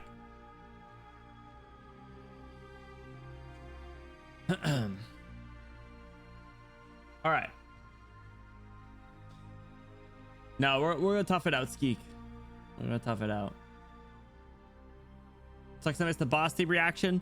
I think I was just kind of basking in it. Stat boost. I really liked the little like countdown stuff. Yeah, I don't like how they pull lore out. It's crazy. We'll have to. We can do like an additional lore wrap up. I don't think I'm doing anything else besides giving my like final thoughts after this tonight. I'll probably. I mean, look, I'll call a spade a spade. Mumu's my favorite character throughout this entire arc. 100%. Not only was she like fun and silly, but continued to progress the plot and was involved the entire time. But she also had like such an incredible story herself that really got fleshed out throughout this. That's the only one I'm doing right now. That's the only one we're doing right now. My plan was to go character by character. So, all right. Door to the future. The only certain thing is that we must keep moving forward. Yeah, we'll do a full debrief after. Like I said, I want to go like character by character if possible. What is this jail cell? Oh shit, you're alive. Rhodes Island only moves forward. Exactly. That was a bar. Man, there are so many good just like one-liners in this story. It's crazy. They both in jail? What did... Damn! Are we still booing him? Honestly, my first impression wasn't even to boo him. I was surprised by that sniper. Man, Lone Trail Ferdinand's a totally different bro. Chose to believe that one was for Blake. Yeah, we don't like Blake. They are in jail together, but they're roommates. Yo, do you think they're gonna... Heard the prisons in Max DC have regulations banning any sharp objects, including pens. You're breaking the rules. They don't allow sunglasses either, Blake. I told you not to bother me when we got thrown in here together. I have important work that needs doing, and you've had a stellar record the past few days, so I hope you can keep it up. Damn it, I used up all the draft paper. Wait, I can still write in the back. Blake, help me out and ask the warden for some more. Columbian Academia will thank you for your contribution. What the hell are you doing? There's no way you think we'll get to live, Ferdinand. Colombian law has never been lenient, so you can't just quietly wait for the end to come. If you want to keep busy, why not think about your last meal? You've wasted 2 minutes of my time, Blake. I love that. Fuck. Did I really just say that? I like how he is still so protective of his time like that from the very beginning, that he's been like, I only have a few minutes. Crazy how opinions on Ferdinand's 180 so hard after he told the military to blow smoke up their ass and stop distracting him from the data. Dude, I mean, literally, like if you Dorothy's vision, Ferdinand, piece of shit. Lone Trail Ferdinand, a good side character. I hate it. Soap's bolted on the wall. Wait, was it really? I didn't notice. I'm laughing at you, Blake. Oof. Cook his ass. Which step was I at? Planning out your last meal. You think you're so funny, huh? You have no idea just how significant my work is. Over the next century, any researcher arrogantly trying to step into the field of high-energy physics in vain will have to engrave my theories into their mind. They will praise my name, regard me as a king, as a prophet. Death? So what if I die? Just you wait, Kristen. You think you're so amazing? It's Ferdinand Clooney who brought the truth back down to the ground, you idiot. Honestly, I'm not gonna lie, it was kind of a good call by him to do that. Based on all of the based on what ended up happening with Kristen, low-key, not a bad idea. But in the same vein, it's also the same as like when there's like protests or not there's like riots or like big things and people will like loot stores and steal stuff. That's the equivalent of that. Single-handedly contributed more to science in that half hour than Kristen ever did, all because he's sharing it. Oh, is JJ gonna get him out? Glad to see you so hale and healthy, sir. Of course, it's all thanks to you. A few days ago, I heard some terrible rumors about Trimount, but that's all in the past. I'm grateful that our Columbia has so many outstanding law enforcement personnel just like you. I hear you're about to be promoted even. Being a state attorney will bring out the best in you. It's honestly nothing compared to your business. Rhine Lab has expanded its technological advancements and purchased more than a dozen labs in various fields. I used to not care about financial news at all. But now, with a friend like you, Justin Jr., I have to do more than just stare at these cast iron railings in a daze like I did before. I'll give you some stock tips. I'm glad to see you taking fate into your own hands. Is that called insider trading, Mr. Justin Jr.? But I did come here on proper business this time. Those two, I've already got the orders from above. Go ahead, Justin Jr. Just as before, it's nice to be working with you. He's getting them both out? Likewise. I have one more question. Which one did you want out? Just like before, madmen and freaks. She's good. Nasty? Like, you're here, Nasty? An interim meeting notice sent out by the already dissolved components control section. It's only been 2 weeks. They've already reorganized Rhine Lab. Like, it's not just Rhine Lab, Volvor, Kaczynski, and Beach Brella too. Top tech companies in the city have all received notices and sent their representatives here. Like, who do you think organized this meeting? We'll know in just a moment. Don't lean your head towards me. I don't want my shoulders to get wet. She's so mean. Nasty wrinkles her brow slightly, and the dead branch-like device around her waist suddenly extends. The moment it touches Mulesys, the other party disappears from sight as if a bubble just popped. She popped her! She popped her! Oh my god, that's fucked up. Seems like you've recovered quickly enough to have the strength for this little trick of yours, Mulesys. Dehydration isn't a serious thing to me, and it's not difficult to treat it either. I mean your mental state. I thought you would be at a complete collapse hiding in a forest to cry. Man, you're mean! That's just mean. That's fucking rude. The engineer stereotype? Absolutely. Absolutely. The fact she's a banshee makes it even better, too. A friend talked me through it, told me every life experience that eventually fades away will still hold some meaning. She called me a friend. You're still as emotional as ever, needing others to soothe you. No, Nasty, I just calmed down and figured out something I had overlooked before. The person appearing here at your side right now is, of course, the director of Rhine Lab Ecological Section, the youngest and leading authority on ecology in Rhine Lab. That means Kristen passed on to me the biological data from the Galleria Stellaria Vivarium.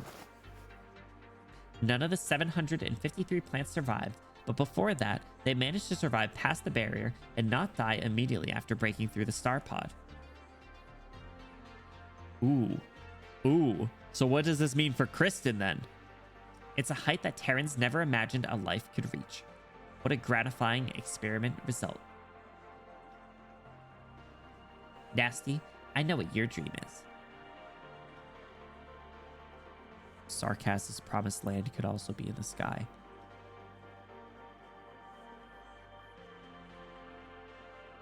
Like, you must have collected the data encompassing the entire duration of the Galleria's launch into the skies, right? Well, I was standing close enough that day. The fireworks from the energy sputtering everywhere very much resembled the sparks generated from the gears of the future turning. So, like, you're saying that's enough to propel yourself back into research on many more platforms that will be bigger and more stable? So, like, does it mean you've already begun? That was the rudimentary prototype of a city. No one ever said the nomadic cities could only crawl on the ground. Ooh. How are you gonna do that without all the freaking sarcophagus energy, bro? It's kind of noble, Ben, but at the same time, she's mean to Mumu, so I don't forgive her anymore. Sky Casdell. Watching PV4 after this changes so much. Man, what? Give me a TLDR. What they say? What's the bars? Because I know that was the one that had like a bunch of stuff in it, but remind me. Like, and me, I can fill the city up with life. So now our goals are aligned. To use your words, we're going the same way. Let's go. The meeting's about to start. Not that forced friendship from the only directors left. Actually, I mean, JJ's still there. Olivia Silence. Authentication complete. Please proceed. Saria. Authentication complete. Please proceed. Oh, so she did resign. Silence. Saria. They're on a date, guys. Look, they're holding hands. Just pretend they're holding hands. She's mean to everyone. That's just how she is, TM. Probably a lot less demanding with Sarkaz's witchcraft sport. You're right. You get logos involved too. Leave it to the post-mortem stream section. Not gonna say anything. Silence and Saria walk through the long corridor one after another, neither of them speaking a word, both of them enveloped in quietude. They stop at the door of the conference room. Saria, ask anything you have on your mind. Are you really ready? I thought you would have already thought this through while you were recovering. He did say, yeah, he said Olivia Silence, okay. Science exists to transform society. This, I don't doubt one bit. Likewise, I can also confirm the significance of Control's actions. There is no researcher that hasn't been stunned by the tear in the sky. But the real question we actually face is, what's now? There's a rip in the sky, and the truth has emerged before everyone's eyes. There is no reason to ignore its existence, but even if we all raise our heads, it doesn't mean the problems under our feet will simply disappear. And science, once the current understanding of something has been toppled, the pace of progress will not be suspended, but accelerated. Countless constructions have been declared failures, while new fantasies have emerged, but scientists will eagerly tear down every cloud in the sky, and the ordinary people busy living their lives will be soaked by rain the entire time. This is how reality is, and we can only accept it. It is inevitable to make sacrifices in the pursuit of dreams. We've heard enough phrases like these. There is no reality impossible to change, and no sacrifice justifiable. If most people can be compelled to choose between dreams or reality, then I must become the bridge between the two. Ethical reviews, capital supervision, project evaluation. I will tighten the reins of order.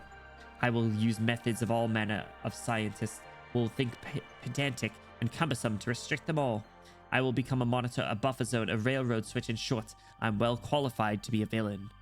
I will see to it science becomes a clear, incisive look at every one of us. God damn.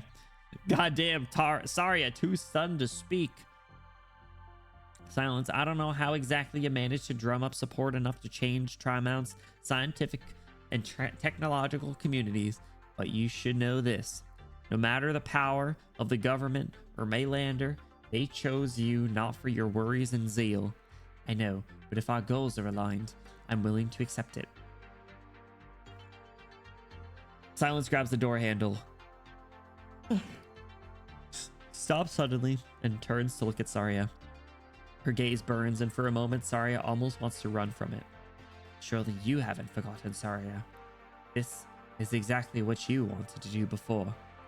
If you're hesitant, if you've given up, then I will do it. Dozens of eyes focus on her. To be honest, such a feeling of being noticed by everyone is not so pleasant to experience. And that's why they call her Silence the Paradigmatic. And thus, an altar was born. EBH, post-mortem plus see you soon probably fits one stream. Definitely if you started at 7 that day.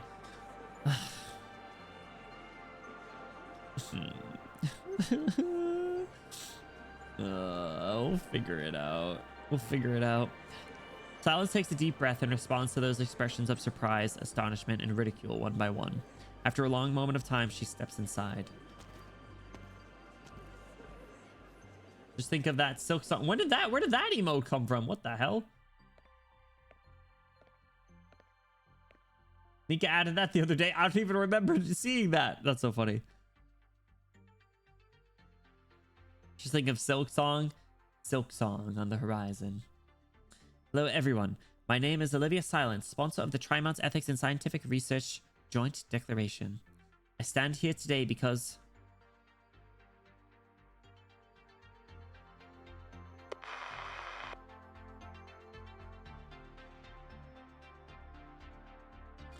Thank you, Mr. Chairman. No. Back then, I merely provided Miss Penny with an audition opportunity in Rankwood. It truly is nothing compared to the help you provided us this time. Yes, that girl is most probably just about to drown in the drool of various company representatives. I do hope she will be able to handle that situation. After all, this will be the new normal for her future. Such worries are indeed superfluous. These youth are indeed not lacking in courage, and they always run so fast. All we can do is accompany them on their journey. I had them this morning because probably got it's so funny. I caught me off guard. Arknights maintenance on the 4th. That may take a while. That's tomorrow, right? Tomorrow? Yeah, we're not streaming tomorrow. Silk Song's Thursday and Friday. You're absolutely right. I've become an old lady who loves to worry. A golf game next month. Sorry, but I don't think I'll be able to join you this time. Yes, Mr. Chairman, I no longer have a reason to remain with Ryan Lab. And besides, I'm well past retirement age. This should be a long and extensive vacation. Hell yeah, let's go. This guy. I'm so sorry, Miss Jarrah, but I've gone the wrong way. Just ask the nearby residents. If we change direction now, we might still be able to make it to the nearest nomadic city for a pit stop. It's fine. Just continue driving this way. That would delay your itinerary. I just flipped through the geographical magazine in this car, and if we continue this way for 10 more kilometers, there should be a winery up ahead. Yo, she's reaching her wine aunt phase. Incredible.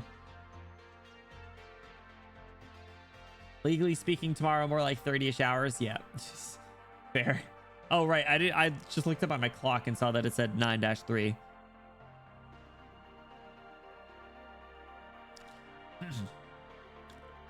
The magazine says the wines there have an exceptional texture. The winery insists on a limited supply to only specific distributors and for decades has refused to expand the scale of their vineyard. So I'm curious. People here have been so antsy lately over that Rhine Lab incident, so I thought you wanted to get out of Tremont ASAP. No one would give a retiree a hard time. Besides, just look at the wonderful scenery we have here. A wind blows from far away and Jara adjusts her glasses, lifting her gaze to the sky.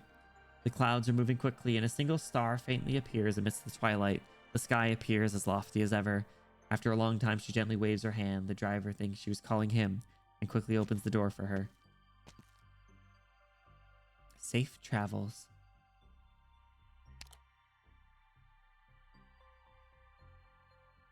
Damn.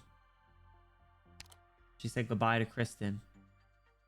We find out that Estesia's mom killed Jara for what Kristen did to the stars. They study because this is Arknights and they hate old women. Stop. Let the one old woman survive. Don't ask for a lot. Let's go.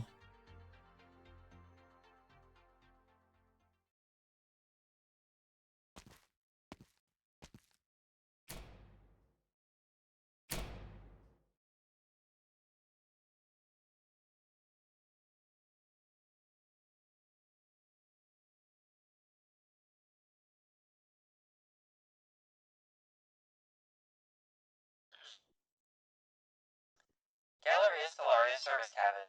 Shutting down.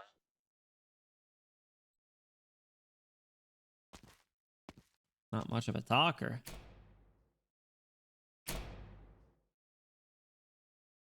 Galleria Stellaria observation bridge. Shutting down.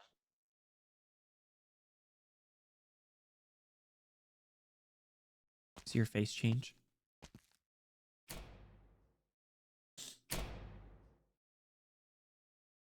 Galleria Stellaria vivarium. Shutting down.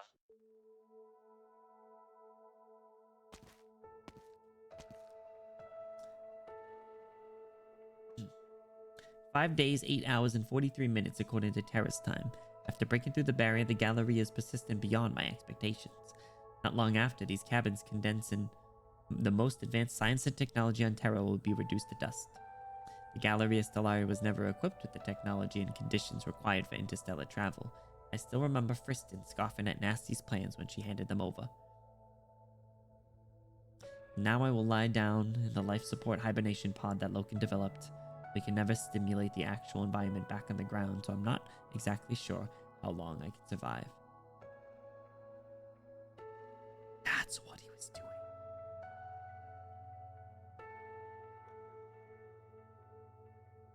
Shit.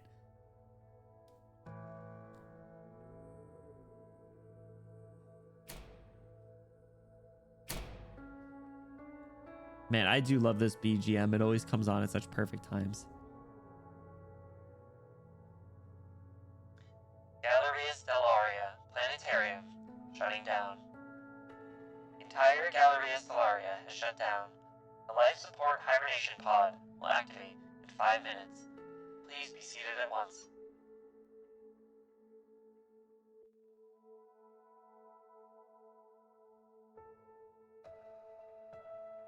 Nasty got humbled. Look at decades of progress in a short time. Well, I wonder if they use sarcophagus technology. Right?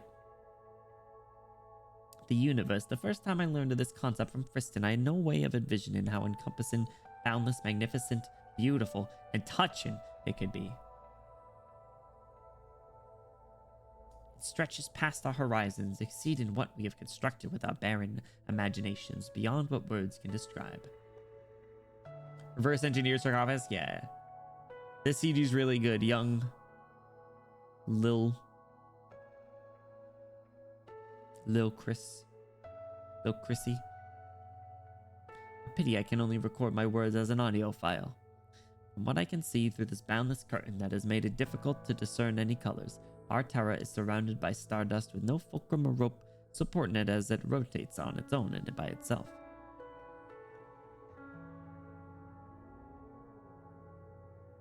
The stars blend into one another, and any measure of distance, size, or shape is meaningless. This universe is so deep that it makes you speechless. Wait, is this young? Or is this her now? I thought it started. She looks small, so I thought it was like young her, but I guess it's not. Yes, it's okay. Stars blend into one another, and any measurement of distance, size, or shape is meaningless. This universe is so deep that it makes you speechless and makes you feel a deep sense of awe. As I observe with just the naked eye, the stars look similar to Terra. These were once in our visions, mere decorations dotting in the night sky, but they share the same existence as us. Big clothes and hair, yeah. Exactly. Shakespeare, like I said before, she has stage presence, man. Perhaps life also exists on them, the same flames of love and hate, terrible disasters, grand plans and romance, as well as mundane struggles and persistence going on stage over and over again. Damn. Aliens. Aliens, am I right? Their history written by their creation and destruction of their civilizations with innumerable magnificent miracles, name that shine and bloated titles added onto the footnotes before they all return to dust. Do they know a universe exists, and are they our enemies or neighbors we can get along with?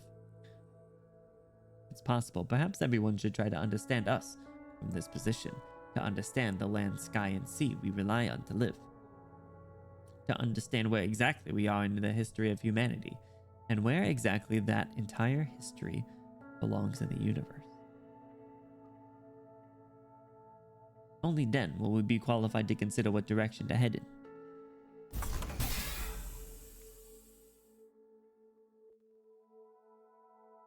The life support hibernation pod will close in 1 minute. Please be seated immediately. Repeat. The life support hibernation pod will close in 1 minute. Please be seated immediately. Pre-hibernation record. Vital signs are normal, emotions are relatively stable. It is truly gratifying to see that all the plants here are still alive. A pity that Mulces has no way to obtain these data.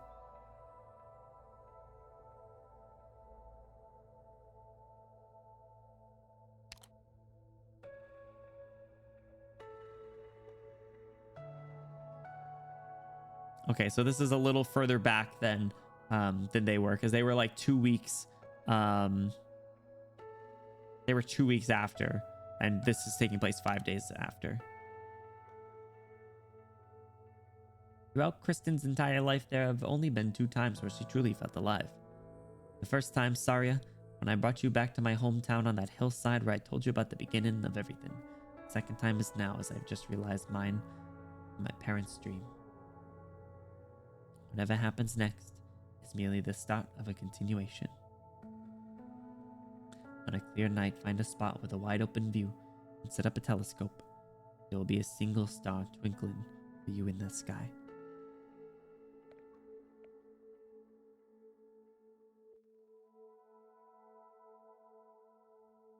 Till then, good night, Terra. Damn. Damn. Whew.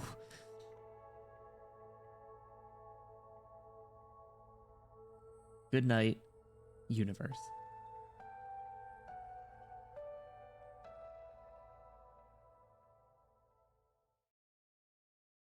If in a century or a millennium our descendants walk among the stars, the masses will sing her praises.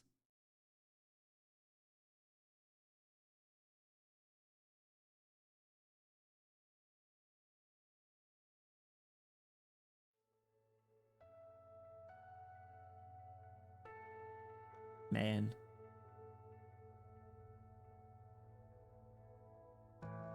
That being like what was said for her little boss description as well. Yeah, egotist, betrayer, seeker, loner, pioneer. Yeah, dude, the amount of times that they just list off words and like that is crazy. The 10% of plants left, yeah. Data sending distance got cut off as well. That makes sense. Maverick, what's up? Welcome in. peak scene. I can see why. Made me tear up a little, actually. You could probably even hear it in my voice. This game's only gotten me a few times. It's gotten me a few times, but the fact that this was one of them. Who are you? A guardian lacking any purpose, watching over kin, brothers and compatriots who will never wake up. What are these? Are these her, these are her questions to Friston? Life support devices far beyond what your comprehension. They do not rely on the originium that you are familiar with. The tens of thousands of years is enough to wear them down to nothing, and now they are merely coffins for the deceased, just like in the olden days. Why do you seem so close to humanity? In our darkest days, it was only human nature that let us avert a much more complete destruction, though this means nothing but endless torment for me. On one hand, this. On the other hand, Beagle with Ace's shield. What a range. Dude, yeah, it's... as they're good. They're good. They're good. I mean, what else? What else was there? Alina.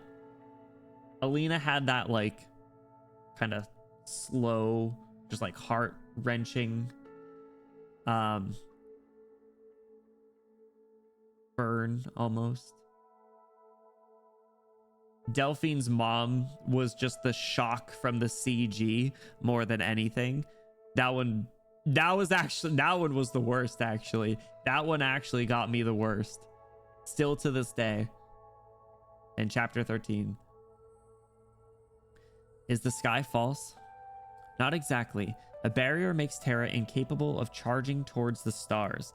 Light has been distorted accordingly, preventing people from ever understanding the true implications of their world. Only the stars are beyond any doubt. They exist. What does the universe look like? An interesting question. When any creature capable of capturing light turns its head up to the sky, it will be subdued by an endless ocean of stars. Anonymous, magnificent, beautiful. But in my eyes, the void merely means ruin and a chilling desolation. Are the stars just like Terra? No, Terra is rather small compared to them. Even stars, tens of millions of times larger than Terra, like star number 4, would completely disappear in the gigantic black hole of the Zobe Nebula, and the satellite arrays outside Talos can even manipulate the geographical properties of a planet like this. Why do the Sancta have halos and wings? What the heck?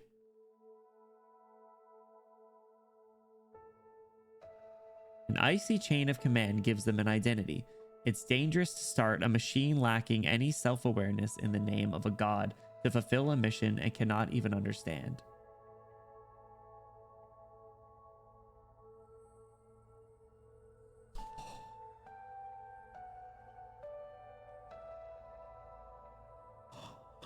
That's what that is? That's what that is? The thing... Oh my god. That makes so... Oh my god, that makes so much sense. That makes so much sense.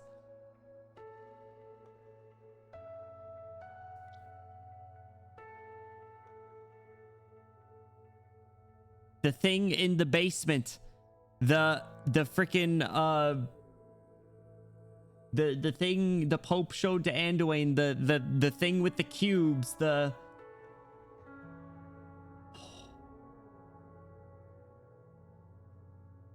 And do you remember the mission? The law.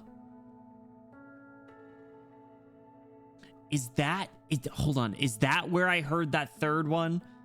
There was the Preserver, Kayla Arbor, and what was the third one? What was the third one? Celestial Folk. Was it that one? Was that what it was? Welcome in, Raiders. Welcome in. How's it going? No, wasn't that one? Okay, that makes sense. How the hell? Welcome in. Thanks so much for the raid. What's going on? How was your stream? What? What were you guys up to? Welcome in, welcome in. If you guys are new here, my name is Benny. We're silly pink hair prince boy on the internet. Currently wrapping up a very long Arknights story, but I hope you had an awesome stream. Welcome in, Peach. Peach, you is lost. Thank you so much for the follow. What's up? What's up? How's it going? Hell, how's it going? Welcome in. How are you doing? How's your stream? What are you guys up to? Elden Ring. Elden Ring's great. Elden Ring's great. I never beat it, but it's great. I hope you had an awesome time. What kind of character are you using in Elden Ring? And how far into it are you?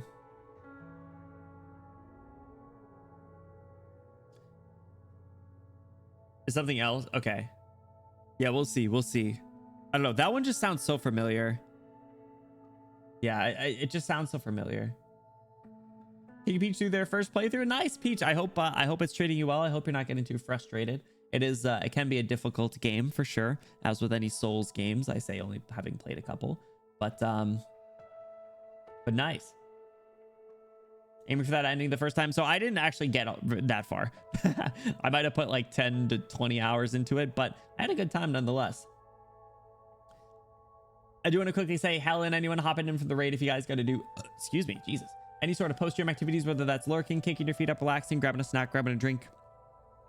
You take care of yourself. That is most important. We're getting into some like Arknights deep lore here.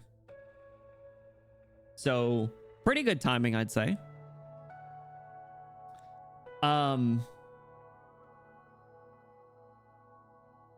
Sorry, I gotta go back to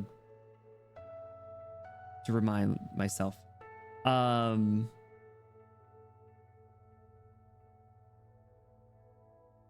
These two individual stars that bro was talking about. Star number 4 would completely disappear into the gigantic black hole of the Zobeid Nebula. And the satellite arrays outside Talos can even manipulate the geographical properties of a planet like this. That sounds scary. Pretty early into the story. No worries, no worries. Yeah, this is a later event, but take care. Thank you so much for sharing your community with me. We'll see you next time. You know the other star name. Is that true? Talos. You can do this.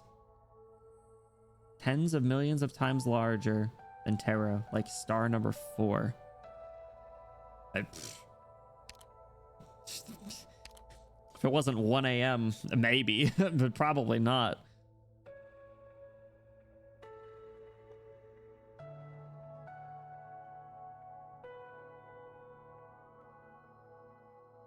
What's 1 plus 1? Depends on who you ask, but 2. I think, last I checked.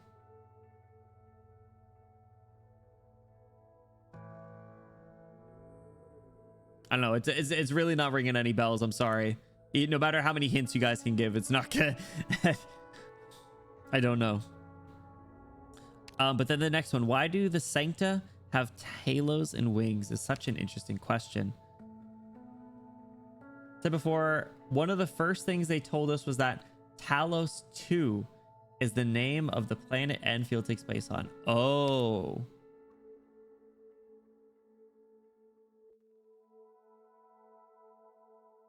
And it's 10 million times larger than the Terra we know. Jesus Christ. An icy chain of command gives them an identity. It's dangerous to start a machine lacking any self-awareness in the name of a god to fulfill a mission it cannot even understand. Jesus Christ.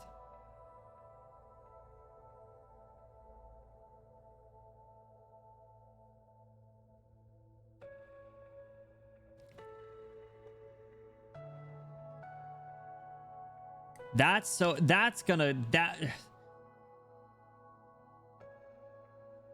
big. That's so big. Jesus Christ. Ugh.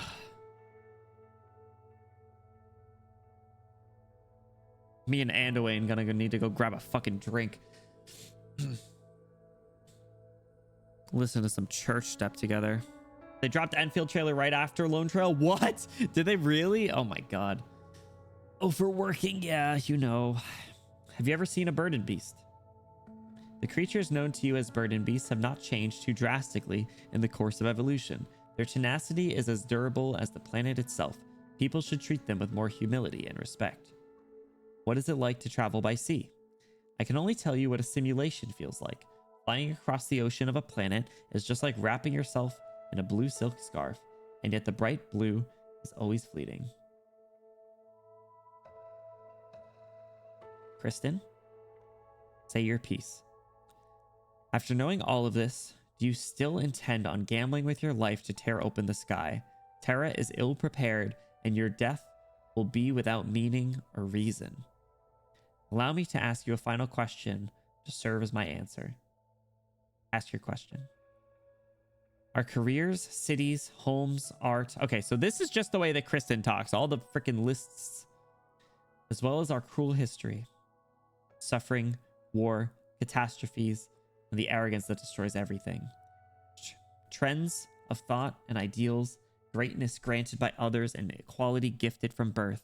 The civilization born on this tiny patch of wilderness, and everything that we have ever loved without compare. What do they inevitably mean? And what is it that life ultimately seeks?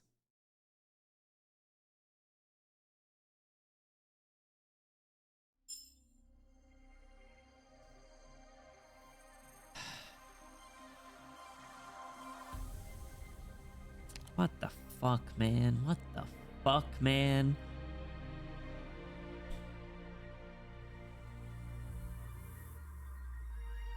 What the fuck, man?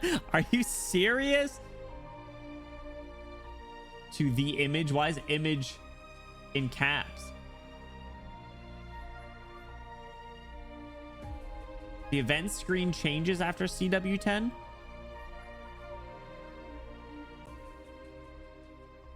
That's the one thing that I really do wish wasn't lost on them going to the archives, right?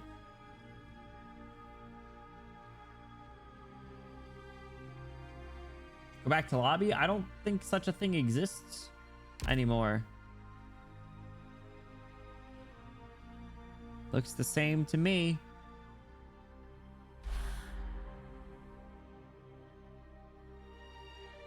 What do we got? Copy this.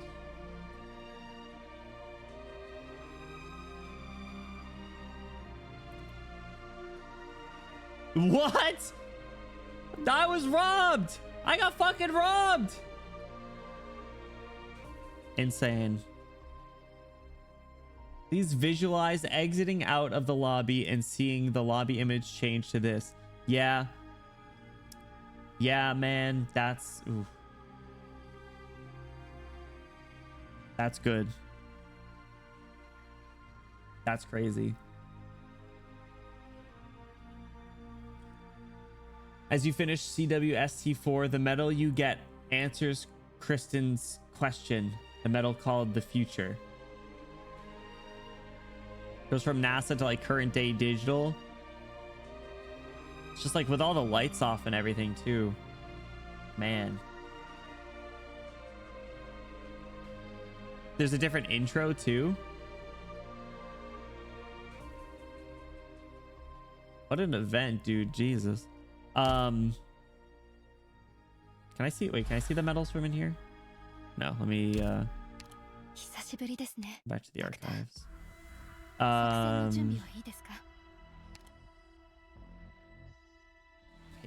Hate the menu. Don't look at my medals. It's not important. Not about the medals. It's about the person that you are. Okay, shut your fucking mouth. Medals don't actually mean anything. Okay, get over it. I didn't get the... Oh, wait, no, I don't get the medal. Shit. Am I able to see them? View set. No. Damn. I clicked view set. It didn't do anything. I got robbed. Again.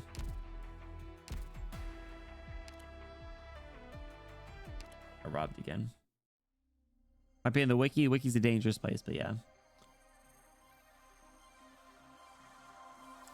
Oh wait, it literally changes in front of you.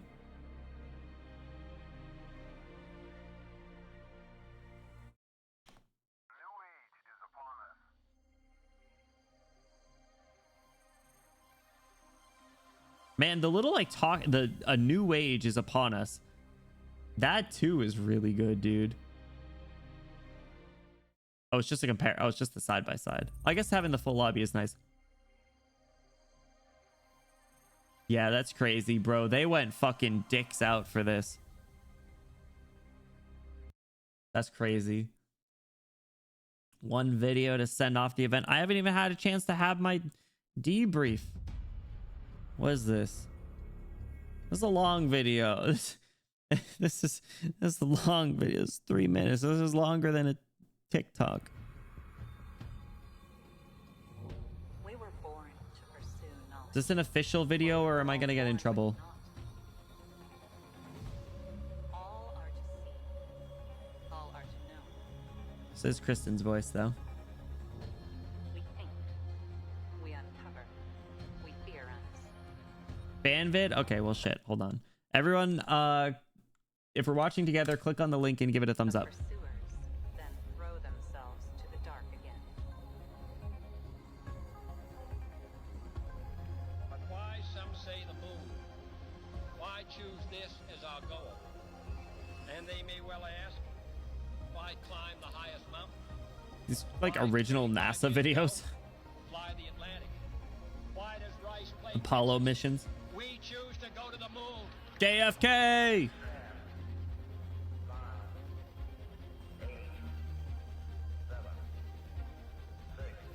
Wait, did they actually sample that countdown? Original, yeah, okay, they did. Oh.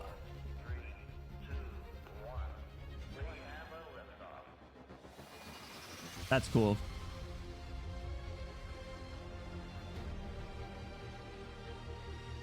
That's tough.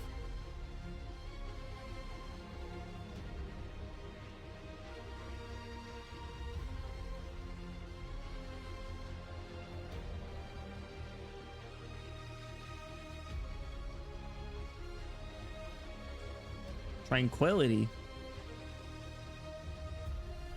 Man, I feel like working at NASA must be cool as shit. Space is so scary, but so cool at the same time.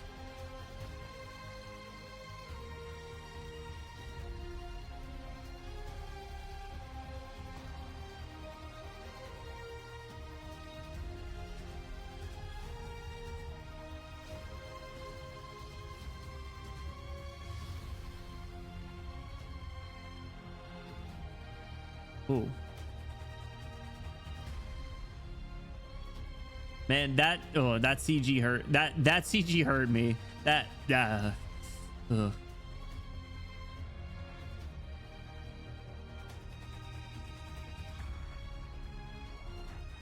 This is impressively well made. The blending together of CGs plus like the from the lore video.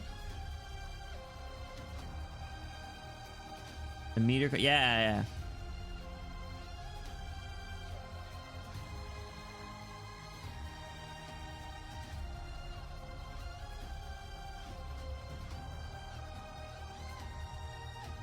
I hope Kristen hopes this will be a powerful sight.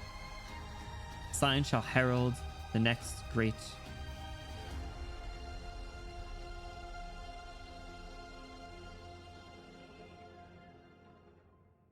Damn. You're familiar with the story of Laika? Is that a D's Nuts joke?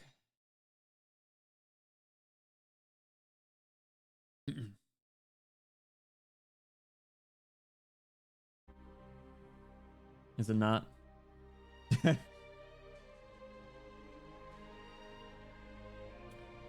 Okay, listen, fellas. I'm streaming for another 5 hours. I've streamed this event for 20 hours over the past 48. Okay? Like, pretty much half of my life for the past couple days has been this fucking event. Can you let me talk for a second, please? Can I have the debrief that I wanted to do? Thank you. So, I wanted to go character by character and kind of give my final thoughts on how they developed between from the we'll say from the manga to, through Mansfield Break, if they were involved, Dorothy's Vision, and Lone Trail. So I think I had said, spoilers, my favorite character throughout the entire arc was Mulesses. I don't now. Was that who you guys thought was going to be my favorite character from this arc?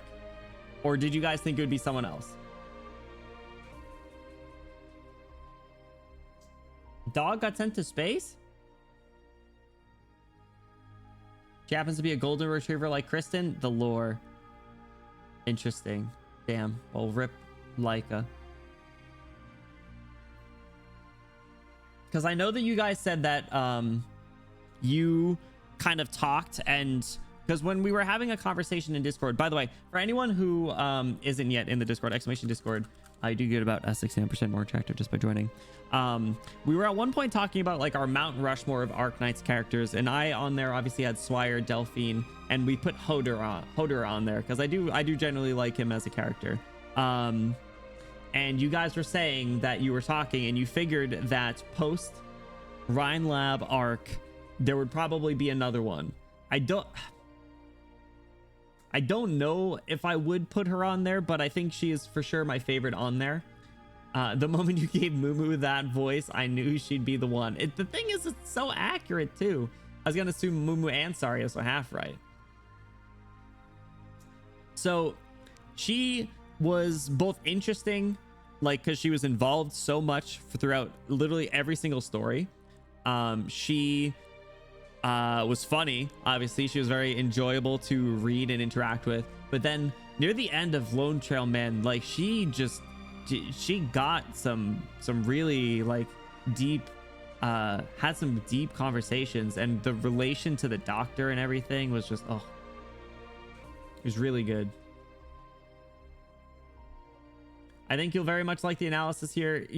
Yeah, I'll take a look. If it's something worth looking at on stream, we'll consider doing it next week. Otherwise, I can plan to look at it off stream. So she takes the crown for me. The rest not going in any particular order. Silence, I loved Silence's development. She, like, if you compare her from speaking at the front of that podium to her in the manga, like she really did develop. What I really appreciate about her is she turned, like, her altar had so much meaning, right? Like her altar was really her progressing as a character, and it's not something that you see in all the altars. In fact, like I feel like it's maybe even an even split. I don't know. You'd have to look, and you'd have to have read all the stories, but like her altar has meaning, and I think that was great, and it really does prove how far she came. And I think it's really just a personal bias that she's not one of my favorites, because this was like her story. I think like she was character number 1 / character number 2. And I just, protagonists never take the crown from me. And I guess in a similar vein, Saria's was a really slow burn. I think like slow, great. I mean, like, don't get me wrong, great character, very enjoyable. Had some great moments, some hype moments in Aura, but it really did take up until the scuffle in the sky with Kristen for her, I think, to finally reach her, like, I don't want to say the end of her arc, but I will say the end of her arc.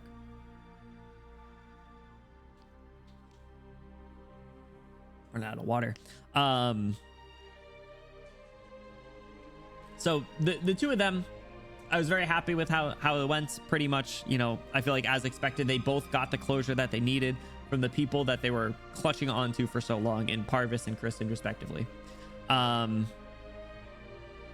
number 2 person, though, like I was just saying, I won't do it in any particular order, but the number 2 person is absolutely is Ifrit. I'm actually really disappointed that we didn't get another Ifrit scene in either of those long story chapters near the end.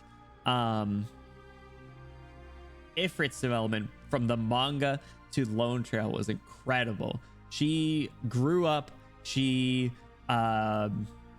matured and really learned from Saria and Silence and became like, honestly, like, it sounds a little like corny and cringy to say it, but like she became the person that both of them would be proud of, which I think is great.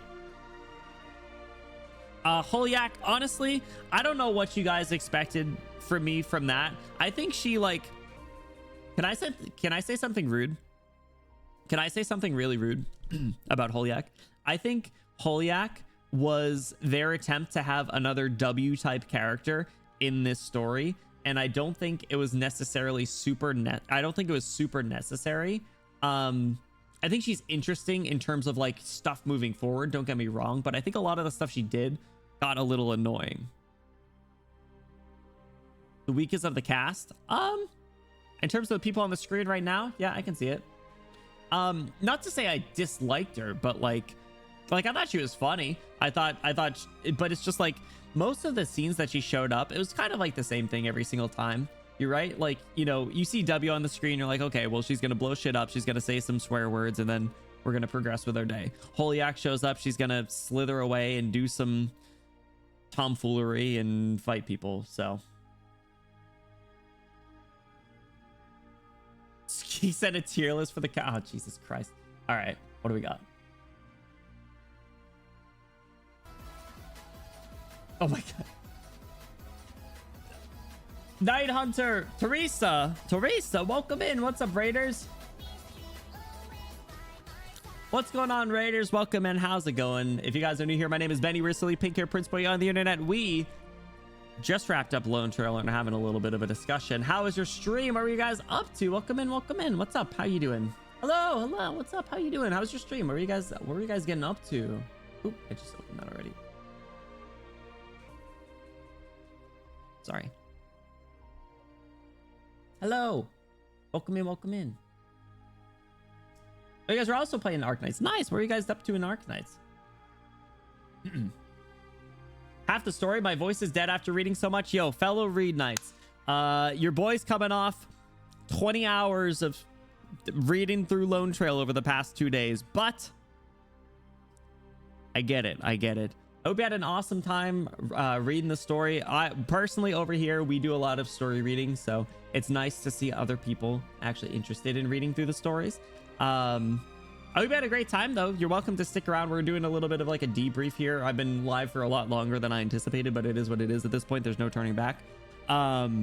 I do also want to quickly say, for you and anyone hopping in from the raid, if you guys got to do any sort of post-game activities, whether that's lurking, kicking your feet up, relaxing, grabbing a snack, grabbing a drink, you take care of yourself. That is most important, especially if your throat is sore. Get you some tea, drink some water, lay down, take it easy, no worries.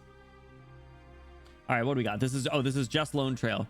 Oh, Jesus Christ, what is this? Okay. Mumu at the top, Ifrit number 2. They do put Rouse Mantis. Okay. Let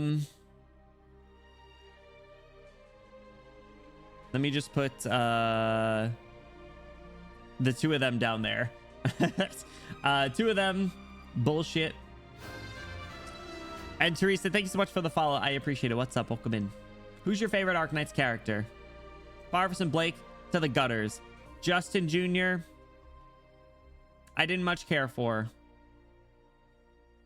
Why is like Kaltsit on here? I don't think Kaltsit deserves to be on here. Tallulah. All right, that's bold. That's bold. I get it. Hole, okay. Kristen, like, I didn't like her until the end, and they did it. They spun her around. They spun her around. Katz's character was given like a whole new understanding this event. I guess, but like I don't think my opinion on her is ever gonna really change, right? I don't know. Saria, like, Silence, like, I mean, this is kind of, I don't know. Rosmantis like. Yeah, Teresa, that CG at the end was one of the like 3 or 4 times that it actually brought tears to my eyes. This is the first time we see past Calcit's facade alongside her tired conversation with W and Cho. Okay, you know what? That's fair. That's fair. I'm not putting that into perspective.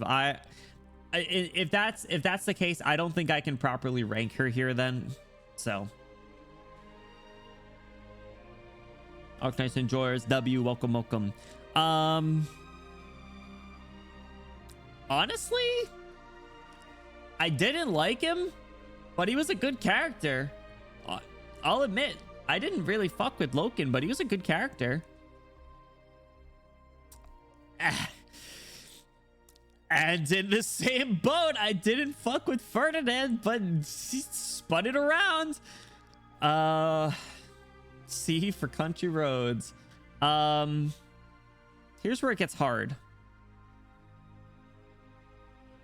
I predicted the president, but I wasn't really a fan. Tin Man I did enjoy. Honestly, Nasty was fine. She was just mean to Moo and I just got annoyed with that.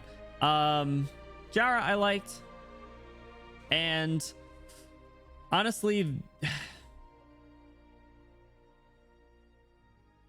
I feel like just due to the lore implications, I have to put that I like them.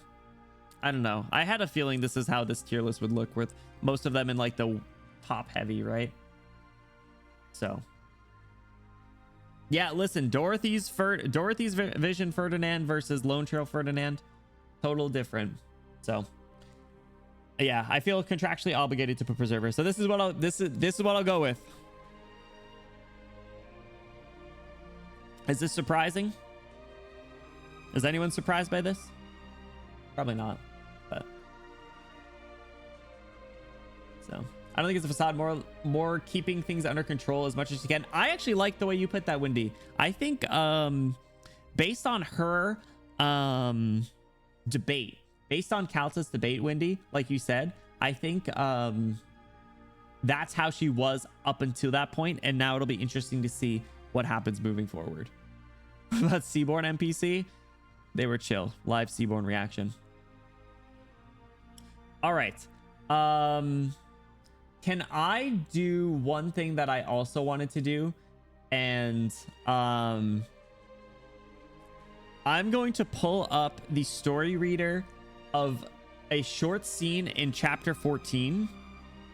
So if anyone who doesn't want chapter 14 spoilers, give me a couple minutes to go through something.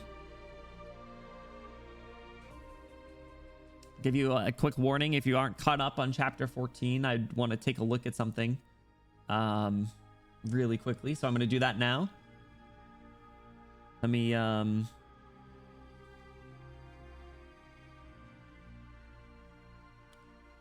right, what do we got? Found it. These readings is definitely near. What is this sound effect? Or just that my calculations can't be wrong. We're standing in the greatest Miriam. How should you go about digging a hole as fast as possible? I'd like to send myself down there alongside some energy cables. Miriam won't be happy. We'd definitely prefer we explore and okay, so Miriam must be end of chapter. Yeah. Miriam must be the other director, right? Who asked them to go north and never return the engineers section in charge of this? I don't know. Maybe I'm wrong, but that's interesting.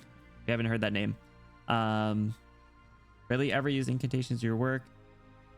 Yeah, this probably hit way harder for you guys. Military and the Mainlanders will be here soon. Whatever you're hoping to find, you need to make it quick. Okay, so this is what when they were finding it. Okay. Would you mind if I'm the first one down? Okay. Yep. Man, I feel like data mining sprites is cruel. That's just like, that's messed up. So That's the only one that's the only part I wanted to look at for that.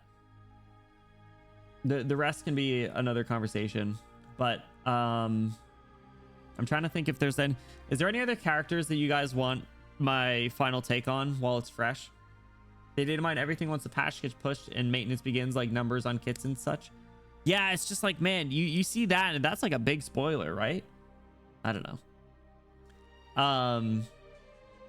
Yeah, anyone want any like last, like I said, while it's fresh, any final thoughts on any individual characters?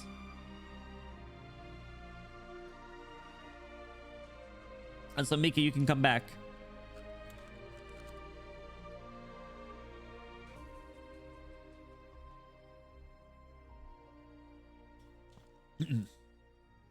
Cool.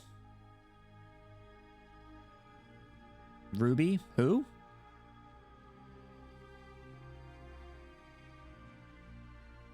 Who? I guess, like, I don't know. There's a few other, like, side characters that, like, I liked their presence, but I think there will need to be a little bit more. Oh, the scientist Silence mentioned once and never again. I feel like, characters that I want to learn more about is, Holyak. I do actually want to learn more about her. The Tin Man. I hope to see more Ifrit, but I don't know if I'll hold my breath at this point. General themes that I want more of is probably the same as you guys. I want more info on the other like machines and the other like things like Friston. Where do I learn about what happens with Friston? That's a question I have for you. I was wondering if Holyak and the Maylander stuff will tie in with the loose ends they set up for Mountain. Ooh, interesting. I like that. Friston's files the voice. Okay.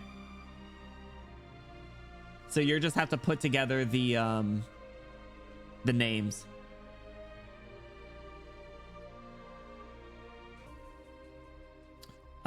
What? I mean, by a quick show of hands, by a quick show of hands, who thinks Kristen's gonna make it?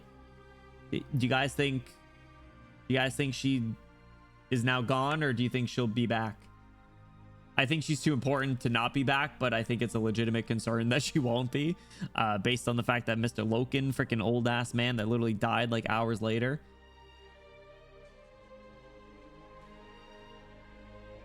I have to trust farm him. I could not tell you what I don't even know what class he is. Defender? There he is. Oops. Oh, he kind of has the same look. Interesting. Well, she won't be back on Terra at least. Still, I mean, will we see her again is kind of what I'm thinking. Oh, 0% trust. Maybe for Enfield. Ooh. I love Friston's voice. Why would humanity grow horns and tails? This stage of biological evolution is past my parameters of understanding. I know tens of thousands of years have passed. Calcit has mentioned this countless times. I will need a bit more time to formulate my deduction. In space, relying on tech that is beyond Terra's understanding, 90% chance she's dead. The remaining percent chance is still never returning to Terra. So you think that was really the goodbye? Sound like a 30-year-old rock band vocalist with a raspy voice. Let's stop here for today, Doctor. I have to go over to Calcit's office. She must be needlessly burning the midnight oil again.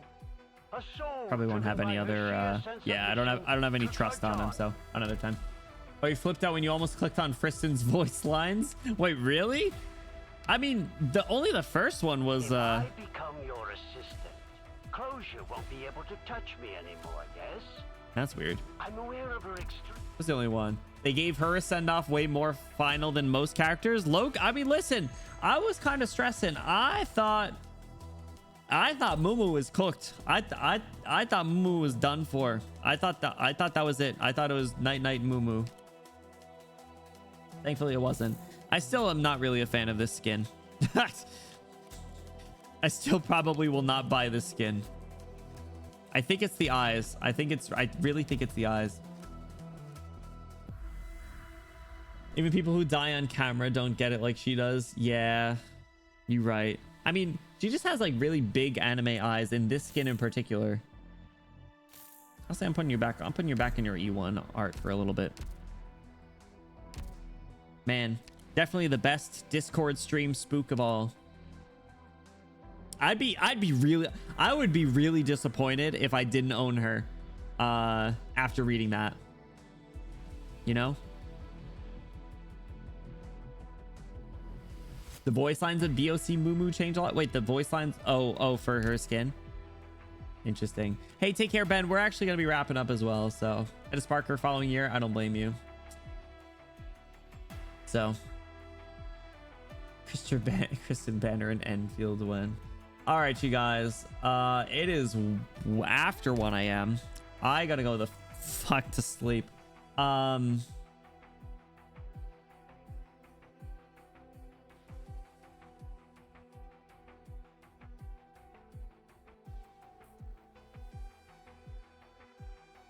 We'll watch the animation another time, Skeek. I promise. I promise. First limit, I got burned by no. And I think Kristen's presence will always be around given what she did and given how we made you read this before you read an ass load of other stories. You won't be back on Terra, but it's not like breaking open the sky to see the stars for the first time in Terran history. Is a small achievement. Well said. Goldie Bloom, never been washed, cannot be topped. We're up. And I'm fucking tired. That was a lot of story and a lot to take in. And I think I will probably have evolving thoughts. And I will need to just voice those as soon as they come up. So expect maybe some things mentioned in Discord. Expect maybe some things mentioned in other streams.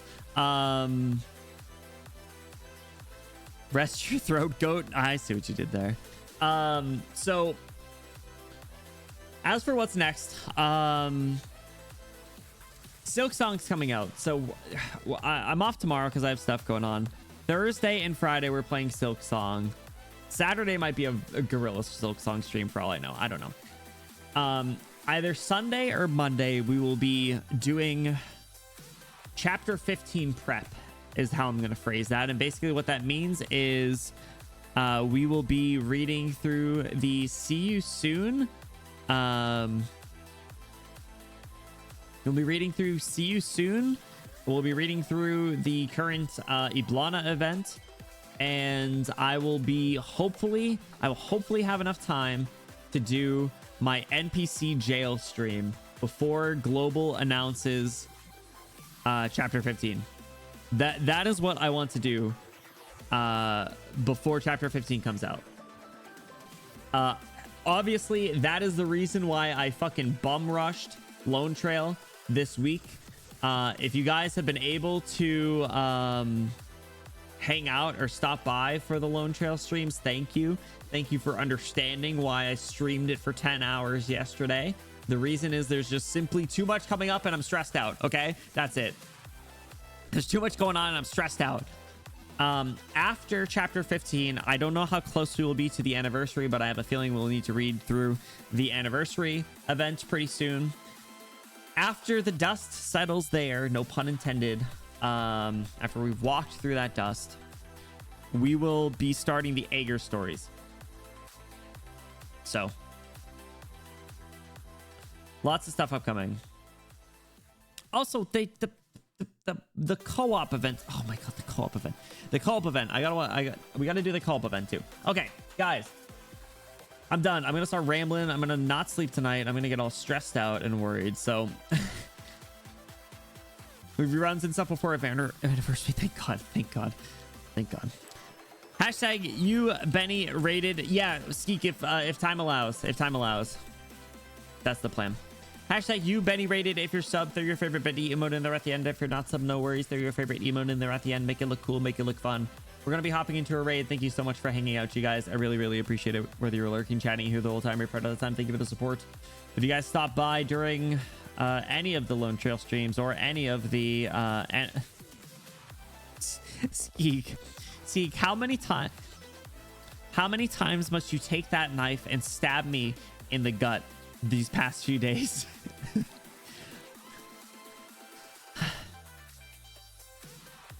We'll figure it out. Figure it out. All right, we're gonna raid Zai. They're playing some Helldivers too. I feel like I don't know the last time I've been able to raid Zai, if ever. So let's show some support to them. Like I said, hashtag you've been rated. If you're not, even if you aren't able to stick around for the stream, if you guys come up in the raid to show them support, I'd appreciate it. Isabel, I really do want to see now that you've read Lone Trail. I'm sure. I know that the floodgates are open. Okay, it's exciting. It's stressful because it's like Silk Song and other things I want to stream and just time in general. So that's why I want to handle all the timely stuff. Really, that's it. So that's why we're kind of like rushing for chapter 15. And once we're there, it'll settle a little bit, I think. So we'll be in a good spot. But yes, you guys, thank you so much for hanging out. Oh, it's because of Rosmantis. Okay, I see. Have a good night. As a reminder, we're off tomorrow. I'll see you on Thursday for Silk Song, or I'll see you on Friday if you're busy on Thursday for whatever reason. Punk. Just kidding. Take care of yourself. Everybody rest up. Get lots of sleep. Take care of yourself. Thank you for hanging out. I know it's late. Later than usual. I'm going to get some sleep. I will see you guys soon. Have a great night. Lone Trail complete. We made it. See you guys. Good night. Tara. Wait, hold on. That didn't hit as hard as it could. Good night, Tara.